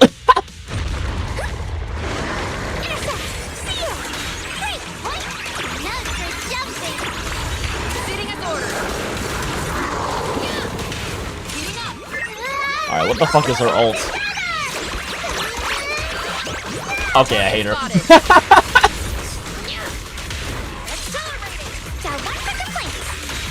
Prepare to burn. Ignite. Proceeding as ordered.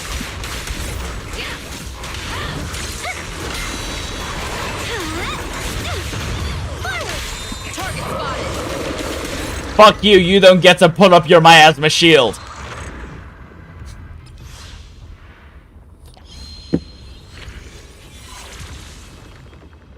My biggest annoyance is with the AoE sizes. Sure, Warheads do fuck tons of damage, fine. Why is our AoE size AoE the size of the whole room?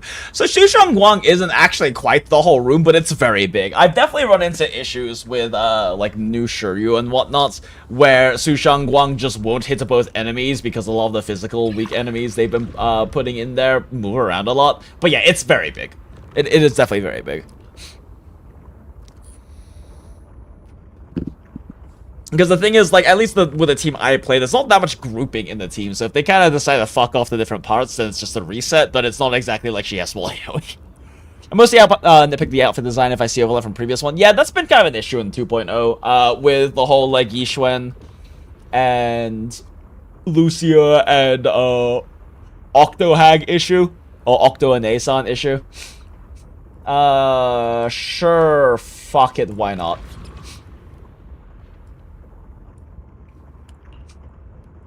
Let's go with more Days. Days is nice because it enables me to just skip my Miasma Shield phases. So this Hollow's kind of where the fuck are the funds for skiers? Thank you, Graerth. Yes, where are they?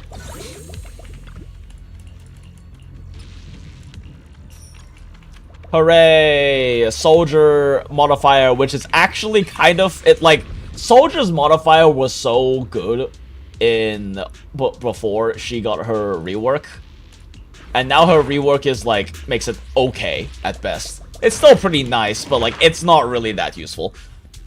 It lets her slightly combo skip to a basic 5, which is nice, but because she has such like an intense like parry focus in her mechanic, it's not that useful.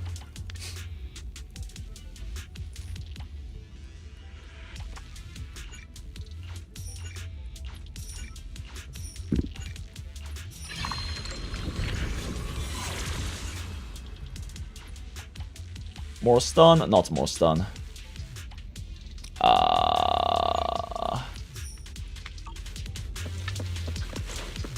It's going hard, right? Yeah? Yeah. Give me more Z merits! Come on, blue encounters, I believe in you. Hope Fang years of fast inflicted so my arcs I can go zoom zoom. That would be very funny. Just one strike.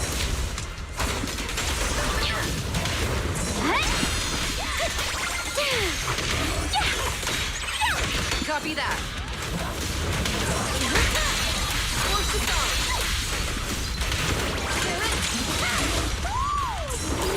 Oh, weird. My charge attack didn't put the register there. Oh, are you fucking kidding me? Still got smacked out of my follow-up because of hit lag. You're kidding me. Oh well. Hope you're having a fun stream. I keep on accidentally Yuri baiting with my straight D&D character. I swear to God, they're just friends. Good to see you, Merrick. We love Yuri baiting, though. I'm not just an astronaut. I'm Astra's best friends, an occasional third. Stars of Lyra. Alright, come on. Give me Z merits. Give me Z merits, motherfucker. You want Z merits? Wait, why am I getting the astronaut twice in a row? You're fucking kidding me.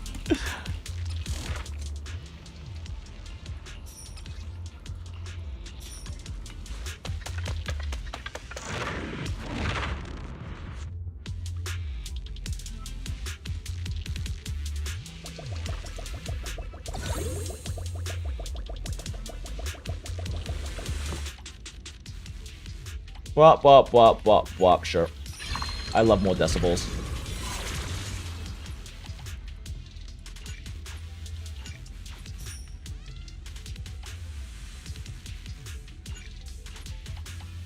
Come on, stun. That's not stun. Come on, stun. That's stun. I'm not actually not even reading what these things do. I just wanted to get the gear leveled up.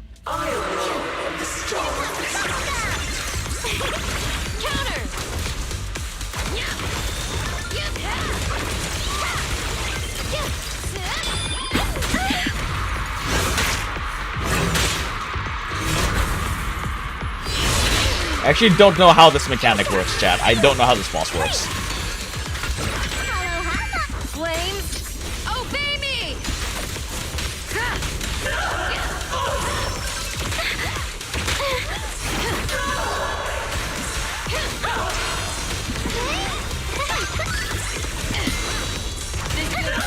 Like, am I supposed to stun them? I don't actually know how this boss's mechanics work.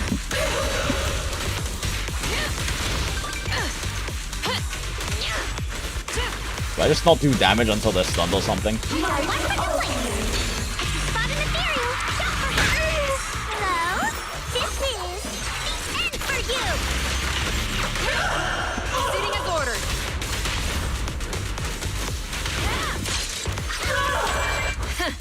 Open fire!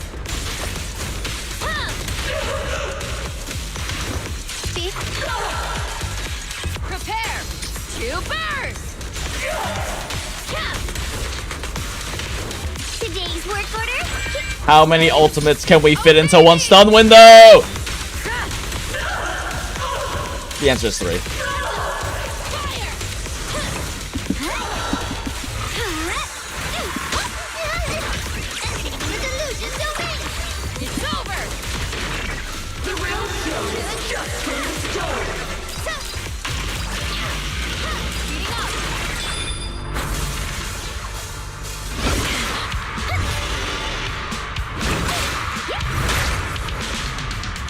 Oh, do I have to, like, actually manually dodge? Okay, I think I get it now.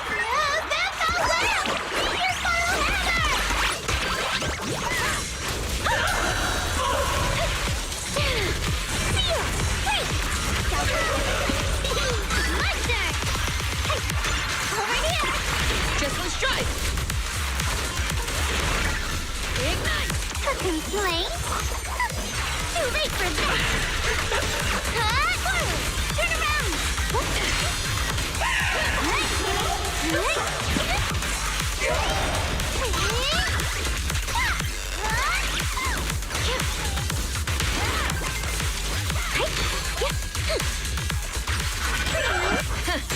Open fire.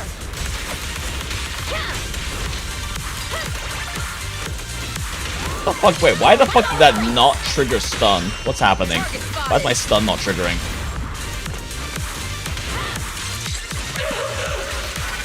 Prepare to burn.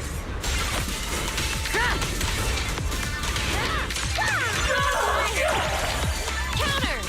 Okay, that was all very weird. Obey me. Like, manual chain attack doesn't stop, like, manual chain attack doesn't stop ults from stunning. I'm confused, whatever.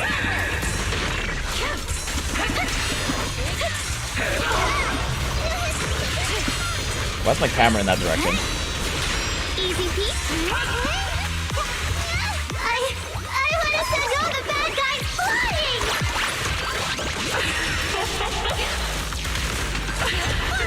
Turn around! Smash them! The verdict is... unforgivable!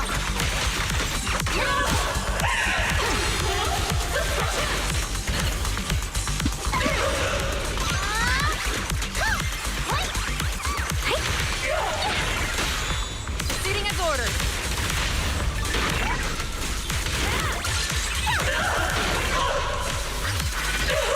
Just strike. Okay, well, this is all very, very, very inefficient play.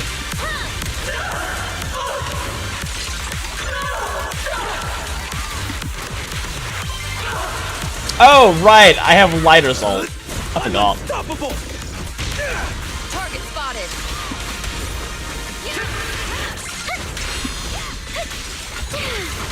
Guaranteed for attack to spot an ethereal! Ow! Proceeding as ordered. Hello? This is the end for you! Was wondering why I never used it because I forgot it existed. Prepare to burn.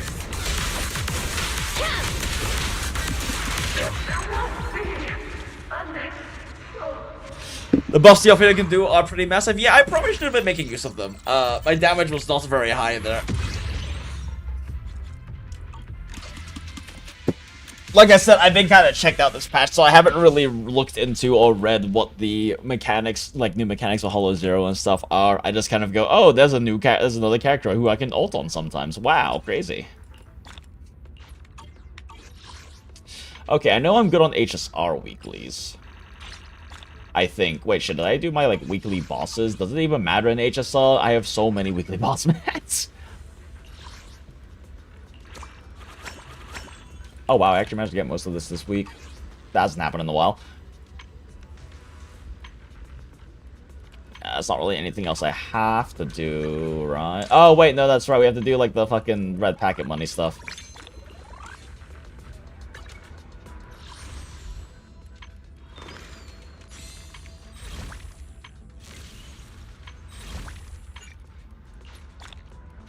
Give me free things!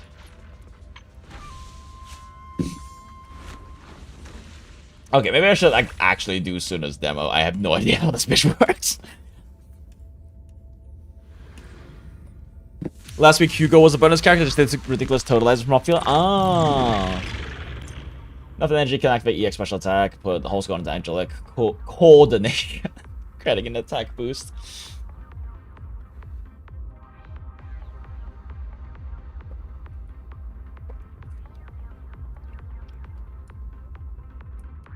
Oh, you hold EX to do both in quick succession for Ether Veil. Gotcha.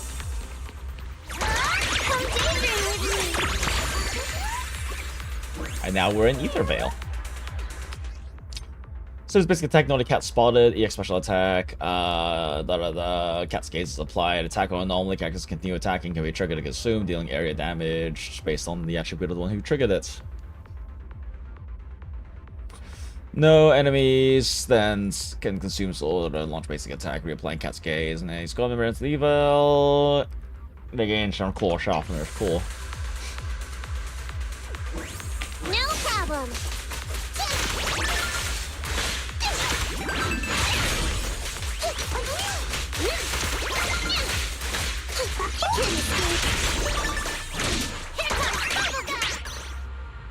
Is that it?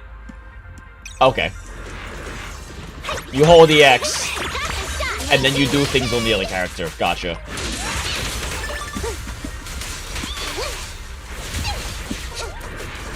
So, classic support.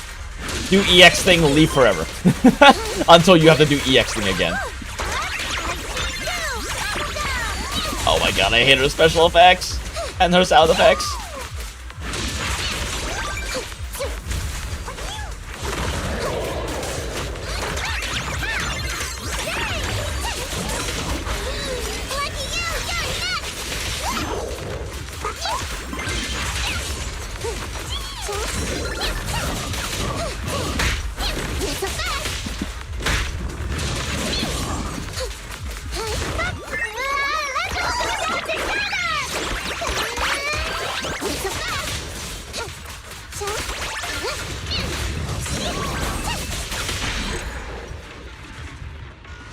Astra 2 with now more bubblegum smile. 2 advance from me, where's the auto battle smile? Yeah, hold special is 100% of her mechanics, apparently.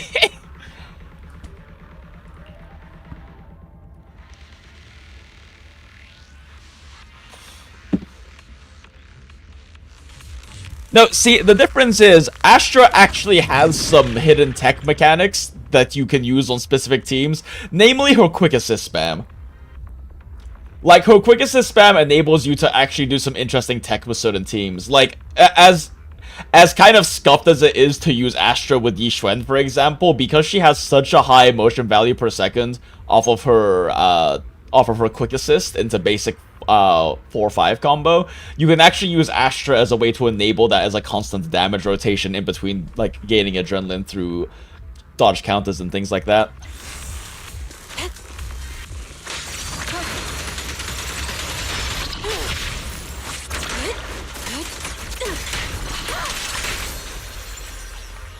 Is doing this worth the 20 polychromes? I feel like the few minutes spent doing this is not worth the 20 polychromes.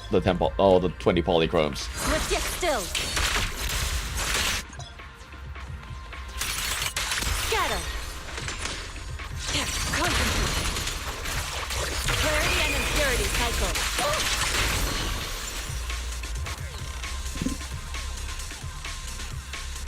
Ooh, is the trial team. Oh, just the pawn. Okay.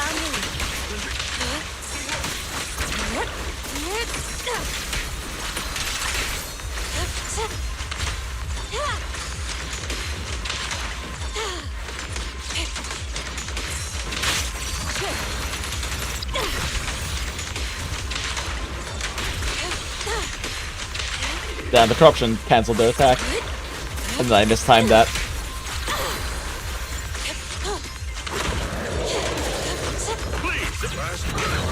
Obliterate form and spirit. Action creep. Rest shepard. Listen. An opening. Swift yet still. Clear yet murky.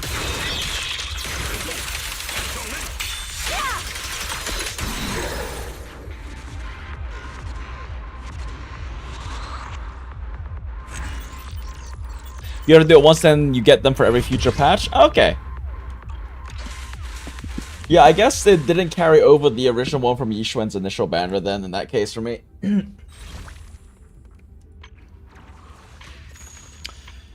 Okay. We gotta go do this thing. I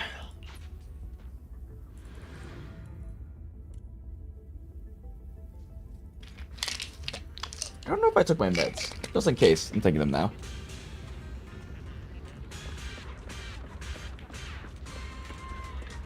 And if I accidentally took my meds twice, well, rip, I guess.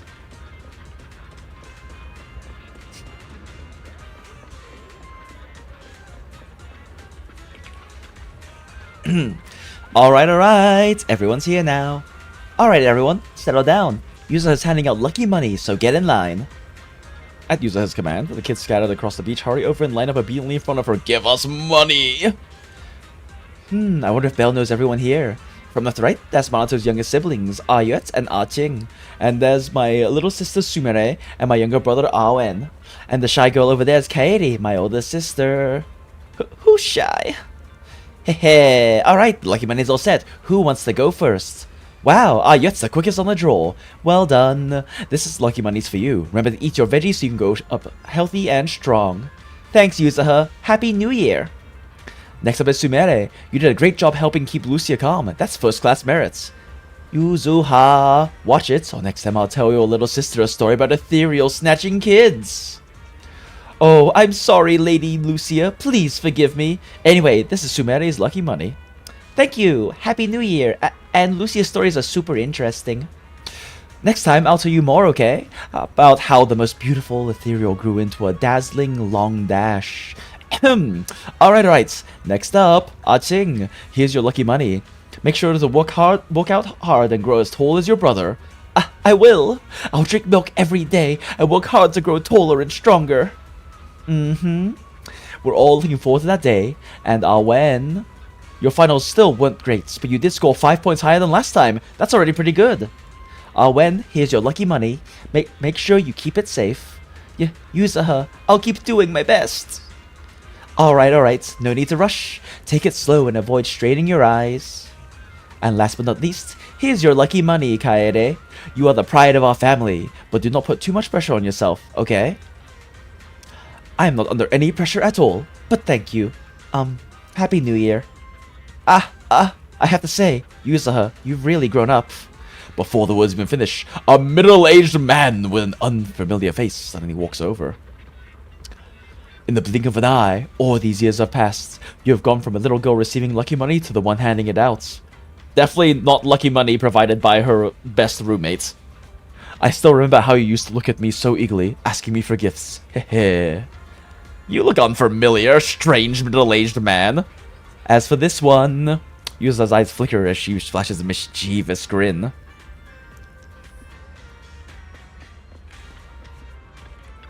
Balrog. Oh, it's Balrog. This is my dad.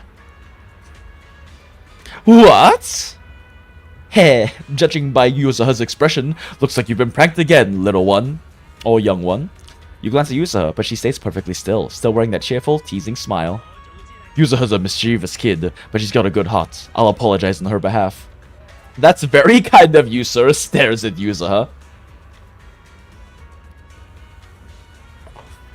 Don't be so nervous. I heard from Yuzaha that she met an interesting young person recently. I'm guessing that must be you, right? And not her roommates? Dad. She's the Belle I was telling you about. She said she was able to complete her school internship and even get good grades, all thanks to you, right? Internship? Grades? We wouldn't have just murdered ethereals together and resolved her and Alice's childhood trauma. Just now, Yuza, who's been smiling the whole time, seems to lose her composure, blinking at you and sending signals non-stop. This... Yes, that's right, just like Yuza has said, sir.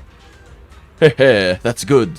By the way, young lady, this is the first time we've met, and it's during Gilded Carrots Day. Here, I'll give you some lucky money. You're too kind, sir. Oh, just take it. Our Wi-Fi lucky money doesn't come with much Denny anyway. Alright, just take it as a token of a senior's good intentions. Aha! Thank you, Mr. Balrog. Happy New Year. Xin Yan Kuaila. May you keep discovering and creating. Endless wonders are still waiting for you in the new year, young one. And open the lucky money envelope from Uncle Balrog with a blessing written on it. May you keep discovering and creating. Endless wonders are still waiting for you in the new year, young one.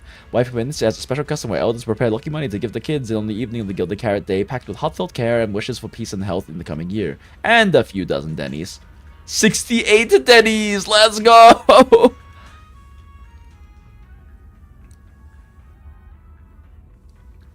After handing out lucky money, you wander around Farloom Heights with everyone else. As evening rolls in, following Wise's reminder, you head back to the sweeper and have a crash for the night. Alright, where the fuck is my Obol's money? Belle, how did you sleep last night? Not great. Never great. Is that so? Looks like you were too excited to sleep after all that fun with everyone yesterday. By the way, Belle, if you're free today, how about we head back to 6th Street and take a look around? Ever since we joined Yunque Summit, we've been spending most of our time over at Wi-Fi. With Yoda Carrot Day coming up, maybe we should stay home a bit longer. With not much going on for the new year, how about heading back, chatting with 18 and the others, and having a simple meal at home? Alright, we'll do it your way, Wise.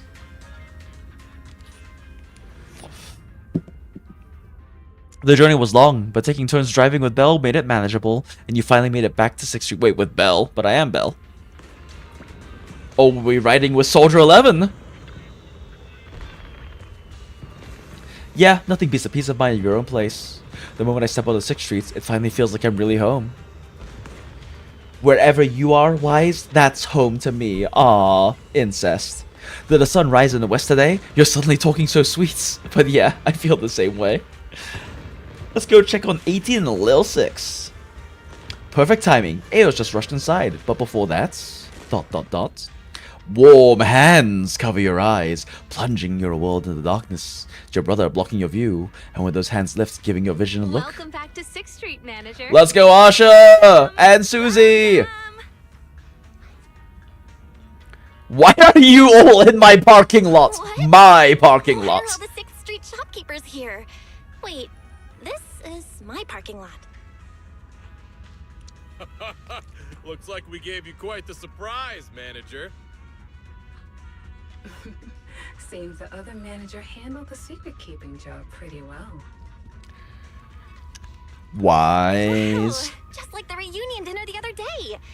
So didn't expect you to team up with everyone and hit me with another huge surprise, Wise.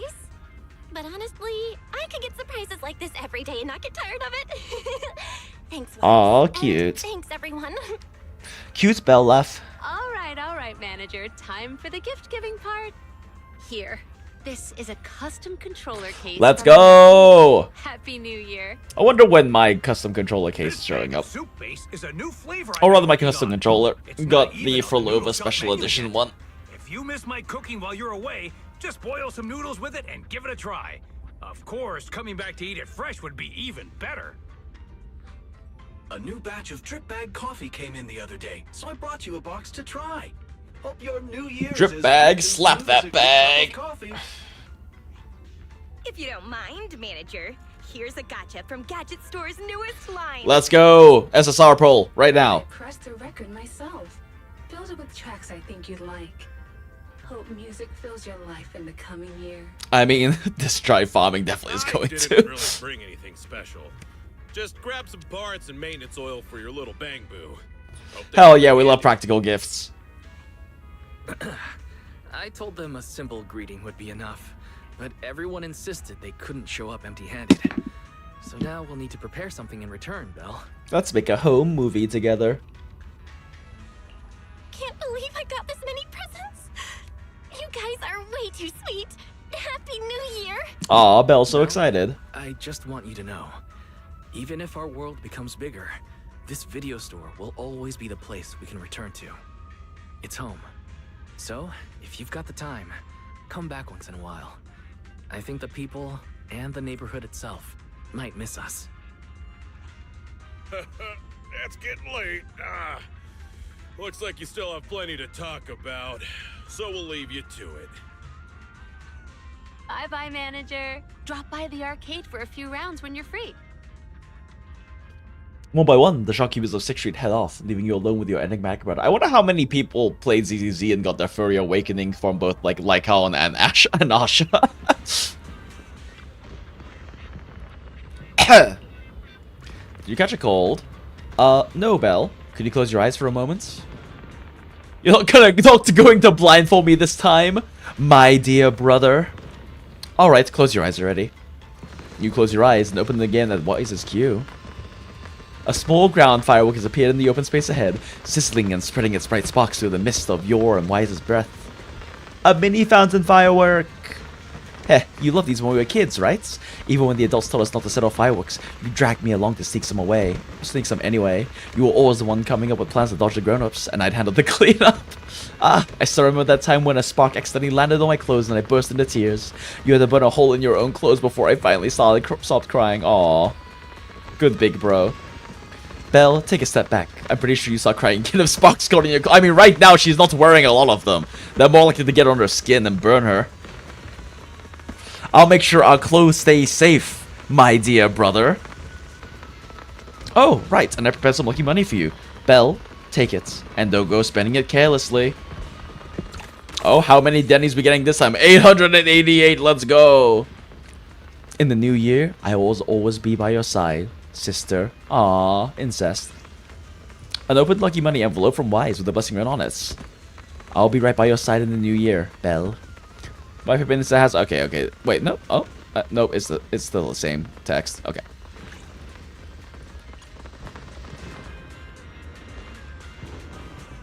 Yay! Gongxi Fat Cha, Gongxi Fat Cai. Oh my god, I'm so bad at my Mandarin pronunciation. Xin Yan Kuai Le, chat. Happy New Year! A little late, but Happy New Year! Xin Yan Kuai Le. Pretty sure that's how you pronounce it. I don't know. It has been so goddamn long. I am so bad at my Mandarin pronunciation.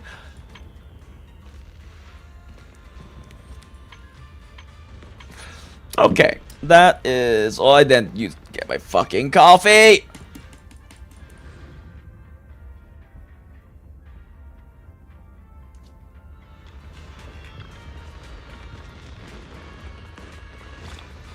I don't feel like spending this. I'm just gonna let it become overcap. I'm so behind on my battle pass chat.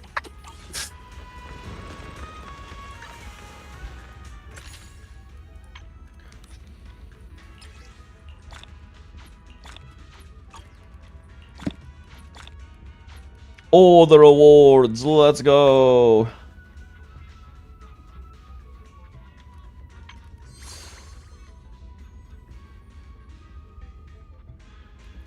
Oh, interesting. This is a squad pulling event? That's pretty cute.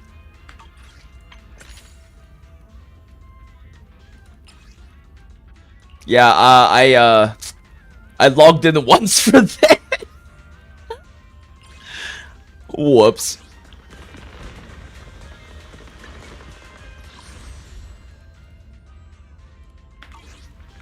That art is cute at least.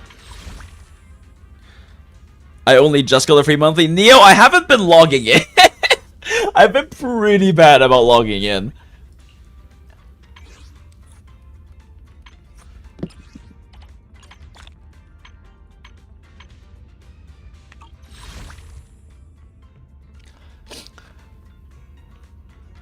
That was 1.2k polys on the other one? Oof, okay, yeah, that's kind of rough.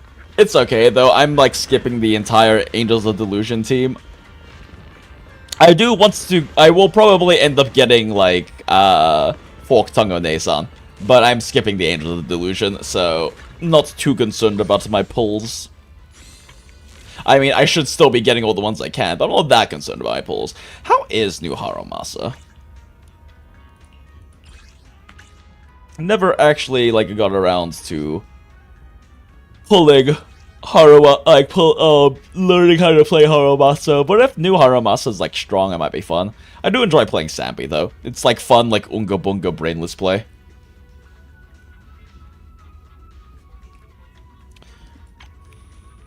I bought all the important things.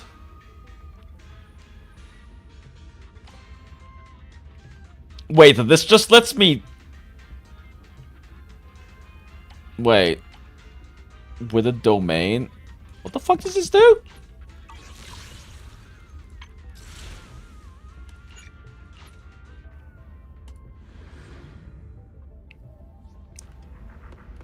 Does this matter if I... Have I not done all of with a domain? I think I have. Yeah, I have. Okay, so this is like worthless to me then. Oh, I already have 10 of these.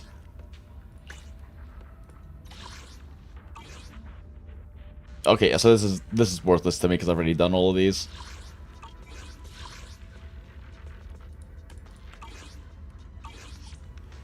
Snake Girl is also an electric attacker. Ooh.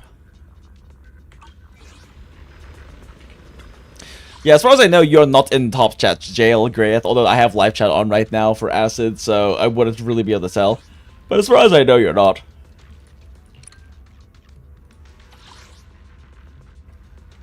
Oh yeah, these are also pulls that I did not get, do not have, but it's not a lot of them, so shrug. It's like what, 90 pulls per, or 90 polychrome per? If I get desperate, I could use them, but like I said, I'm just kind of chilling. Time remaining on this is fuck! I got distracted, chat. No, my dailies.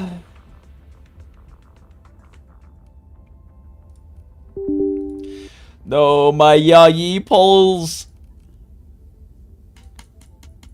I picked up Honkai Impact 3rd again this patch because they finally announced yayi right in May. Yayi is her Chinese name, which I played Honkai Impact 3rd in CN. They finally announced her part 2 frame, so I'm 100% pulling it, so I need to farm up this patch for that, because that's in 2 weeks. 53 seconds. 53 seconds! Actually, I think I already did my dailies. But come on, come on, come on. Let me at least get my daily pass crystals. Come on, come on, come on, come on, come on, come on, come on. Oh no, my first name is Docs. That's never happened before. Okay, yeah, I think I've done my dailies. Come on, come on, come on, come on, come on, come on, come on, come on, go, go, go, go, go, go. Okay, never mind, I already did my dailies. Okay, we're good. Yeah, I was up late-ish last night, so I already did my dailies. Cool.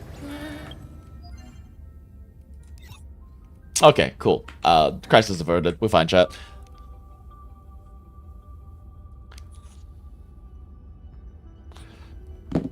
Still heard the junk thing in the background. Yep. Oh shit! I almost didn't. Oh wait, never mind. It's 2 o'clock. Okay, never mind. We're fine. I did collect dailies. Okay, no, wait, never mind. No need for panic, chat. I mean, I'm still gonna panic anyway, but no need for panic. Did we not finish this? Oh, we didn't do Zhuang's. Shit. All right.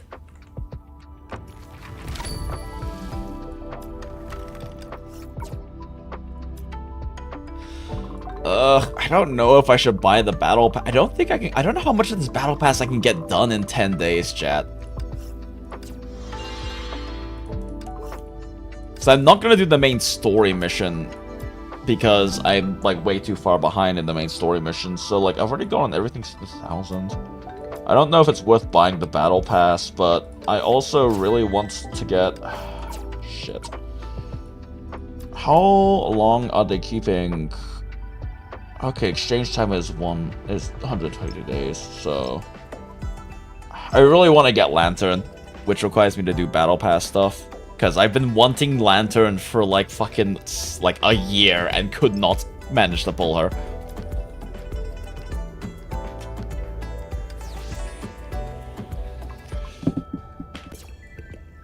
Ugh. I didn't do my Elysian Realm last week. Fuck. I need the battle pass experience though. I don't know if it's worth me buying the night battle pass. What would I even get right now if I did? I'm gonna get 13 total. That's total. Yeah, I don't think it's worth it. Just have to farm next battle pass a bit more. Oh, wait, no, we did this wrong one. Why is it? Oh, did I not? Oh, I never claimed these. Whoops.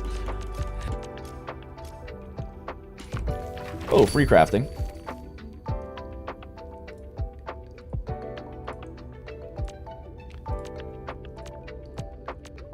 Aw, cute. Daughter?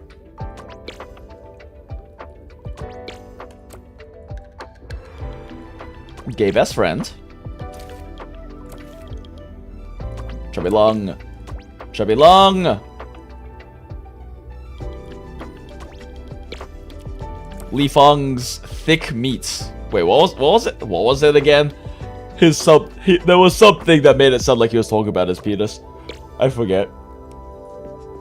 More meats!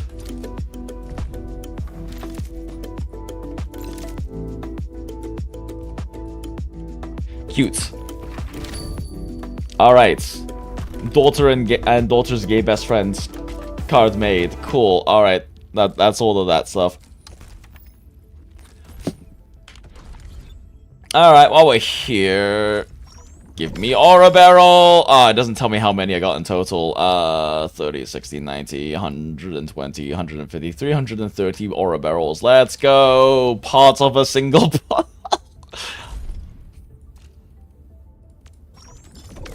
Alright, well, we got another Arsenal ticket to grab later.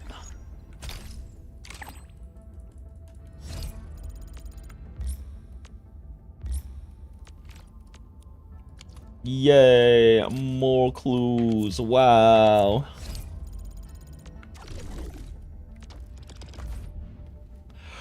How are stonks looking today? Oh yeah, it's reset. That means I can actually like I can actually buy more shit now.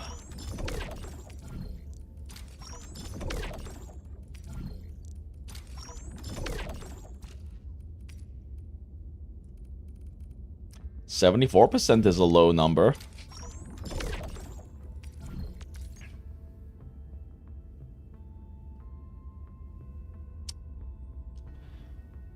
That is one of the worst ones I've seen in a while.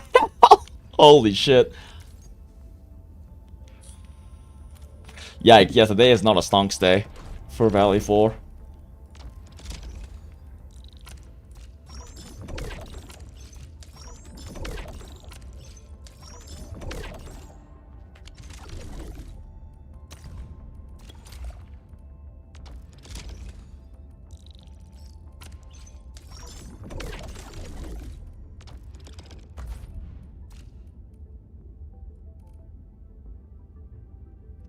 Today is not a stonks day, chat. Holy shit. Wow, that's bad. Oh, wow, today is so bad for stonks. What the hell? Ah, fuck, I forgot to do my environment monitoring yesterday, I think. No, I did it. Maybe. Maybe? I don't know. Maybe. Pretty sure I forgot my depot node. That's fine. Whatever. Give me artificing crystals!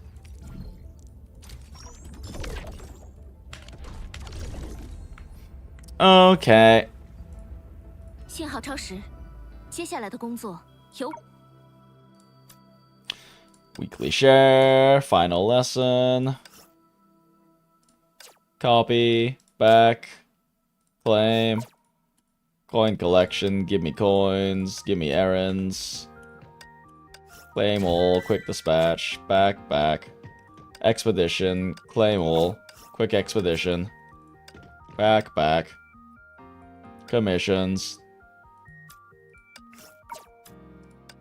quest new, accept, submit, submit.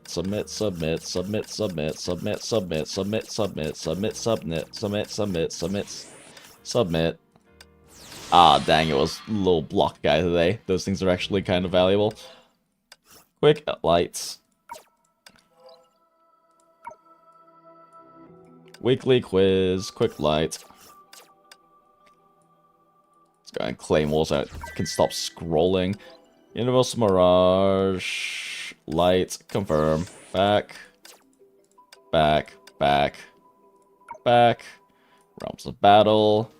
Lights, confirm. Back. Quick claim all. Wow, dailies and weeklies basically done.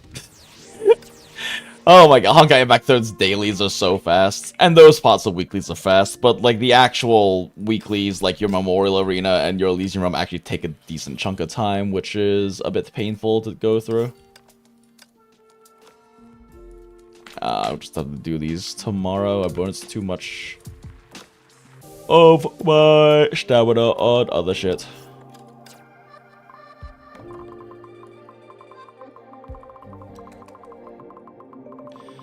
Okay, there's actually only 4 or only 5 more of these I haven't gotten, so it might actually be worth getting Night BP towards the end. I'll just wait and see. If I can manage to get all of the immutable crystallums, I'll probably buy the Battle Pass. I've just missed so much of this patch because I didn't play for the first, like, 2/3 of the patch.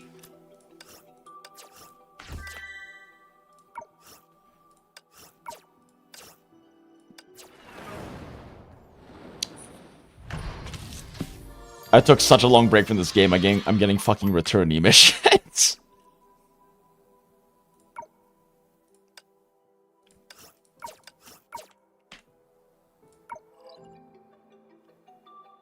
Let's see. Okay, why does it still have a, like, fucking click mark? I've done everything in this event. Why are you giving me the red dots? The hated red dots?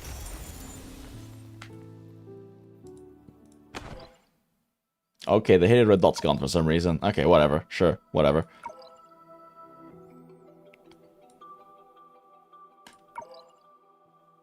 There's not really anything for me to do in here. Part of me kind of wanted to do a little bit of combat, but the weeklies aren't up yet.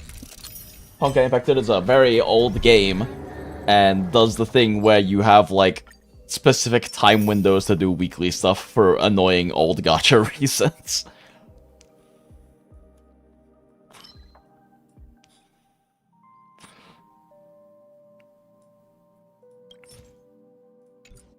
Is Yao Guang just supposed to use Lushakas? Like, she doesn't have a summon, so yeah, she's supposed to just use Lushakas according to this. I don't know, I should probably watch Guaba's video on Yao Guang at some point.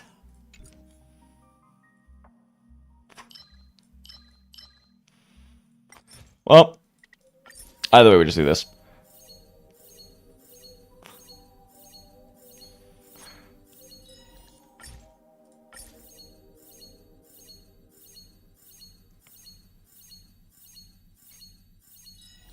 Does Sanabi got too much free time anyway?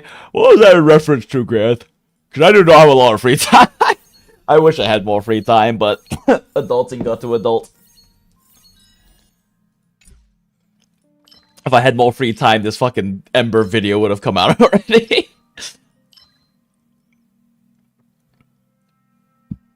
Oh, that's where I started Honkai Impact 3 again. Yeah, I haven't been... I mean, like, I've started again, quote-unquote. I did spend some, like, brainless, like, relaxing after work time doing some of the events in there, and I tried to, like, do my dailies this past, like, few days at the very least. Since I got back from my trip, I've been trying to do the dailies on my other games again. Oh, because I've been slacking so hard. I need to farm this shit. For not Yao Guang, but our Guang.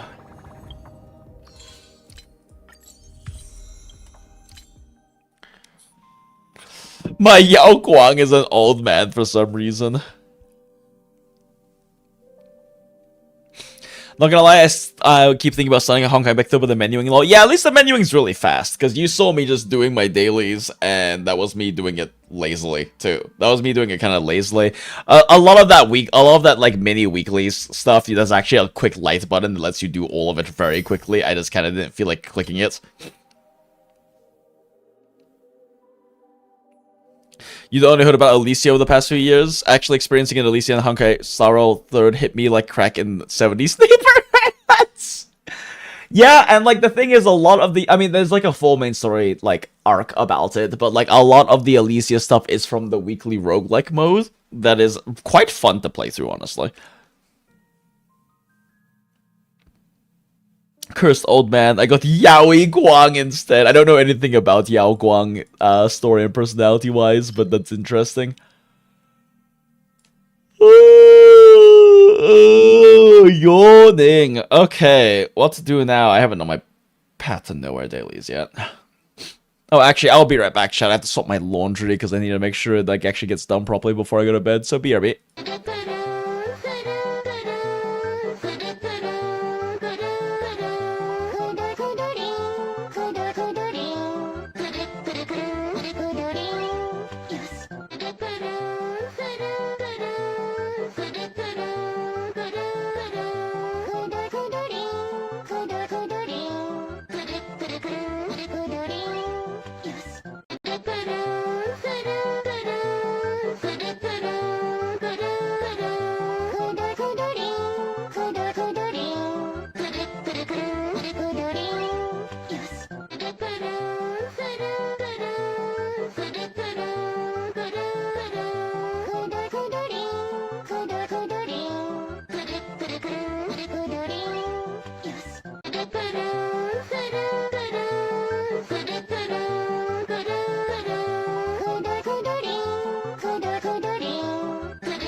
And we are so back. Thank you, Brainroll Background, for your service as always. Wait, didn't we do Path to Nowhere dailies? Now that I think about it, BRB is still up, isn't it? Didn't we do Path to Nowhere dailies earlier? I think we did. I might be tripping, chat.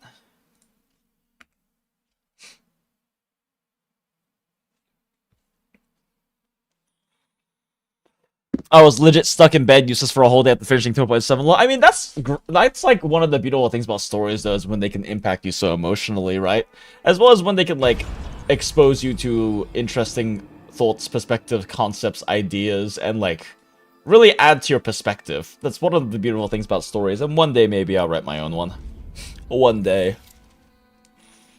I'm not pulling an all-nighter to write.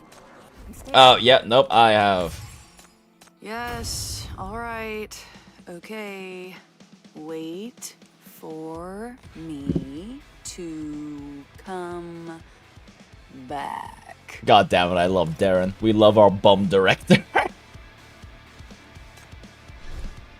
Should I do this for the extra 60 hypercubes chat? Nah, I don't feel like it. Okay, yeah, no, we're good on, like this. Oh, cool. Wait, I only just did 50 pull? Oh, wait, that's right, because we pulled for, Margaret before the battle pass swapped over.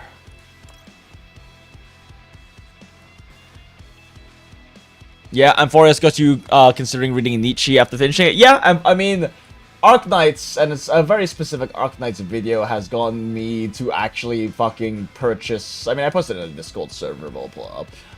Has got me to, like, actually purchase, some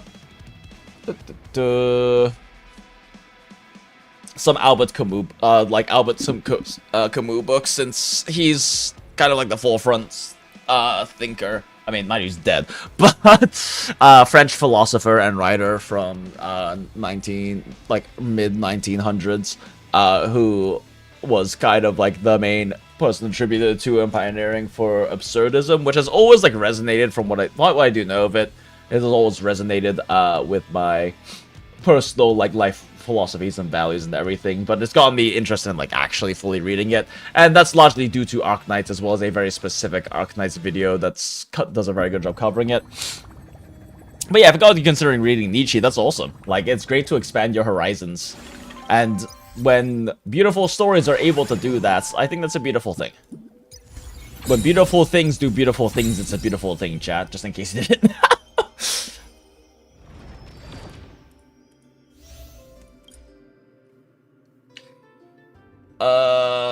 Yeah, I need to finish. Oh, yeah, that's right, I haven't done these yet. Let's see how lucky we get, chat. Okay, that's fine. Surely we get 100 pulls. Okay, that's fine. Surely we get 100 pulls. Okay, that's fine. Okay, we don't get 100 pulls, chat, never mind.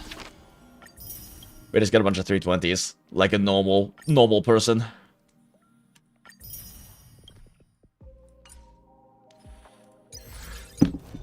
I don't get to be rewarded with 100 pulls because I've missed, like, a third of this fucking patch from just not playing the goddamn game.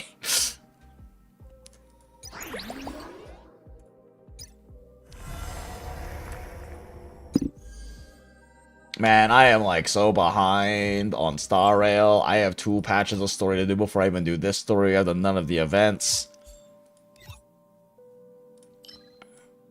I haven't even done my Apocalyptic Shadow or Pure Fiction. Oh, wait, no, I did my Pure Fiction. Right, I did Pure Fiction, like... wait, what? Memory of Chaos. Oh, yeah, MOC is refreshing, right? Oh, fuck it, let's do this.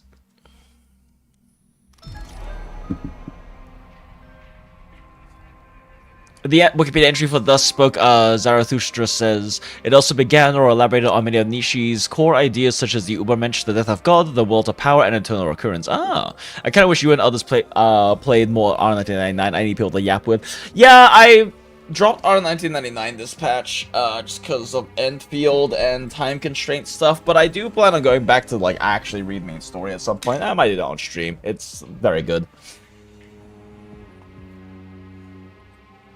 It was kind of sad and funny about people molding, not getting the 100 pulls. Smile.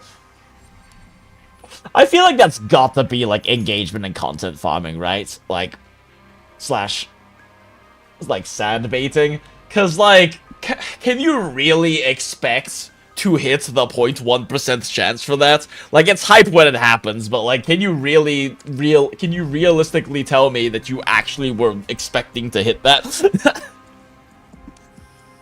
Should pick up Limbus Company instead. And there's Neo's mandatory Limbus shill for the stream chat. It's so nice that the story is fully voiced and good at it. Yeah, I mean, it's part of what I enjoy about doing Path to Nowhere on stream too, right? Is that it's got such gorgeous voice acting. Alright, what the fuck is this? Oh, right, it's like the weakness thing. Break damage increased. Steadfast, Safeguard, Dispels. And there's a not drop below 0. Oh, it's the HP overload shit, yeah.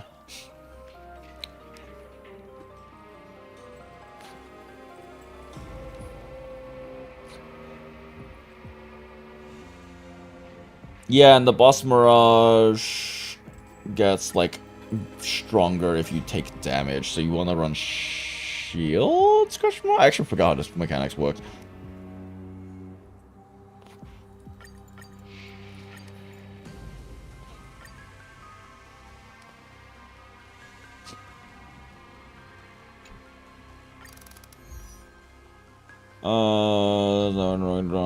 No, go skill points, increase regular damage, and outside skill damage taken. Physical damage dealt, use a skill restore 20% of that unit's HP. Ally break 3 more dot each and break proficiency. Fuck it, sure. We'll run new dot. Memo sprites. Skill damage. Oh my god, none of you are weak to electric. Fucking kill me. But I wanna run Yai! You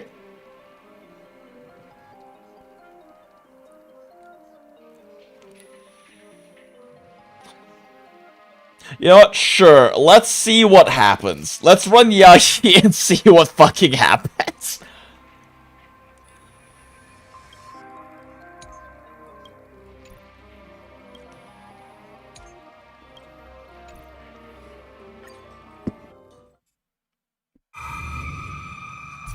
Limbus is a gacha I have literally only heard good things about, but will probably never play. Yeah, I mean, I have heard bad things about Limbus, namely in how long the fucking weekly, like, the fucking weeklies take, but 1 in 10,000, why did I roll that? Scammed, exact. Oh yeah, 0.01%, yeah. It's kind of high enough to have enough presence on social media. Oh, have enough social media presence, everyone else gets to mold and rage at missing out. I mean, yeah, but also, like, I don't know, do you mold when you see other people win the fucking lottery?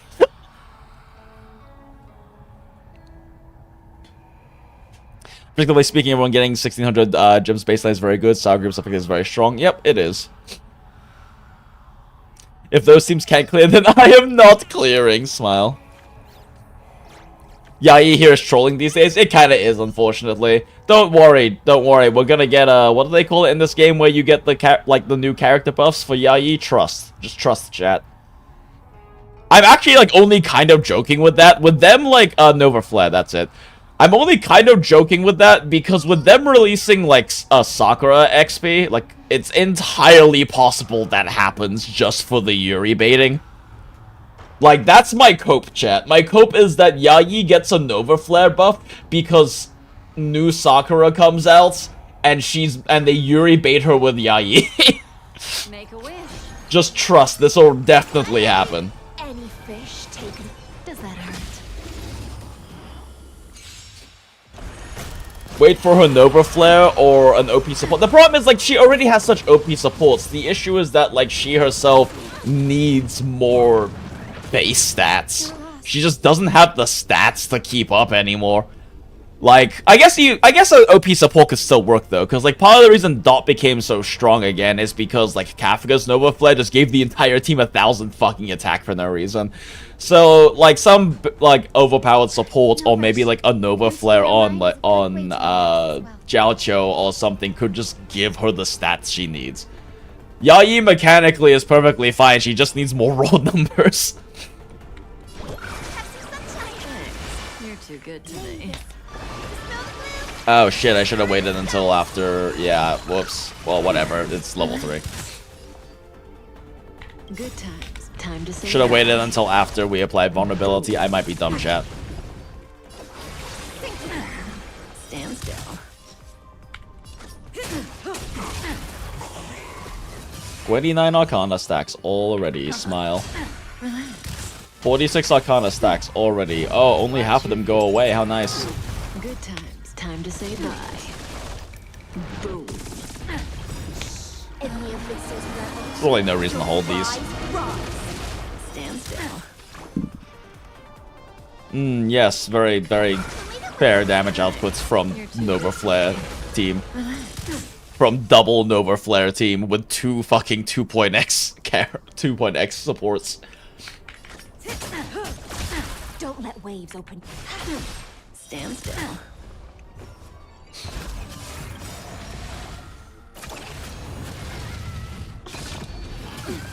Ah, damn, I didn't get the energy generation from that. Boom. Memories of beneath the waters lies an endless abyss. Might have been better off waiting until after Kafka took her turn for that, actually, so it wouldn't burn the stack retention debuff, but whatever.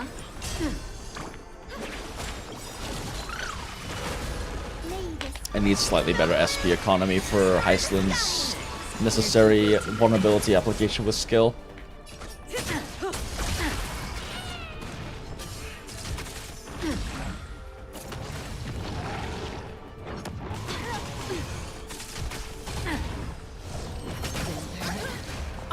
Requiem. Be intoxicated. Stand still. In the abyss's rebels, your rise rise. Good times. Time to say bye. We aren't even getting to break her, chat. She's just fucking dying. You're too good to me. We didn't even get to break her, chat.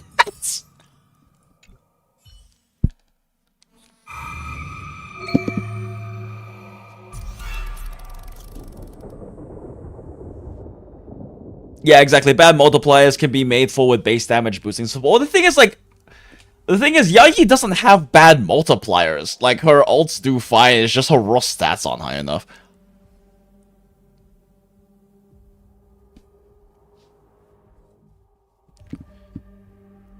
New Sakura is probably Rin, not Yai? Really?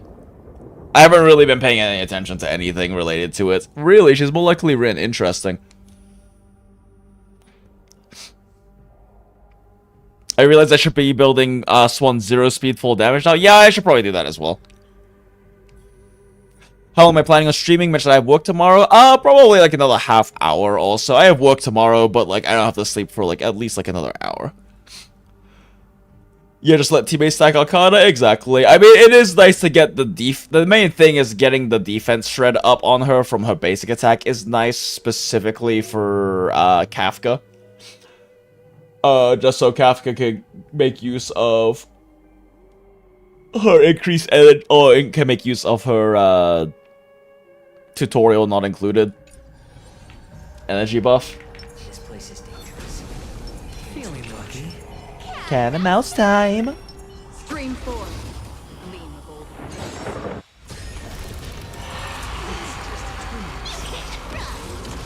Not gonna lie, you were running a lot of dot with just Kafka Nova Flare, but your Black Swan is E2. Goddamn.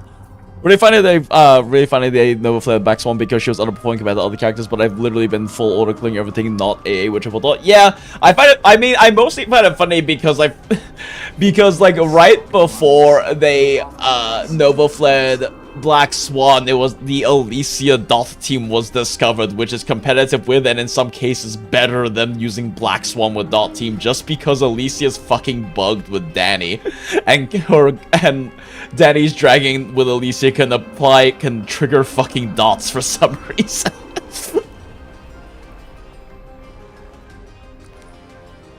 Rin is Yai's dead sister. Yes, Rin is Yai's dead sister that turned into a massive, basically turned into a giant mass of AIDS. Don't worry about it.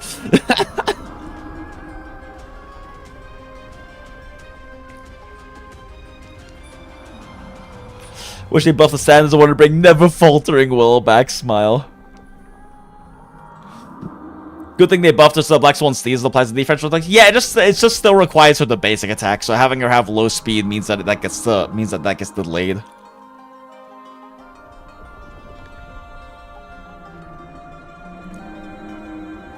Is this Honkai Impact 3rd canon? I mean, yeah. Most likely it's canon as one himself is the character from Honkai Impact 3rd. Possibly. I actually don't know all of the stuff that happens with Rin and Yai, since I haven't done quite a bit of the main story, but I have done the parts. I have done the part of the main story where Kiana goes back in time, kind of, essentially, and funny things. By funny things, I mean incredibly awful, tragic things happen with Sakura and Rin, and her turning into a massive, and her turning into the goddess of AIDS. I'm on it. Since you're already here, why not have a meal before?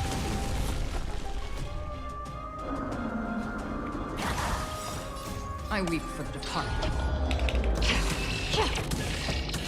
Well,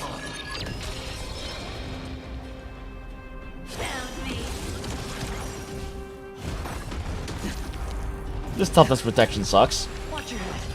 Surely this will be fine with Ascension, right? This team will work, right? Right? This will be fine.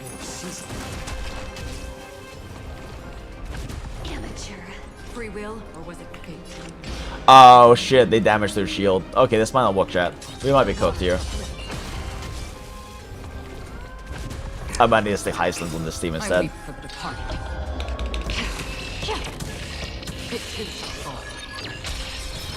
You want to take advantage?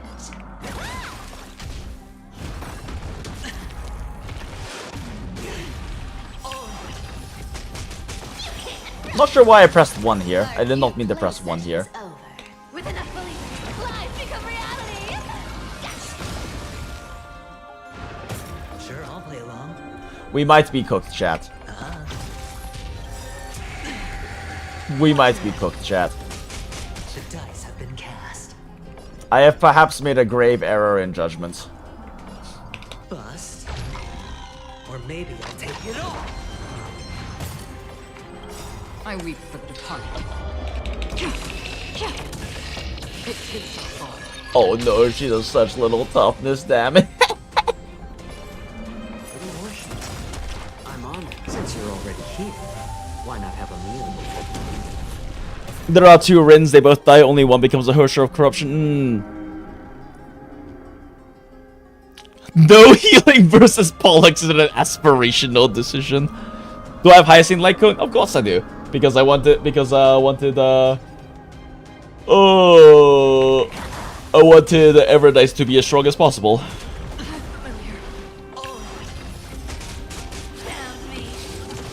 Look, this will be fine, chat. We got this. It's only level 3.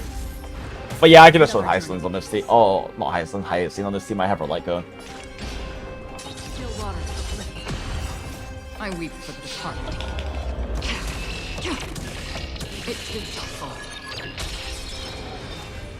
Okay, we'll just heal from killing these things. Easy clap.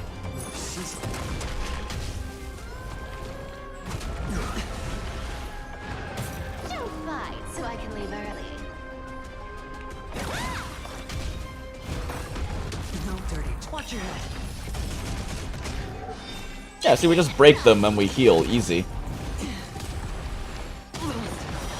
Oh.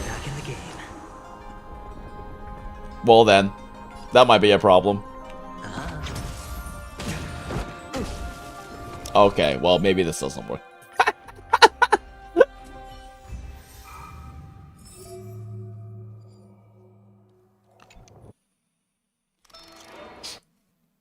When the countdown hits 0, they die. Yes, I read mechanics.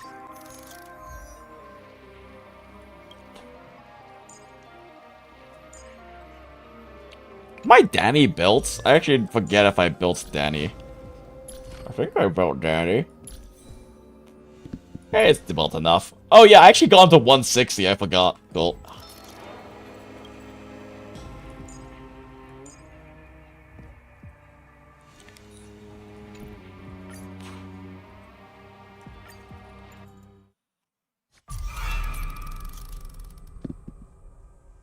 I don't know what this boss is, I just know it's the same color as Cass, so she's probably good versus it. Yeah, no, like, this is a shield boss for Cass.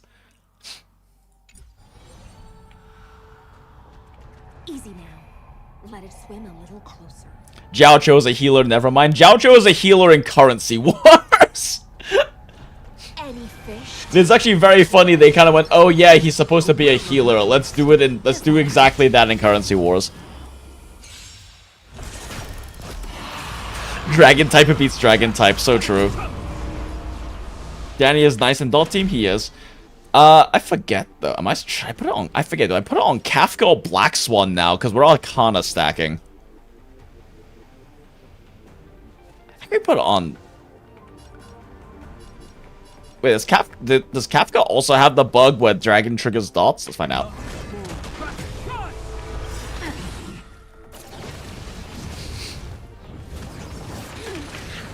Dragons, soaring above the land. This is permanent. I should actually check his. Yeah. Oh, that's right. His effect hit rate does matter for Kafka's thing, doesn't it? Time to say bye. Boom.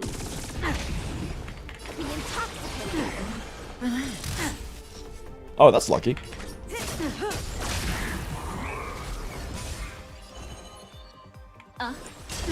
Stand still. Okay, yeah, it does not trigger dots. So it's better to off on Black Swan so the Arcana hits harder. What's the best order for this? Memories of beneath the waters lies an endless abyss. Good times. Time to say bye. Boom. Actually, I probably should have shielded Black Swan first for the attack buff. Try to decide what character to pick for the free thing because you either have them or don't want them. Yeah, for me it was pretty easy. Since I don't have Sparkle and I want to play Archer.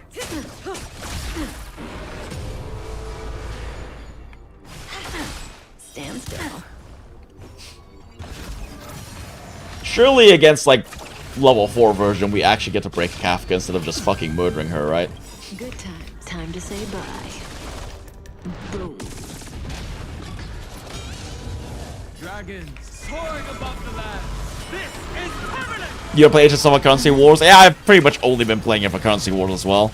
Wait till last week because more banners will come out and could change your decision. Yeah, that's smart.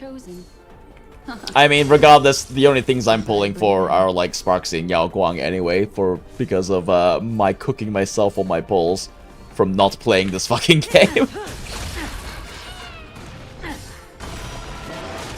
Stand still. Time to say bye. Boom.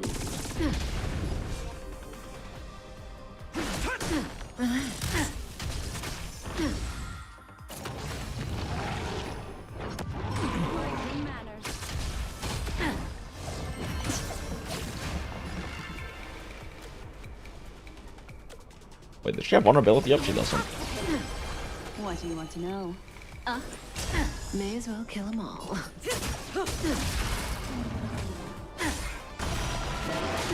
Stand still. Good times. Time to say bye. Boom. I feel like I should be changing my... I feel like I should probably be changing my SP economy rotations, because Heislands actually has a bit of a hard time keeping her ult up. That or just conserve her ult. I need to choose between Sparkle E1 and Kafka E2. Could also pick Yai E1 and hope she gets a Nova Flare at some point, you guess? Yeah.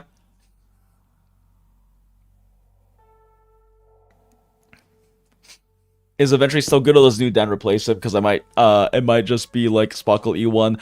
Adventuring's still good in specific use cases. Like, Danny does replace him in most cases, but he's still good for full sustain. Like, pure SP economy-wise, a well-built Adventuring just kind of just doesn't ever give a shit. He kind of just pops his Full sustained event. Oh yeah, like eventually just keeps you sustained pretty infinitely in a lot of cases. So great SP economy. And if you have his light cone, he's also just best installed for Yayi, pretty much, period. There are very few situations that Heislins with light cone are able to generate better stacks for Yayi, but they're pretty niche situations. If I recall correctly. It's been a while.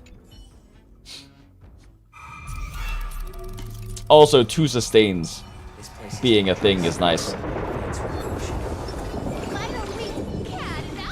Cat and mouse time.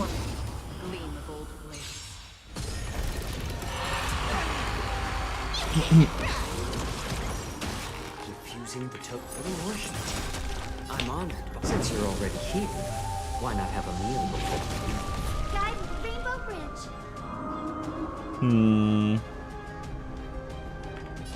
Have some sunshine. Thanks. That feels way better. Smell the blue. Destroy the skies. Am I wasting a stack? Ah, I wasted a stack. I weep for the departed. Timed that poorly.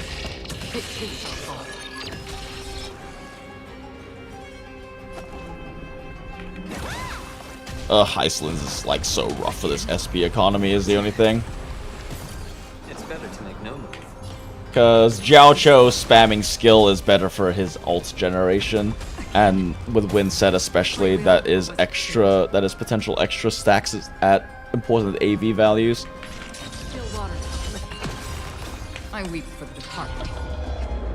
But Hyacinth is just so rough for the SP economy in this team. Nature is great.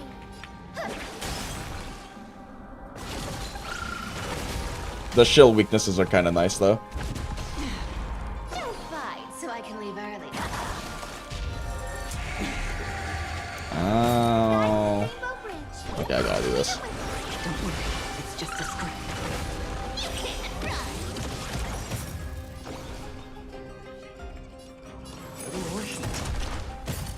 You want to take advantage?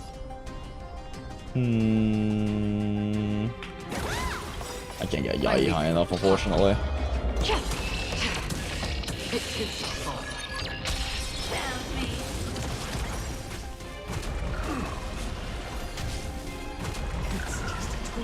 I'm honored. Since you're already here, why not have a meal before you leave?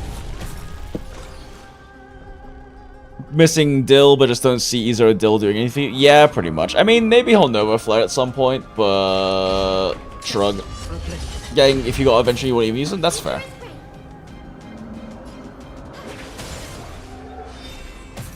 How about letting the enemy strike first? We're just better off doing this.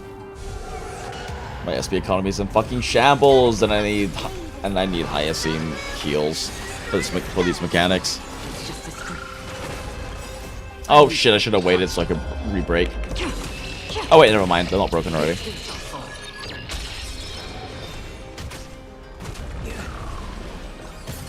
Don't fight so I can leave early. Guys, Rainbow Bridge. You can't run. Go, Fat Fuck, go!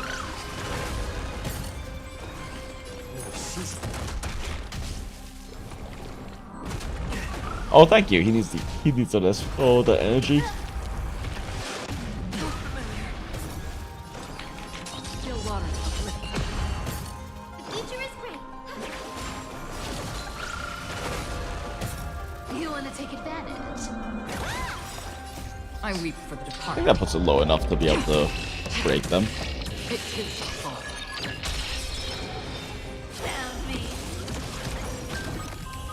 Oh, I forgot you get skill points on break here. I probably should have been a bit more aggressive with my skill point usage.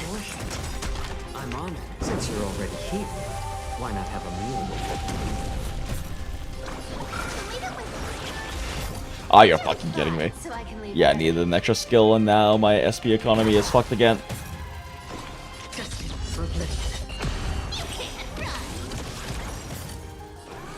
Oh, weird, I pressed 2 and the ult didn't go off. Well, that just wasted AB.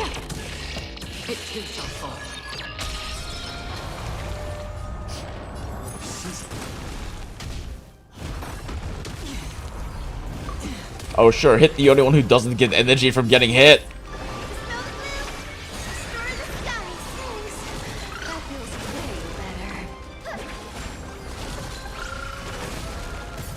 You want to take advantage? Another journey begins. Maybe I should just burn Cypher Nuke there to clear the last phase faster. Still water.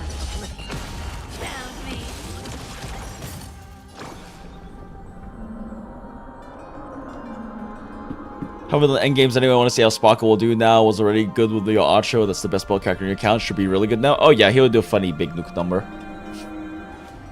Do I need the SP economy right now? Yeah.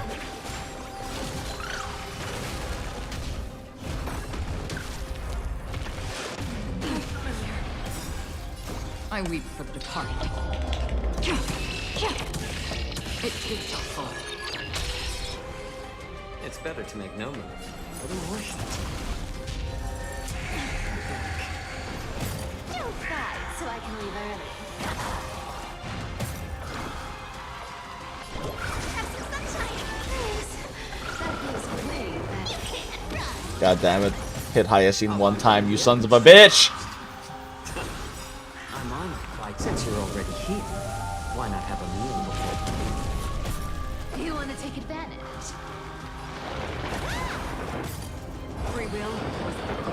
Is this game good? It's pretty okay, Lasara. It's pretty okay. It can be a fun game to like min-max if you're into that kind of thing.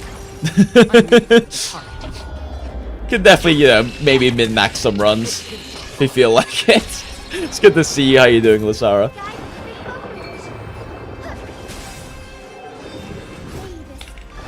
Or you can just, you know, brainlessly press buttons and do very basic rotations without really caring. It's also a thing.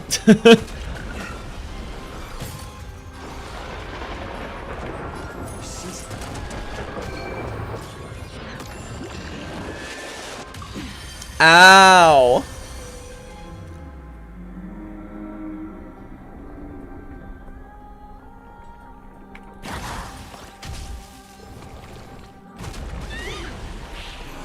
True, you can in fact just click the auto button, and I'm sure I could clear this just fine with auto button.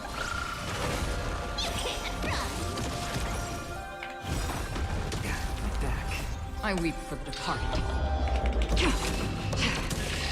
It takes a fall.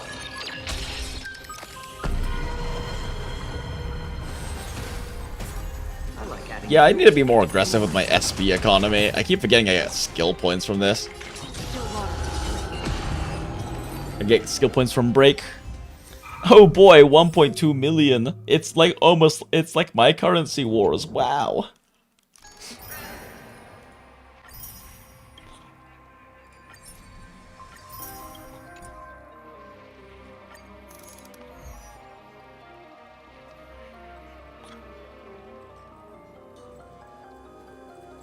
I don't feel like reading, so I like the auto button read for me, smile.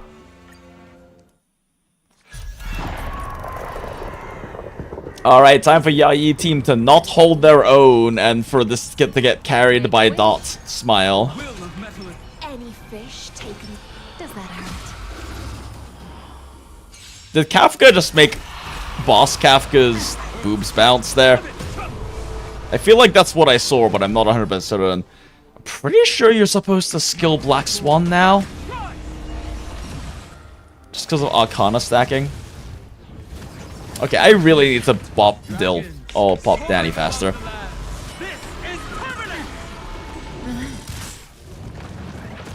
Oh, we're doing a bit where we pretend not to know who Lasara is? Yeah, Merrick. Lasara's hung out in stream. I had like a few times since we've been doing like the Ember testing and whatnots, and we are both red-headed sector hags without a gun enjoyers.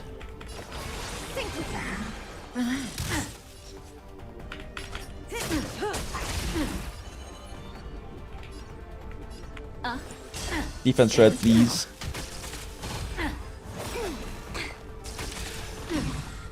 Seeing this game reminds you of hours you just spent on speedrun, spirit sheet calculating action values. Yeah, AV min-maxing in this game is fairly fun. Okay, I'm being like way too fucking lazy right now and like not actually pressing the ults when I should be pressing ults. Oh no. Oh, she broke. Oh, she froze and broke Danny boy. Oh, she... words are hard right now.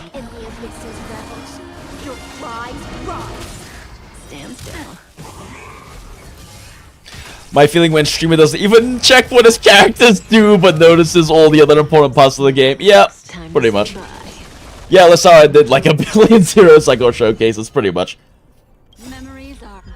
One of the goats at min-maxing runs in... min-maxing runs in Star Rail.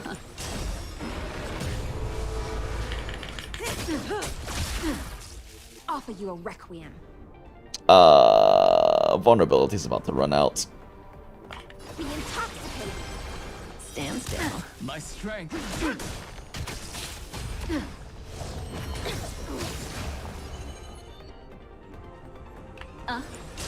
Good time. Today you learned? Yeah. Time to say bye.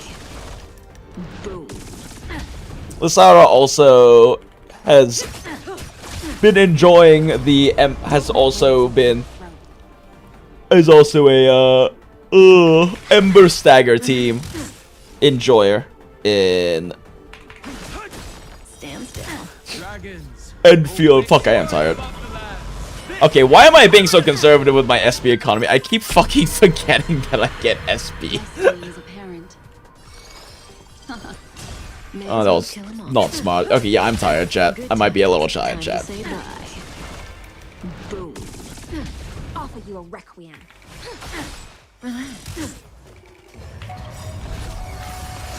the abyss's ravage, your cries rise.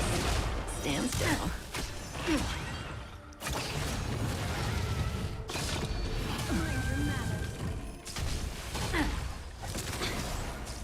My purpose is to protect. It's such a waste not to use a skill point here, but it does kind of scuff economy a bit. Whatever. We just press buttons. If we don't clear, then I worry about actually min-maxing my run. But right now we just press buttons.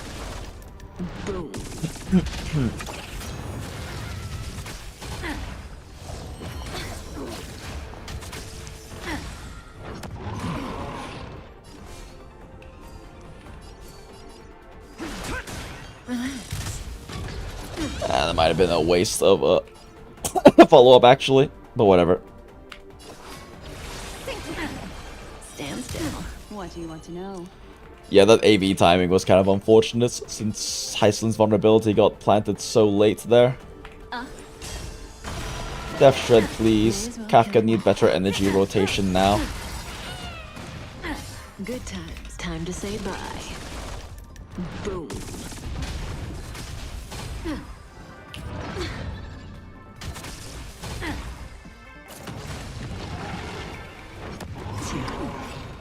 Memories beneath the waters lies an endless abyss.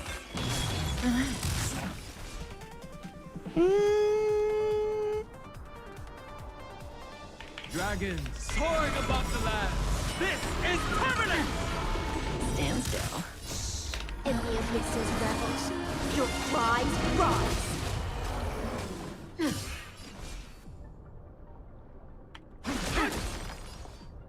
Be intoxicated. Destiny isn't chosen. Ill fate descends. Might as well go for a faster break here at this point. Watch your feet. Good times. Well, that's a waste of energy. Would have enabled a faster ult rotation. Well, maybe not actually. Kafka's on win set. Need to burn that stack. Don't let waves open your throat. Stand still. Prop. Destiny is apparent. Good times. Time to say bye. Boom. Yes, clear was very unoptimized. That is not a lot of score. Makes sense you have zero interest in HSI content. Well, appreciate you hanging out here regardless, Neo. Since now we only got the real ones left in chats, since we stopped doing the ENDFIELD things. Yeah, I don't think we're 3-starring this without me actually optimizing the runs. Toast. A little more heat. I'm honored. Since you're already here, why not have a meal before the meal? Guys, Rainbow Bridge. Leave it with me. Don't worry, it's just a scrap. I weep for the departed. Maybe I should have played Hyacinth debuff first. Mavis, dispel the gloom, destroy the skies.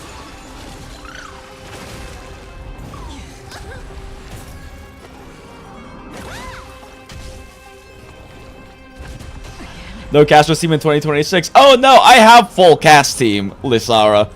I just insist on doing endgame. I insist on doing endgame using my Acheron team on one side. But this is probably not the better choice. This is not the better side choice for Yae. Though oft twice shall suffice. 1020 AV to 3-star. Oh, okay. Appreciate you calculating that.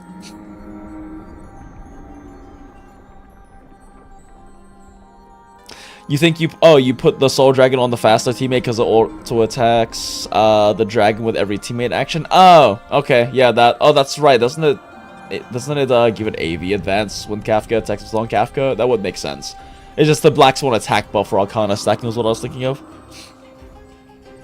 Cash just got slightly mugged by Evernight or say who action advances. Oh, you run both together. Cass and Evernight's best team is just running both together.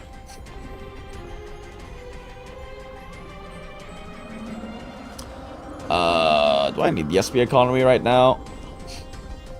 Nah. Found me.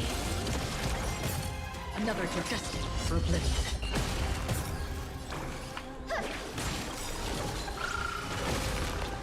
I weep for the departed. I should have held that. They're about to break recover. Would have been more efficient. Ow!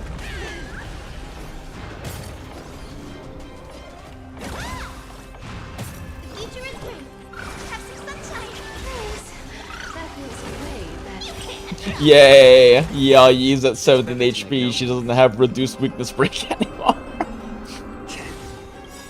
I weep for the departed. It's not gonna be enough to break, is it though? So I can't just do a reset on there. Don't fight, so I can leave early. Nah, I need the healing. As much as I want faster break here.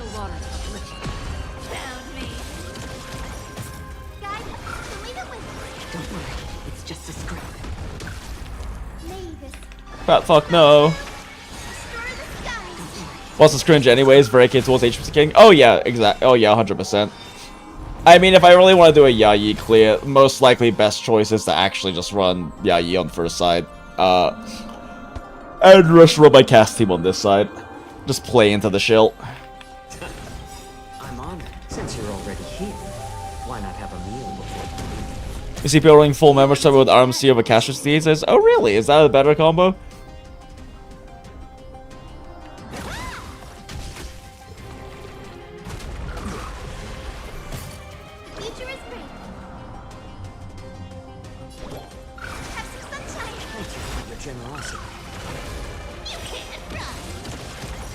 I weep for the departed. It too shall fall. I should have done the basic. Actually, probably should have done the higher seed basic there to break the left side. Whoopsie daisies.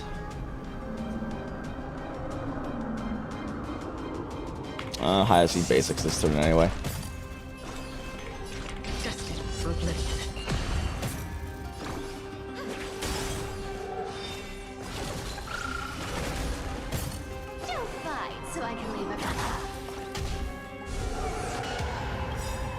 I weep for the departed. Up for break. Now a Yael. It too shall fall. Found me. Again. How familiar. How about letting the enemy strike first? terms of vertical, oh, Mem has cancelled a tune though. Yeah, that makes sense. If you have just a bit of vertical, putting that on Evernight has much better returns over cast. It seems interesting. Gotcha. Think thrice, act wise. Who even does 0 cycles? Yeah, who would even do that, Lissar? I can't imagine.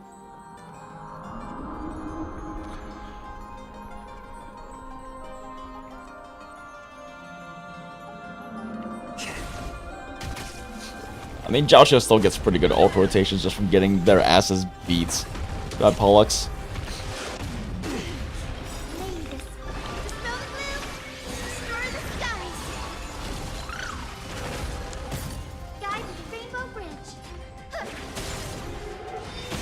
Okay, yeah, I need to stop being so goddamn conservative. I am wasting so much SB regeneration.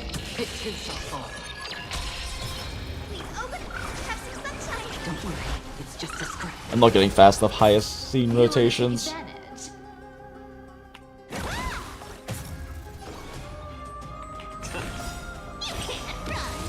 Oh my god, my SB economy is way too positive. I'm overcapping.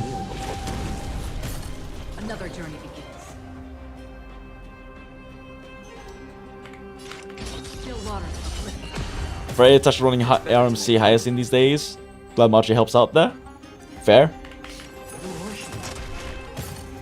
Yeah, no, my SB rotations are fucking garbage. What am I doing?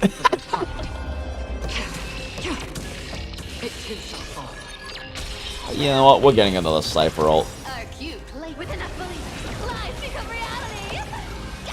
You know, I thought that would hit hard and then actually ended up hitting. Free will or what destiny for oblivion.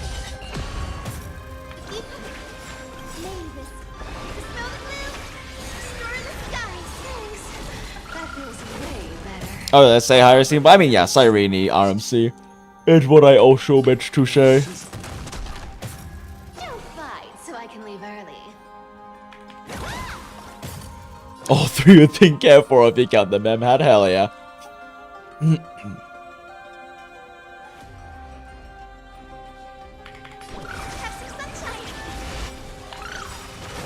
Okay, surely this kills. I definitely popped Cypher all too early.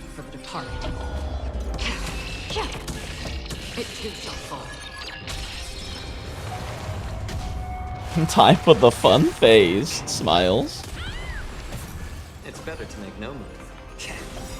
I'm honored by your... Since you're already here, why not have a meal before the... Trapeze is so damage reduction? Yeah.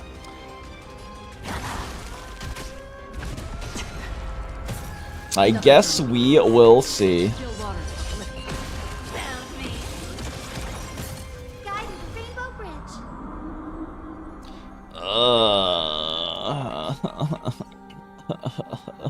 I need the weakness break damage, but Hyacinth's energy rotation is so scuffed. I weep for the departed. Man, it's so nice playing full Member Berries team and just Hyacinth ulting way too often.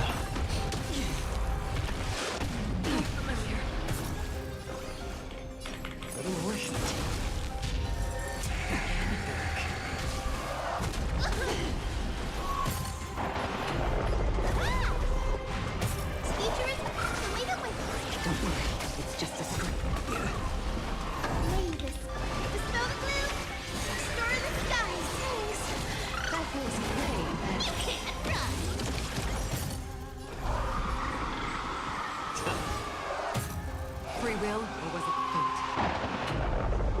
Destiny or oblivion. I weep for the departed.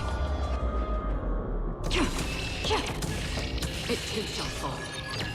Need the low reason for why Hyacinth is a pink hair rumor. That's white girl too, because never underestimate women with pink hair. That's why.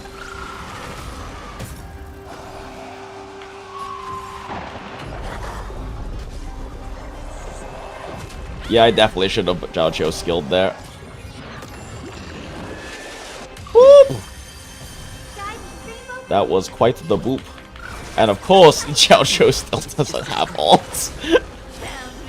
Love targeting RNG. Yeah, that was a big misplay.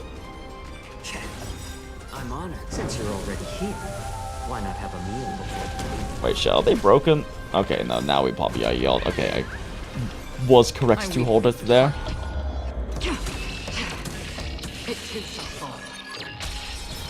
You want to take advantage? I'll take it on.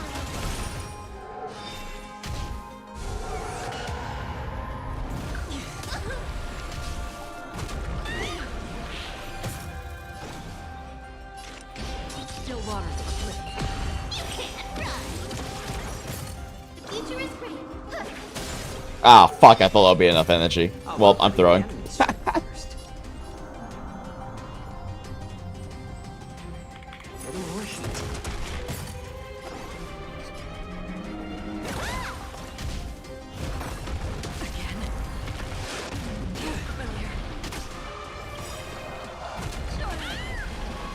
Ah, damn it.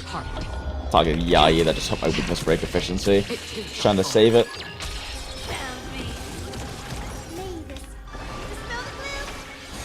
I was hoping they would hit someone other than Yai so that I could wait for them to get back up for more break. Okay, we need to use this more. We need to use SP more aggressively. Break's happening soon.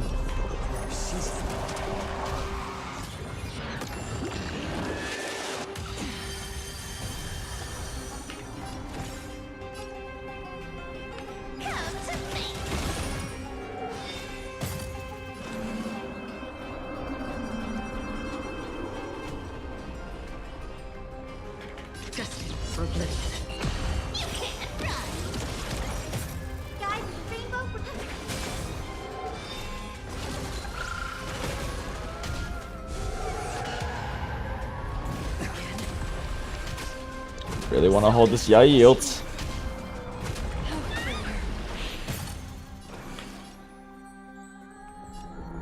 All of the weakness break is back. Is off.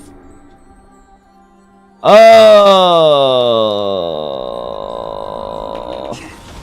I'm honored. Since you're already here, why not have a meal before you leave? That feeling when you can recognize all your misplays, but you're still doing them. I have to burn yield. I'm wasting so many stacks, but since there's AV advance, I should burn everyone's turns first, at least for everyone's turns at least. I weep for the departed. It too shall fall.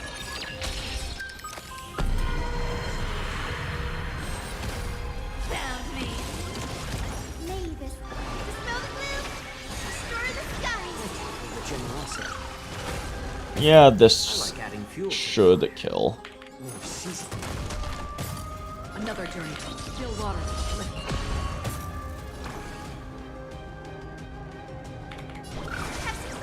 Don't worry, it's just a scream.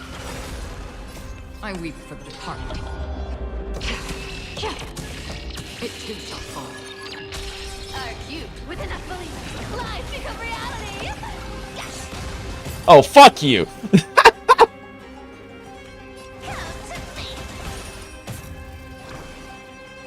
Hyazine, please. There we go. Was I just short? Oh my god, we made it. Alright. You get a massive damage if you get red HP damage, and more importantly, weakness break nerf. Well, that's fine. Clear's a clear.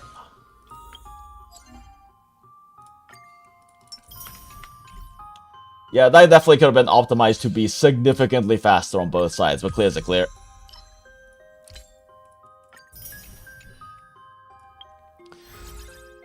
Oh, it's 3 o'clock. I really want to do a currency wars run, but it's too late to do that. I will not get enough sleep, especially if I end up having to, especially if I end up like having to build a skill point team. Fucking Spoxy teams take so long, chat. She takes so many actions and it takes so long for you to fucking kill or to clear a fight. Skill points team used to be one of the fastest to clear because of Archer, and now Sparksy makes them run so slow.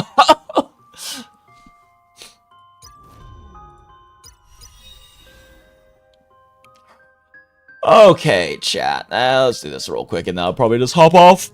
It's time for getting ready for bed. I need to try to get at least some sleep. Oh god, I have to use. I don't want to use Tribby. A will of metal and stone. Bap.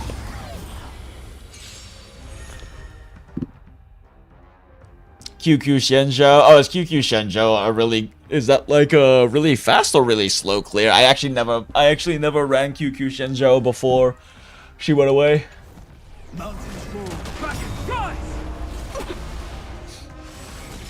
Damn, the speed tuning on this team is not it. Oh my god, is Archer running attack boots? Hold up. Yep.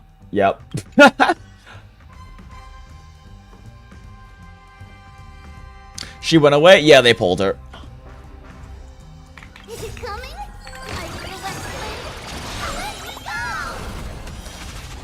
Dragons soaring above the lands. This is permanent!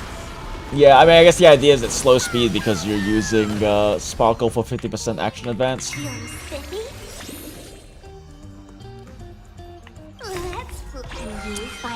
Probably should have waited for the first few shots, actually. It's a bit of a waste of SP. Then again, this is also, you know, doesn't really matter.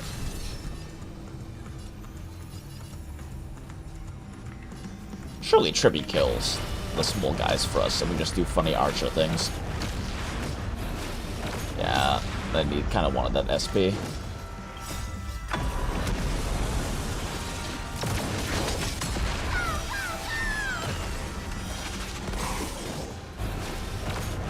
Funny Archer arrows doing funny Archer arrow things. Let's play for a while.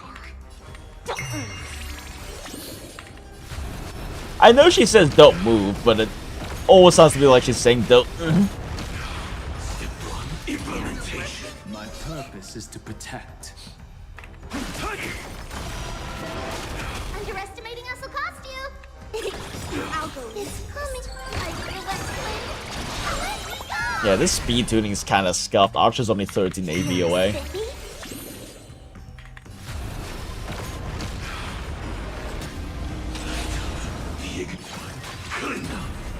My strength isn't what it was. Dragons soaring above the lands. This is permanent! Start tripping with Stell and ban free to play. Yep.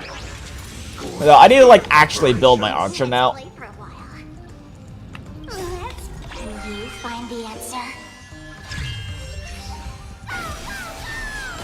I need to like actually build my Archer now that I own Sparkle. I just didn't bother building it because I don't own Sparkle, so his teams are insanely scuffed without her. Funny arrow. Funny arrow. Funny arrow.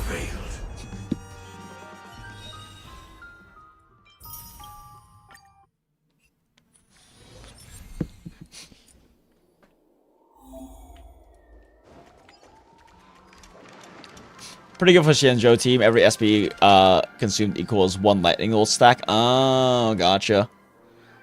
Yeah, although like post update, there's no Yao Guang, and Yao Guang does also pretty rapidly advance Lightning Lord. I just haven't ever done the Shenzhou run. Make a wish. Any fish take a will of metal and stone. Does that hurt? Does that hurt?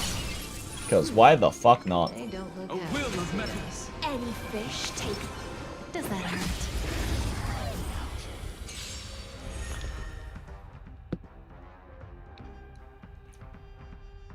You mean advance? Aha, no, in Currency Wars she specifically advances Lightning Lord.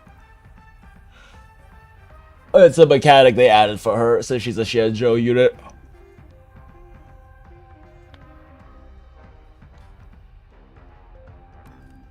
Kind of sad that I missed on Archer Cone being free, but I wasn't going to swipe for the missing pulls. Yeah, I got really unlucky with pulling I got really unlucky with pulling Sabres, so it didn't really take me that much to get the free Leica.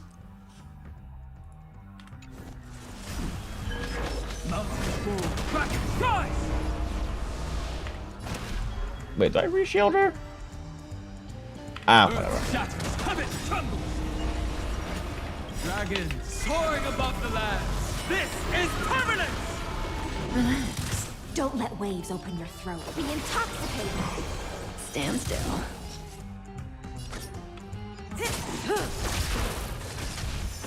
I actually can't push more tongue than the other guy. Good times. Time to say bye. Better blast damage distribution since he's already weak. Relax.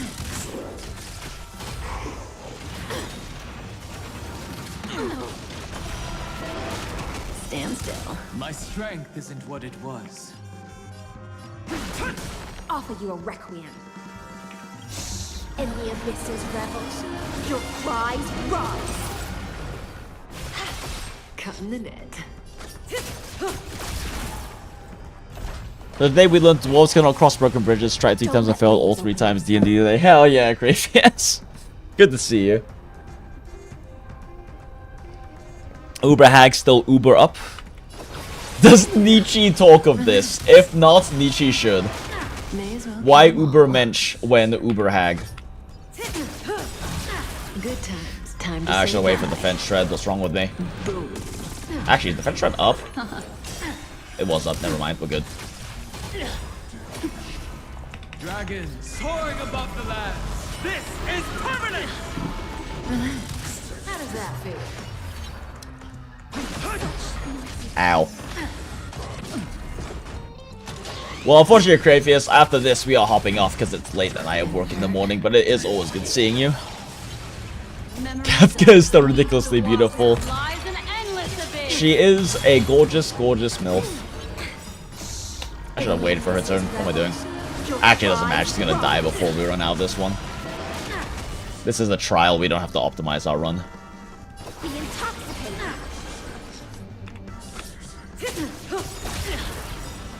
Good times. Time to say bye. Boom. More Arcana stacks. Destiny is apparent. Relax. She's canon mommy though. Exactly. She's a great MILF. Oh my god, I haven't done this one. Okay, sure. Woo. Make a wish. Make a wish. Make a wish. I guess we play this team again. Make a wish. Make a wish. Make a wish. Ow, you fuck yeah! Didn't get to use my other techniques. Too busy trolling. Oh no, Daddy Boy doesn't have his shield up. Dragons soaring above the land. This is Any wishers in the chat? Smile. Don't let waves open your throat. Think with me. Relax.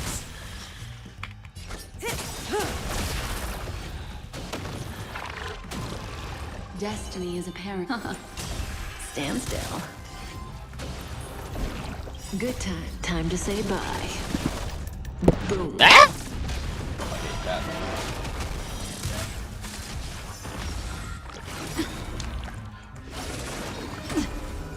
Memories up beneath the waters lies an endless abyss.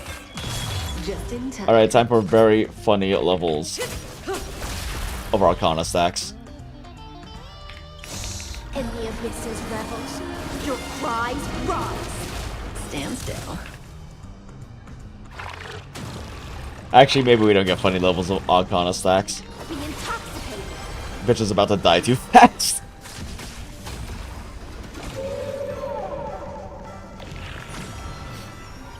What do you want to? Ill tidings manifest.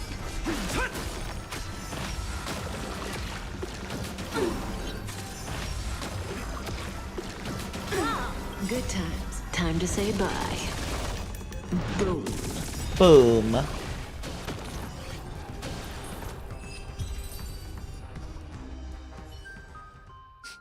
Wow, 20 stellar jades. Well, god damn it, I want to do a currency wars run so badly, but I gotta sleep. We shouldn't have done Apocalyptic Shadow Chat. We should have just done currency wars.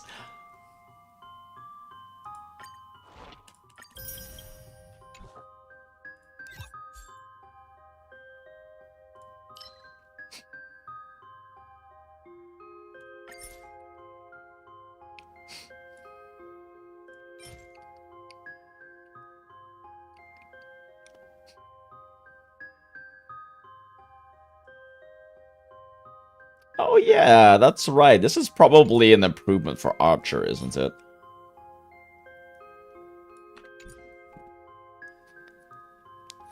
Keep trying to play HSR again, and then when you play, you remember why you quit. Smile. Just gonna spend 100 hours playing M4s instead of the baseline 50. Christ. Then Eep can have I'll catch a stream of falling asleep mid-next stream. Yeah, true, I should Eep because then I can actually get some streaming done tomorrow as well. Wow. At some point, chat, I need to go through my relics. If you cannot tell, it has been a while since I went through my relics. It has been a hot minute since I went through my relics, chat. I'm getting close to capacity. Yeah, I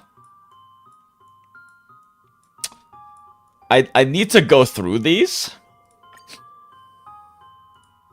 And I don't trust Smart Discard because there's a few characters that it's not very good for.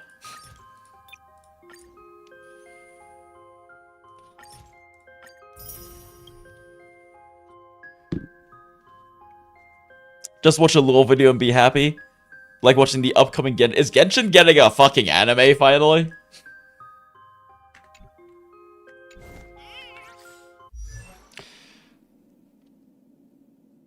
Yeah, your hunch might be right, Graerth. There's absolutely zero problem in that inventory if you don't open them in. So you say that, Acid, but I've hit capacity before, which means I can't get more relics, so there will eventually be a problem.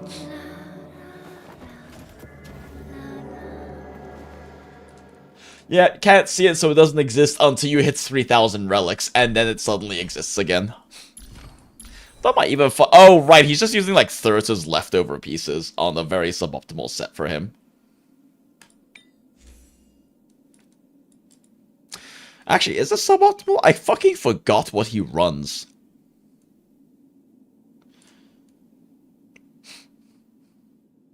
I guess I have Sparkle now, so if I speed tune well, I can just run Wheelchair Sparkle and Poet Set on him. Yeah, actually, is this what he runs? I don't fucking remember. Oh, well, doesn't matter. It's late, chats. I'm gonna head to sleep.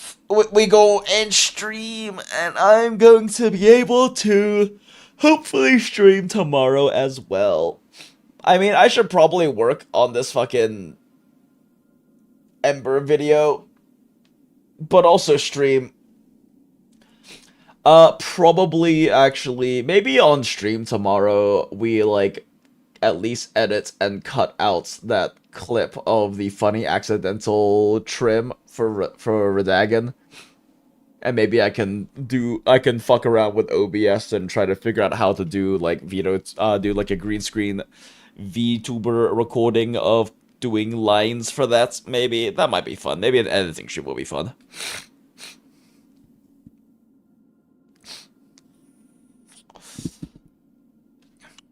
A lot of videos just tell you an interpretation of what the game tells you. One of the best things is reading through everything yourself and coming up with your own and sharing it with others and finding consensus. Sharing it with others and finding your echo chamber. Find your tribe. Actually, you know what? Since we're talking about that, and you were talking about how Amphoris is making you want to read up on Nietzsche. Is it Nietzsche or Nietzsche? I don't remember. And I was mentioning how how Arknights' like story and the existential nature of it, the existential the existential narrative combined with my already like strong predisposition towards absurdism has made me actually purchase and I want to start reading up on some Albert Camus, since I'm very familiar with absurdism and a lot of its core concepts, but it's primarily through a variety of video essays as well as reading up on some like excerpts and articles, but never his full works. I've been wanting to read up on it. But to end off stream, let's watch the video that's mentioned that was what was ended up being the catalyst for me actually purchasing these books. Warning, there is some degree of Arknights newer chapter story in this, so if you want to avoid that, then you should probably hop off. It's not like, I don't even know if I want to say it's like very strong spoilers or not, because it's kind of pretty strong in terms of the the background lore drop for Docta's history, that I guess maybe to some degree the reveal has some might have some strong significance and you might want to avoid it spoiler wise, but it doesn't really, I don't know. I feel like because it is a backstory thing, it's not necessarily that much of a spoiler, at least to me. But either way, if you're concerned about any degree of Arknight's main story spoilers, then maybe avoid this. But Absurdism, Arknights, because I'm too lazy to remember the title of the video, smile. I mean, it's just absurd instead, but yeah. Booking of sarcasm. What is... Okay. Seeing rush finding 100 hours to do that when I can just end field instead of playing a game I literally don't find enjoyment in until the story gets to that point is the problem. Yeah, that's definitely fair, Acid. I never watched it, I've never seen such Pride Arknights at all. Oh, it's like it's very good. It's actually a very consumable video if you've never played Arknights. Like, it's a very, very consumable video, because, like, the relevant points, he discusses the relevant points, to his, like, literary and philosophical analysis of the Arknights narrative, and it doesn't really require much background, because he discusses the specific parts that are, he does a good job discussing the specific parts that are relevant to, like, his analysis, so I don't really think it's very necessary for you to be familiar with Arknights for it. The whole you can just get wholly about the numbers if you don't have the right units, unlike cones. I mean, yes, in context of the end game, but no in context of playing the story. You don't really need good teams to clear story.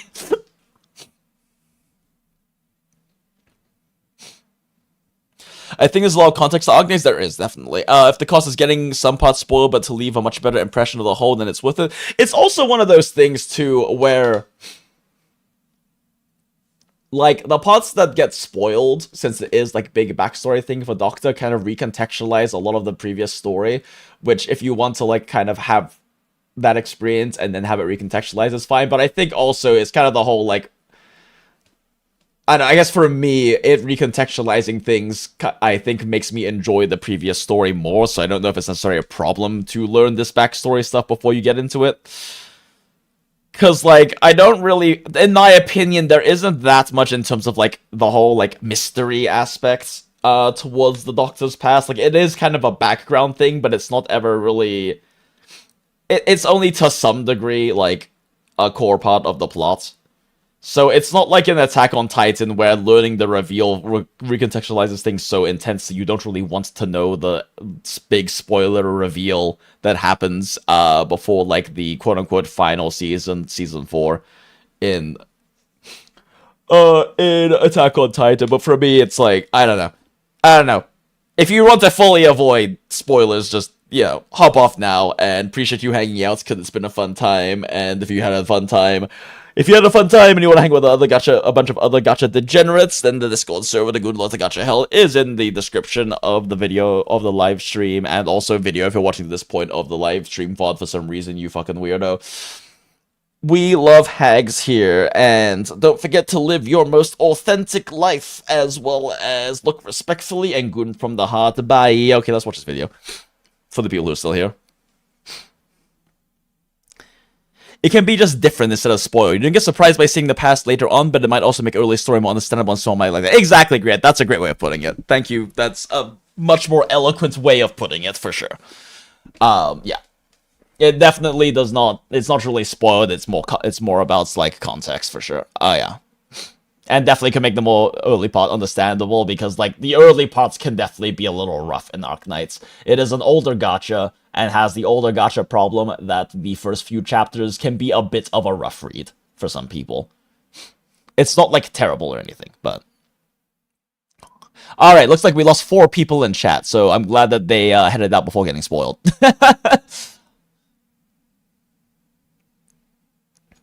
Okay, so chat, what is Arknights all about? Also, real quick, we're gonna do the thing because we believe in giving credit here in the Goondola. Here is the link to the video. Click on that, hit like, hit subscribe, because I mean that Thompson doesn't. This is basically his first video. Like, this is literally his only video. He just wanted to make a video essay about this specific video essay. So like, I don't know if he's going to be making more content in the future, but definitely go show some support, right? My crash and burn as well. Got a big day tomorrow. Yeah, we're gonna watch this. I'm gonna go to sleep. Let me also put it in the description of the video, of the VOD, so I don't forget.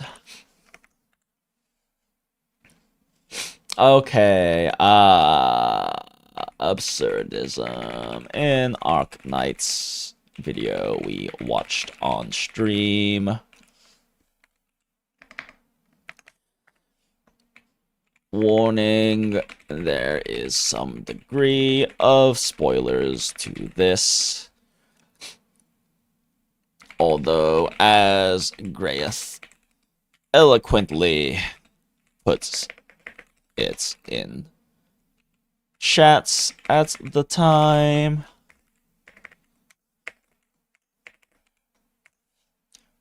Actually, real quick, save. I'm gonna be lazy and just copy what you said.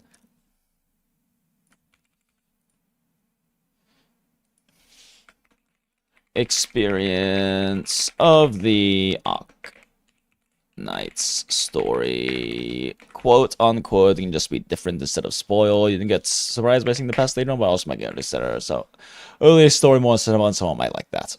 Okay, cool. Cool. That's in the description now. Okay, we can watch the thing, chat. Let's go.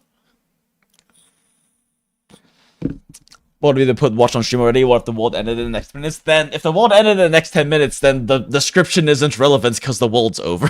What is? Yeah, have a good night, Acrafius. Always good to see you.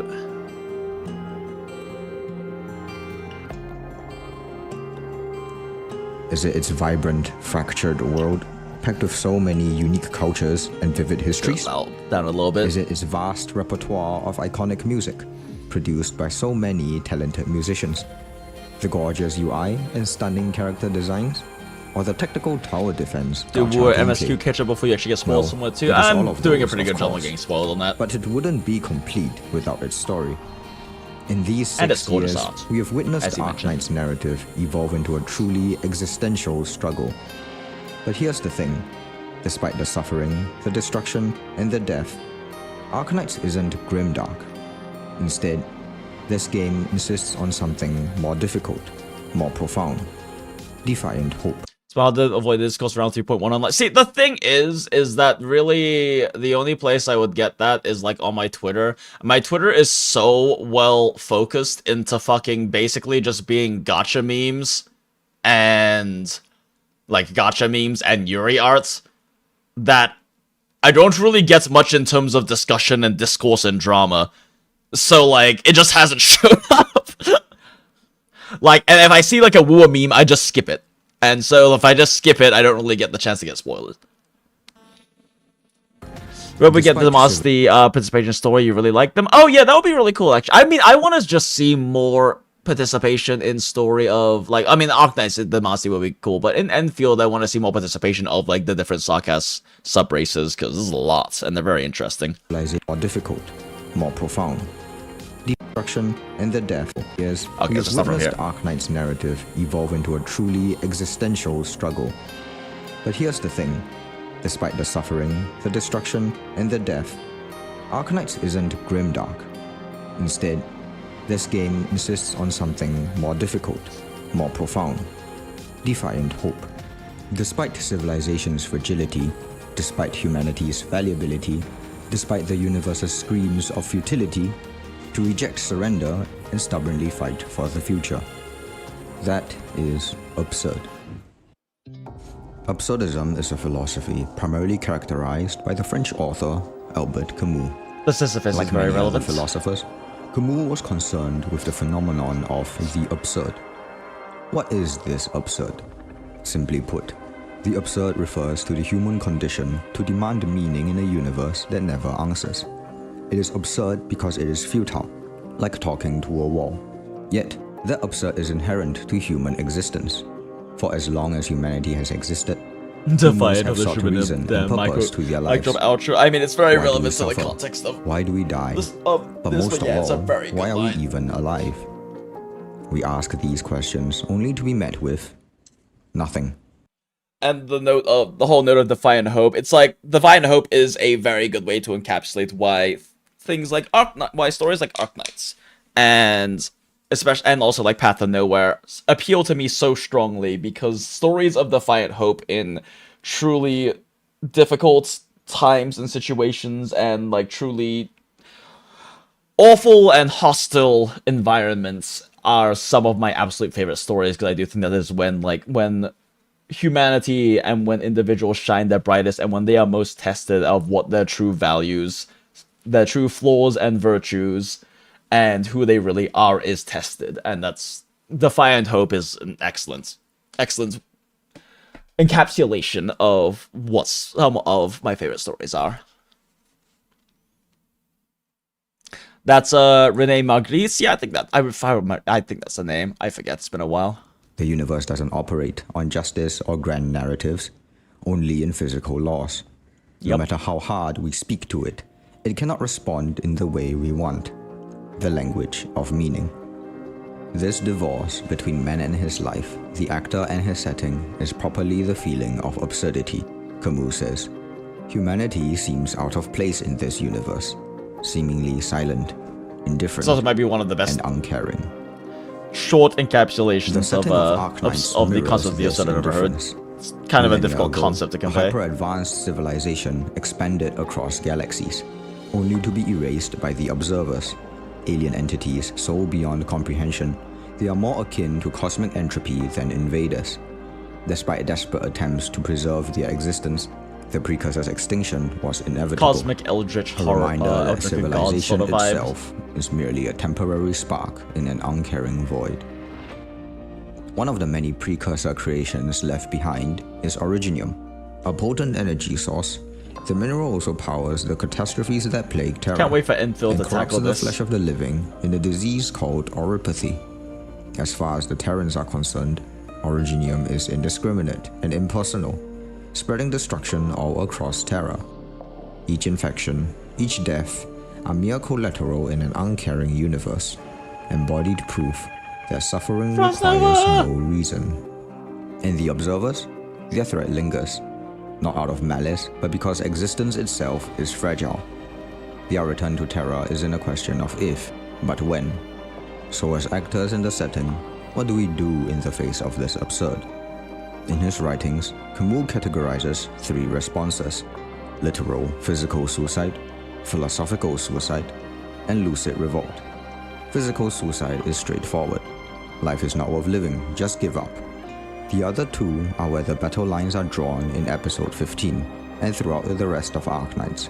Do we choose to flee the silence or fight in spite of it? At the heart of Arknight's story stand 2 architects, the Doctor, once known as Oracle, and their colleague Priestess. We learn that amidst the Precursor's collapse, the greatest minds were tasked to find ways to preserve civilization. Thus, Priestess and Oracle created Originium, where knowledge and experiences are stored as static data in a space called the Assimilator Universe. Over the millennia, this data seeped into the world, influencing and even guiding the evolution of new civilizations on Terra. Perhaps as Oracle had hoped, a garden for new life to grow. Yet, this is also the very cause of oripathy and catastrophes. The creation meant to prevent suffering has now become the direct cause of it. Even so, Priestess remains determined to achieve total assimilation, only now extended to Terra's people. Upload all life into Originium's datascape. No more pain, no more uncertainty, no more death. Only an eternal, unchanging existence. Considering the reality, her logic seems impeccable. The observers will return. Originium is unstoppable. We have already sacrificed so much. Why cling to futile suffering? Assimilation isn't destruction. It is evolution beyond pain. Camus calls this philosophical suicide. He says that philosophical suicide is, by which a thought negates itself, and tends to transcend itself in its very negation. Camus argues that any solution to the absurd is projected rather than observed, as logical proof is beyond the limits of the human experience. To arrive at a logical solution is inherently illogical, a betrayal of itself. Hence, to declare meaning in either science or religion isn't making a logical observation. I think an important clarification there is that the idea that it is that the logical proof is beyond our capabilities is specifically in reference, not just like that logic is impossible, but in reference to the idea of determining meaning. Is hiding the absurd behind illusions, out of sight, out of mind. Priestess rejects the absurd not by logic, but by principle. To her, existence in the absurd is irredeemable, unjustifiable. But where Camus focused on passive escapism in Dogma, Arknights makes Priestess take a far more terrifying leap. Her solution is active and systemic, justified through scientific necessity and driven by godlike ambition. Her interactions suggest that she feels a warped sense of responsibility for the precursors, Originium, and Oracle themselves. Her confidence in the precursors' accumulated knowledge that enabled them to bend the universe to their will, to traverse galaxies and terraform planets, convinces her of her own superiority. Priestess demands perfection that reality cannot provide. Thus, she commits to the eradication of the absurd, not through escapism, but by forcibly replacing it with a meticulously curated ideal. In her logical despair and cosmic ambition, Priestess becomes the ultimate embodiment of the absurd's crushing weight, surrender disguised as salvation. Narratively, this struggle against the absurd did not begin with Priestess. In fact, we find that in Babel, it is a struggle Doctor dealt with long ago when they were still Oracle. Before the events of the main story, Kelsit woke Oracle up from their millennia-long slumber to enlist their aid in curing oripathy. They were brought to Babel, Rhodes Island's predecessor, and their leader, Teresa. Through them, Oracle immersed themselves in this new world, coming to fall in love with this new humanity that emerged. Yet despite being Originium's creator, their research into oripathy bore no fruit. No matter how many experiments they did, they couldn't figure out what exactly was causing the illness. Here, Oracle faced the full weight of the absurd.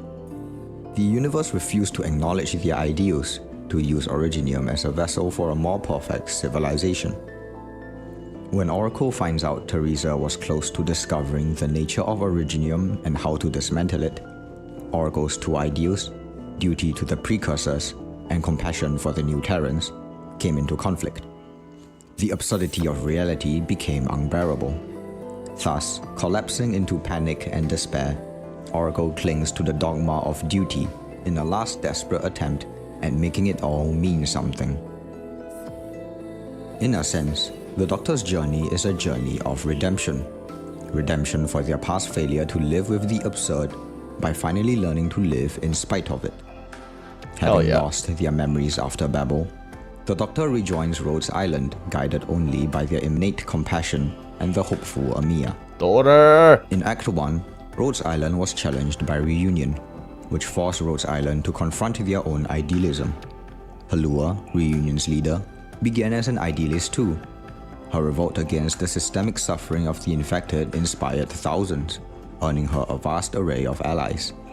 Yet, the effort Reunion's cause demanded took a toll on its members. They couldn't win some grand, meaningful victory against suffering, against a system that oppressed them. They could only resist, and that was exhausting. Soon, Reunion started to splinter. Talua began losing. Oh, actually, now I think about it, this is actually a, probably a bigger plot spoiler for Arknights with the whole Tallulah backstory thing. That might be a bit more significant than the Doctor's one, so, you know, either way, warned already, spoilers. What she had. First her close companion Alina, then the trust of her followers, then her faith in the non-infected. When it seemed like the system she opposed was too great to overcome, she fell into despair and into the influence of Cachet, the deathless black snake. Under Cachet's control, Tallulah turned into a nihilistic, callous leader. Tallulah would negate all value, all principle, to wreak vengeance on the world. As Camus warns, nihilistic passion, adding to falsehood and injustice, destroys in its fury its ancient demands, and thus deprives rebellion of its most cogent reasons. It kills in the fond conviction that this world is dedicated to death. Reunion is what Rhodes Island's future could have been. A community that once strove to build a better world, only to wreak vengeance upon it in despair. The old Reunion depended on grand meaning, on epic results, and was only overwhelmed with disappointment instead. But there was one among them who defied that despair, one so driven with scorn for fate that even defeat could not bend them. Patriot. Until the end, Patriot's will was unbreakable. When Amiya used her powers to give him a happy end in the company of those he loved, Patriot responded with scorn. So what if he had failed everything? So what if his life was futile? So what if it was tragic? And yet again, when Patriot prophesied the world's doom and reached out to kill Amiya, he chose to make one last defiant stand. I have seen woe and tragedy. I have seen death and carnage. I have seen neglect and blasphemy. But someone once told me, it is all in our hands. If, in the future, this is all that awaits us, O little king of Sarkas, it is all in our hands. If this is fate, then I reject it. Patriot's scorn was the choice. Amiya's hope was the direction. In their clash, Rhodes Island inherited Patriot's resolve and forged a different answer. The Lucid Revolt. If you remember at the very beginning intro sequence in ENDFIELD, there's that giant statue that falls over to create a bridge, and the penguin administrator says, "Even you are helping me now."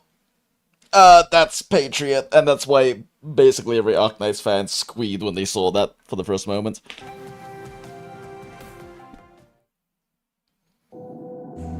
In many ways, the Doctor mirrors Camus' ideals. As an amnesiac and a precursor in an unfamiliar world, the Doctor fully embodies the divorce between actor and setting.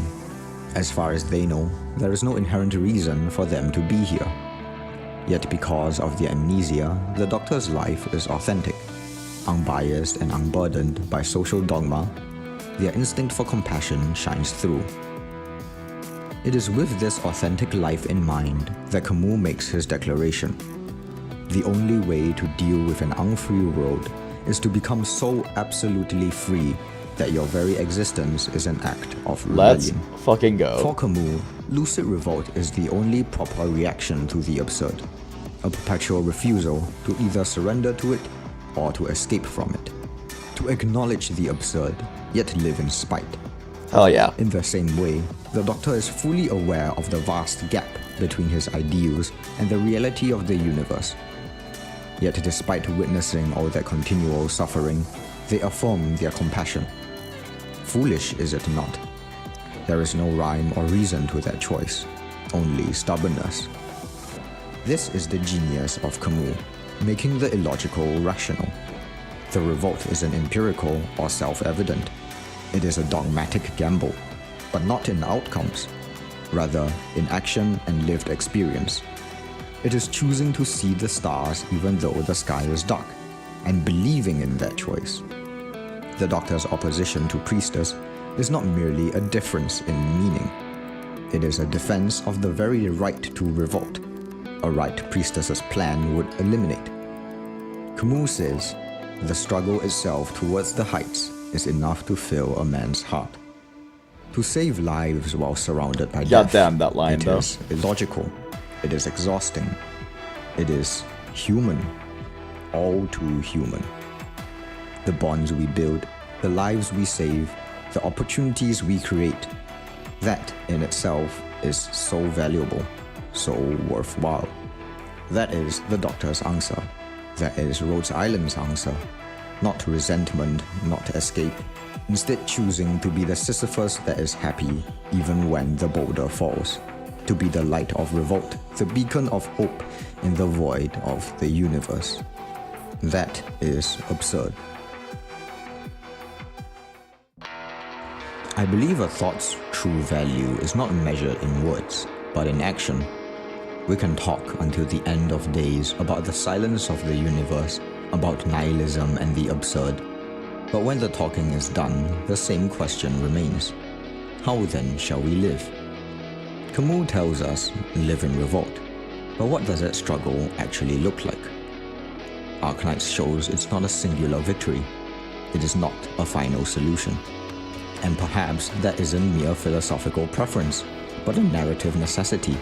As a live service gacha, its own gameplay loop embodies the perpetual struggle. Preserving the struggle, this tension aligns the narrative with the format.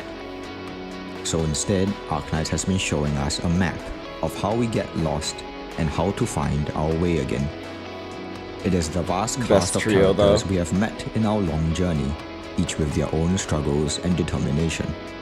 Mjolnir, who lost his family once and almost lost it again. Federico, the cold, logical executor, who yet becomes even more genuine than most. Ebenholz, whose very mind and existence was cursed, yet lives on. Each story is a testament to the stubborn, beautiful, absurd push against the unyielding darkness. Not for meaning we cannot see, but for the life we can feel. So I say to you, Doctors, your life is in your hands. This earth is our terror. Do not wait for salvation, fight for it. Push the boulder and find your joy, your victory, not in reaching the top, but in the strength it takes to push. Keep fighting for the dawn. There's your mic drop. This background music still hits hard. Oh yeah. Excellent choice for the background music, especially if you have the context of being an Arknights player, because holy shit, those tracks. Arknights' music is so good. It's so good, and it's so much of it is just vibes, for lack of a better phrasing. But holy shit, the vibes are sublime. But yeah, very, very good video. A lot of it, very good video. Explains a lot of encapsulating things about my own personal life philosophy as well, and how I choose to live life and what I value. Also, him talking about the Doctor here at the beginning, or right here rather, towards the end, but the beginning of him talking about the Doctor, about how his amnesia makes his life so truly authentic. It's a very good, it's a very eloquent way of describing why I find that, you know, the whole, like, gacha main character that is an amnesiac, kind of rediscovering the world is, like, such a played-out trope, but they do... Hypergriff does such an incredible job with the Doctor in really utilizing the potential of that character concept, and is by far, in my opinion, the best case, the best, like, example of really doing a great job with that very played-out character archetype trope. Midwest emo by Hypergriff, so true. Patriot was find it until long after the end. True, I exist out of spite. Yeah. Yep, the third answer was the Lucid Revolt. Yes. There's, yes, his three, Camus' three answers are, literal physical suicide, philosophical suicide, and lucid revolt. I mean, I am of the opinion there are perhaps a few more categories beyond just those, but they definitely do cover a strong majority of them. Yeah, narrative does a good job of telling exact things that happen, so there's still room for surprise on what, how, and why some of these things happen. Exactly, yeah. Very good job at painting the broad strokes and how they are important to the context of the philosophical and literary analysis without actually spoiling a lot of specifics. So yeah, essentially the AU, what do you mean by AU, is basically the Ark and Soma. When you say AU, I just think Australia, and I'm like, wait, but I'm like, haha, Graerth, but... Yeah, there's a massive reason why the Doctor is amnesiac, and certain people are afraid of letting him remember stuff. Exactly. Oh, a simulated universe. I'm not familiar with Soma, but yes, as I understand, basically, yeah. Basically, I mean, I'm like, that's also kind of a bit of a played-out trope, right? The whole, the best way to escape from complete impending doom is to create is to basically upload everyone into a simulated universe of some sort. PGR has a similar, also makes use of this trope in the original... Oh my god, too tired. What is the name of the fucking faction and nation that is literally China? It is literally China boats turned into China mainland. I can't remember. But with the original introduction of Qing, of Empress Qing, that's literally her plan. Upload everyone into a supercomputer, and that is the best way to escape the punishing virus. Seen a couple places so far. Yeah, it's a pretty I guess maybe it's not a played out trope, but in like the media I consume, I've seen it a lot of times. Like Genshin has it in the World Quest and Outland, and yeah, LCL from Evangelion, yeah. It's and it is, you know, an understandable solution, right? If all rationale and logical reasoning points you towards this isn't an impossible fight, then that is an understandably good solution. It's just a hopeless one. And sometimes hope and the struggle and the fights, and as he says, being the Sisyphus that finds happiness not in reaching the top, but in the strength it takes to push. Sometimes that is the more inspiring, but also the much more human answer. Because at the end of the day, a lot of cold logic and rationale is still based on incomplete information. It's still based on what are the facts you know at the time, and even with such a long life as happens with many characters who kind of come to this conclusion in a lot of stories, Priestess being an example, there is always hope in the future that the struggle and that a future solution can be found, but as of present, that doesn't exist, right? But yeah, the game very much does not play around with that narrative at all. What Raiden wants to do in Inazuma, exactly, and why she was wrong in the end, yeah.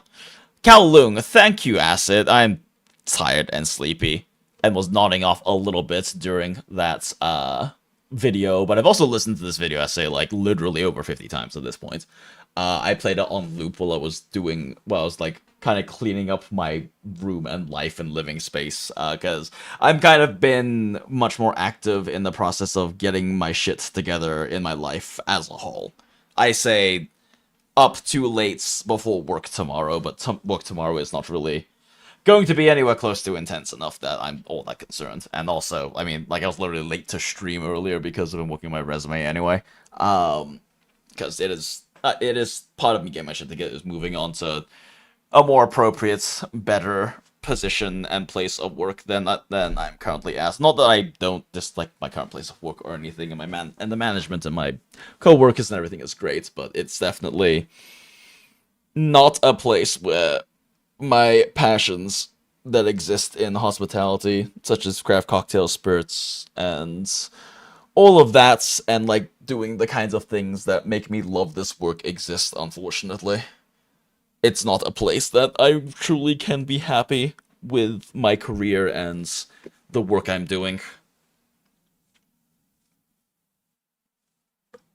Imagine that uploaded universe in WoWa was that digitization of life. And you shut it down for 40 asteroids! So true.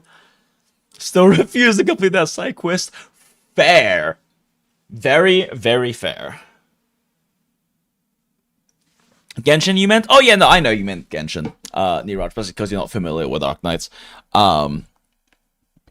Yeah, I mean, the thing is, like, too, is that that's one thing, too, is that people... A lot of people, especially when they only have familiarity with gacha storytelling and the concept of the really big games, right? There's a very common, I've seen, opinion that you can't have these strong, grand narratives and good writing because stories have to focus so much on the new pullable characters, and they have to focus so much on, you know, they're compelled to tell these shorter narratives that cannot be as powerful or compelling in at least in certain aspects because of the necessity of it being a live service gacha. But games like Path to Nowhere, games like Arknights, games like Limbus Company, from everything I've heard about it, prove that's fundamentally untrue. You just have to approach narrative and approach narrative in general, your narrative strategy, as well as like how you structure your story in each patch differently. It's still entirely possible to have these in powerful through lines and narratives, and games like Arknights and Path to Nowhere also focus a lot on having basically, like Verse 999 does as well, where you have a strong main story and narrative, and then some of your patches in between are very well written shorter stories, but, you know, strong ones that are frankly better than what you see in a lot of the big mainstream gachas, because all of these games are also cheaper to produce. They're able to spend more time and resources focusing on the narratives and allowing the stories to be longer and stronger because they aren't having to fully animate out and fully build out the entire story, which, frankly speaking, in a 6 to 7 week production cycle can't be more than a few hours. It's just not realistic to create that.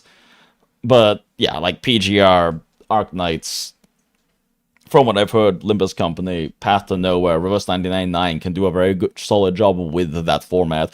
PGR goes kind of crazy with it because they do release main chapters like basically every patch, but it also helps if you don't force main character to be mega important to every story inside it. So exactly, that's also very true. You don't, like, the Doctor is not a self-insert. All of these games I've just mentioned, the main character is not a self-insert, right? And it's fascinating that despite the fact that in Path to Nowhere, both Chief and in Arknight's Doctor are both the amnesiac, character, like, very, that they do a decent job with how they use that as a narrative tool. Like, they're not really self-inserts. Chief to a bit more degree, maybe, but, like, they have very distinct personalities, values, goals, and fights with defiant hope towards living authentically by those, even though doing so generally makes their life harder. It is the harder choice for them to live by compassion, to live by their principles and values, than it is to not. And that's why I find these kinds of stories so beautiful. Because generally speaking, in a lot of these, like, overpowered MC gacha storylines and, like, the big mainstream ones, living by your principles is why you win. Right? It's like, it's why you win, or you're so strong that you can do so, and you're able to do so. Literally the whole I'd win thing. Like, literally why I find that Kuro dropped the ball so hard with Cardathea's storyline, because Cardathea is a character that lives in that defiant hope, that makes the choice to and is willing to make a truly grand sacrifice for the betterment of the world and to live by her own values despite every human being's desire for self-preservation. And then they just fucking ruined that entire thing by having Rover go, nah, I'd win, and saving the day. Right? Like, they had such a good narrative with that entire thing, with that entire arc, and then literally just killed it at the end because overpowered MC has to win and waifu has to live. And like, that was one of my most disappointing moments in the Wuwa storyline, because like Wuwa's story, because like a lot of the version 1 story was kind of mid, so whatever, but that was such a well written, such a powerful story of that defiant hope and of the sacrifice one has to make not just for the greater good, but to live by the values and principles that are so important to them and to live that authentic life. And then Rover literally just ruins it at the end. And then they have a cool anime fight scene that the big thing everyone focuses on with that entire thing, instead of like the actual powerful impact the narrative could have had. How do you 5 2.7? Which one was that one? Because I don't... 2.7, I forget which one that was. I don't remember what the last patch, which number the last patch was. So to God, just play 3.1, catch up as soon as you can. Yeah, I know. I know that you understand my taste very well, Asa. So when you're making that recommendation, I understand that you understand me well enough that I trust your assertion on that. It's just I'm getting to it. There are even times in Arknights that the character didn't appear at all in the main story, like Mudrug. Yeah, exactly. Like, sometimes it's just a side story, too. Sometimes they just have a side story. It doesn't have to appear in the main story. A lot of the ops don't appear in the main story. There's actually a pretty select group of operators that are playable that actually show up in the main story. Whenever Doctor starts talking as himself and not controlling, and you not controlling his dialogue, still catches you off guard. Yeah, but it's a really strong, solid thing to do. I don't know, like I said, it's a story where you are a character. It reminds me quite a bit of a discussion that my ex Jenny and I once had, because they didn't really enjoy like Cyberpunk 2077 as much as I did, because they come from a background of mostly playing games like Skyrim and The Sims, where you get that full control. You get to play the characters you want to play and kind of tell the stories and live the stories that you want to live. And that's not really how it works in Cyberpunk 2077. Like, you get to make choices, and you get to make like the choices of how you confront certain conflicts, how you find the solutions and everything. But at the end of the day, V is a character. V is a character with a very distinct personality, but you get to choose what their values and principles and the choices they make to solve their problems or to approach situations is. But at the end of the day, V is a character. They are a character. They are a character with their own personality, and that's a very different experience from playing a game like Skyrim or The Sims, or in the case of a lot of self-insert characters, that kind of a thing, right? And at the end of the day, a lot of it comes down to these MCs, especially in these live service gachas, being Mary Sue's, right? Being overpowered MCs who win, being a power fantasy. I don't find that particularly interesting or inspiring. It doesn't really make me contemplate my own life. It is definitionally an escape, or as Camus puts it, philosophical suicide. It is illusions, and there's nothing wrong with that. It's popcorn. I enjoy popcorn. I've been watching some anime this season that is just fun popcorn. Like, I've been watching, what is it? I recently kind of binged through, what's that fucking called again? Sentenced to Be a Hero, and that's just popcorn fun. All right, I enjoy it. I enjoy the daughter character. I enjoy the Doom guy style archetype, really powerful character who lives purely off of anger and spite and fights against the oppressive systems. Like, I enjoy that popcorn, but like at the end of the day, it's popcorn, right? It's junk food, and it's enjoyable, but that's not the kind of stuff that makes me reevaluates my perspectives on life, that exposes me to these strong, powerful ideas that truly emotionally moves me. And it's these for me personally, it's these kinds of stories of defiant hope, of like the difficulties it takes of what it truly means to live an authentic life to your values and principles and to those you care about, and how that does make your life harder. Like that because that's also reality, right? And that's why it helps me. That's why like it can cause me to reassess my perspectives on things in real life and how I want to personally live my own life. Because the reality is that if being a good, ethical, principled person was the easy path in real life, then more people would do it. Much less people would be evil and make evil or unethical choices. But those generally are the ones that are easier to do or get you more advantages in life. And it is a challenge. It's a challenge to live an authentic life. It is difficult. It makes your life more difficult. But for me, I find that to be the most valuable thing to myself. Anyway, that was a fun philosophical discussion based on this incredibly good video. Again, you scroll up and or look in the description. Definitely give this video a like. Subscribe just because it's good for the algorithm, even though I don't know if this guy's ever going to make even a new video at any points. His Reddit post made it sound like it was largely kind of a one and done. But yeah, I don't know. I'm tired, and I'm in like a dreary flow of consciousness yapping state, and it's late, and I have to go to work tomorrow. I mean, I'll be getting decent enough sleep. 6 hours is not the worst for me, but yeah, I'm tired. It was fun. Everyone who is still hanging out, thanks for hanging out and listening to the philosophical yap, and I hope that you enjoyed it, and that maybe it gave you some deeper insights to at least me as a person, because like that's like part of why I'm enjoying this streaming thing now. And kind of approaching as a casual hobby is nice, but that's part of what I'm really enjoying about streaming. And I've yapped about this on stream before, but like, I'm really thankful to everyone in the community and in the Goondola To Gacha Hell, because it's been really nice just being my authentic self on stream. I don't kayfabe. I don't filter myself on stream. I don't put on any kind of performance or any kind of like face for the sake of, you know, the content or whatnot, because I just want to be my authentic self, both in real life and on stream. I'm just me.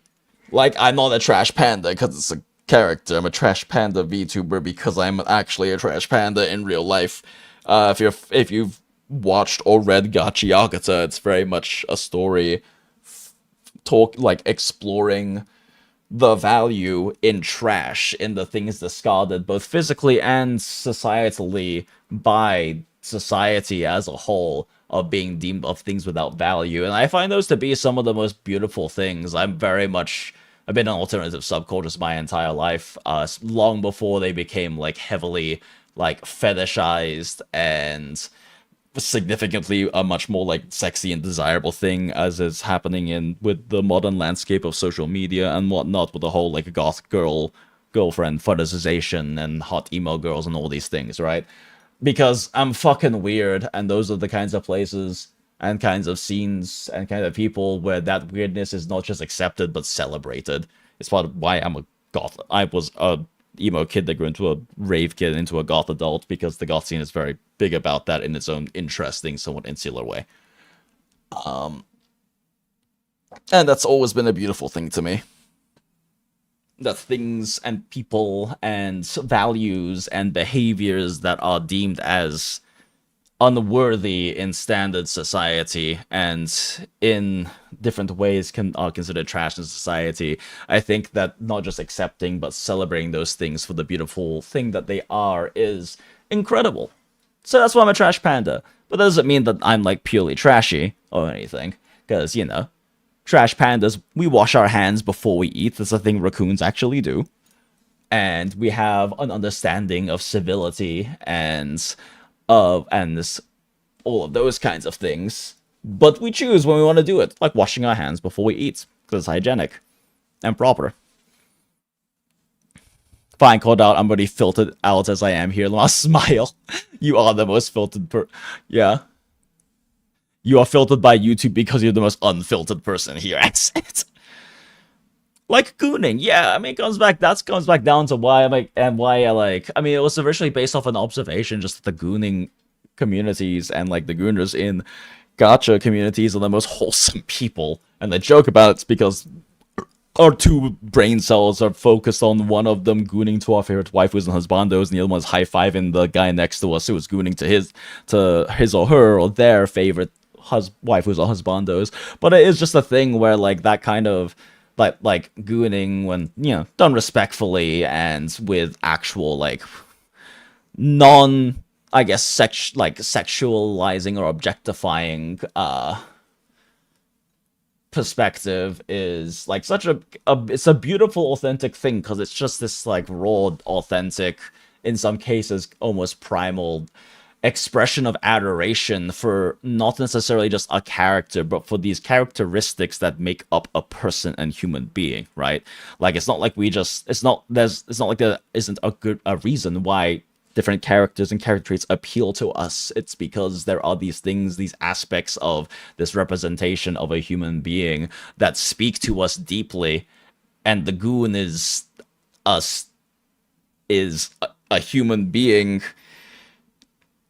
truly expressing that authentic admiration for these traits. And I mean, in some places it's just, ass and tits and stuff, but I like to think it goes a lot deeper than that in a lot of cases, right? There's a lot of ass and tits out there, right? But why do these ass and tits appeal to you so much, right? That there is infinite amounts of ass and tits content that exists in the world and the internet, right? And I think that I am a big believer that gooning is both more healthy and more helpful and can be more enlightening to individuals, and even foster some degree of personal growth and exploration with fictional characters. Because when it's with real people, it starts to A, get weird, but B, you are not, especially with celebrities and content creators and like public figures, when you're gooning to them, you're not gooning to a reality or representation of a real person. You're gooning to whatever their face is, whatever their presentation is of that thing, of what that person is. You're gooning to, ironically, more of a fantasy, while characters are written to represent and showcase these like real human traits. Ironically, the fantasy, at least in my opinion, is more real than the real life people projecting a fantasy. If that makes any fucking sense.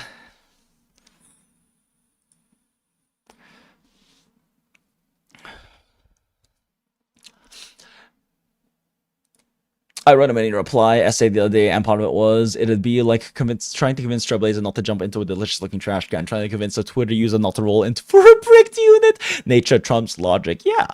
No context given. I love that. Don't know about others, but, well, women are free to objectify me if they goddamn please. I mean, that's fine. And that's a personal choice, based on your personal values, right? And I mean, I will say it's easier to do that when you're male presenting or a man or whatever, just because of it being a rarer thing that it does not act as a constant daily oppression to yourself, which it is the case for a lot of women or female presenting people in the world. But that's also just a thing that is like your choice, right? That is your choice as a person. That is a thing that you are okay with, if not enjoy. But yeah, that's why fanfiction gooning is more authentic. Yeah, in a lot of ways it can be, but I still think there's something that very authentic and beautiful about even just like outside of that, just appreciating characters. Because there's so many characters out there, but you're going to appreciate the ones your waifus and husbandos for reasons, and those reasons are like, even if they are a fantasy, are based on human traits, right? And I don't know, I think it's a beautiful thing. I think it's a great thing for like self-exploration, and sometimes it's a good thing about self-exploration of why am I attracted to these toxic traits? Because it's definitely the case for me, right? I love crazy women and crazy people, and there's distinct reasons for that, and they've allowed me to personally explore why I find those traits attractive and understand why, I don't know, I understand, my own fucked up bits and traumas and stuff, right? Like, and I know a lot of these things aren't healthy and aren't something I'd actually want to seek in a partner, but like, it helps me explore that about myself. You're gooning to a human, not a caricature? Yeah, I guess in a sense. I mean, you're gooning to, like, you're gooning to what is understood to be a fantasy, I think is the better part of it, right? Versus a lot of people not understanding that the fantasy that is being presented by a real human being who is an influencer, a celebrity, public figure, what the fuck ever, right? Is not an authentic representation of a human, while a lot of characters are, at the very least, written and made by the creators to be some degree of authentic representation of at least human characteristics. You know, very few writers do a good job of really writing those really well-rounded characters that feel really human, but at the very least, the characteristics that they are written off of are real human things. Okay, it's even later than I was expecting. I didn't expect to yap for half an hour after all of that, with how tired and dreary and brain drained. Is the right word, brain drained I am, and I really have to pee. So anyway, as per usual, is a pleasure. I mean, I don't know if I should even do the Discord thing because we did it early, and every of the 6 people who are in here right now are definitely, I'm sure, already part of the Goondola To Gacha Hell. But if you had a fun time tonight and enjoyed the company, want to hang out with a bunch of other gacha degenerates, then the Discord server, the Goondola To Gacha Hell, is in the description of the live stream or the VOD if you're watching it all the way to the end over here for some reason, you weirdo. And yeah, don't forget to try to live your most authentic life, and don't forget to look respectfully and goon from the heart. Okay, bye!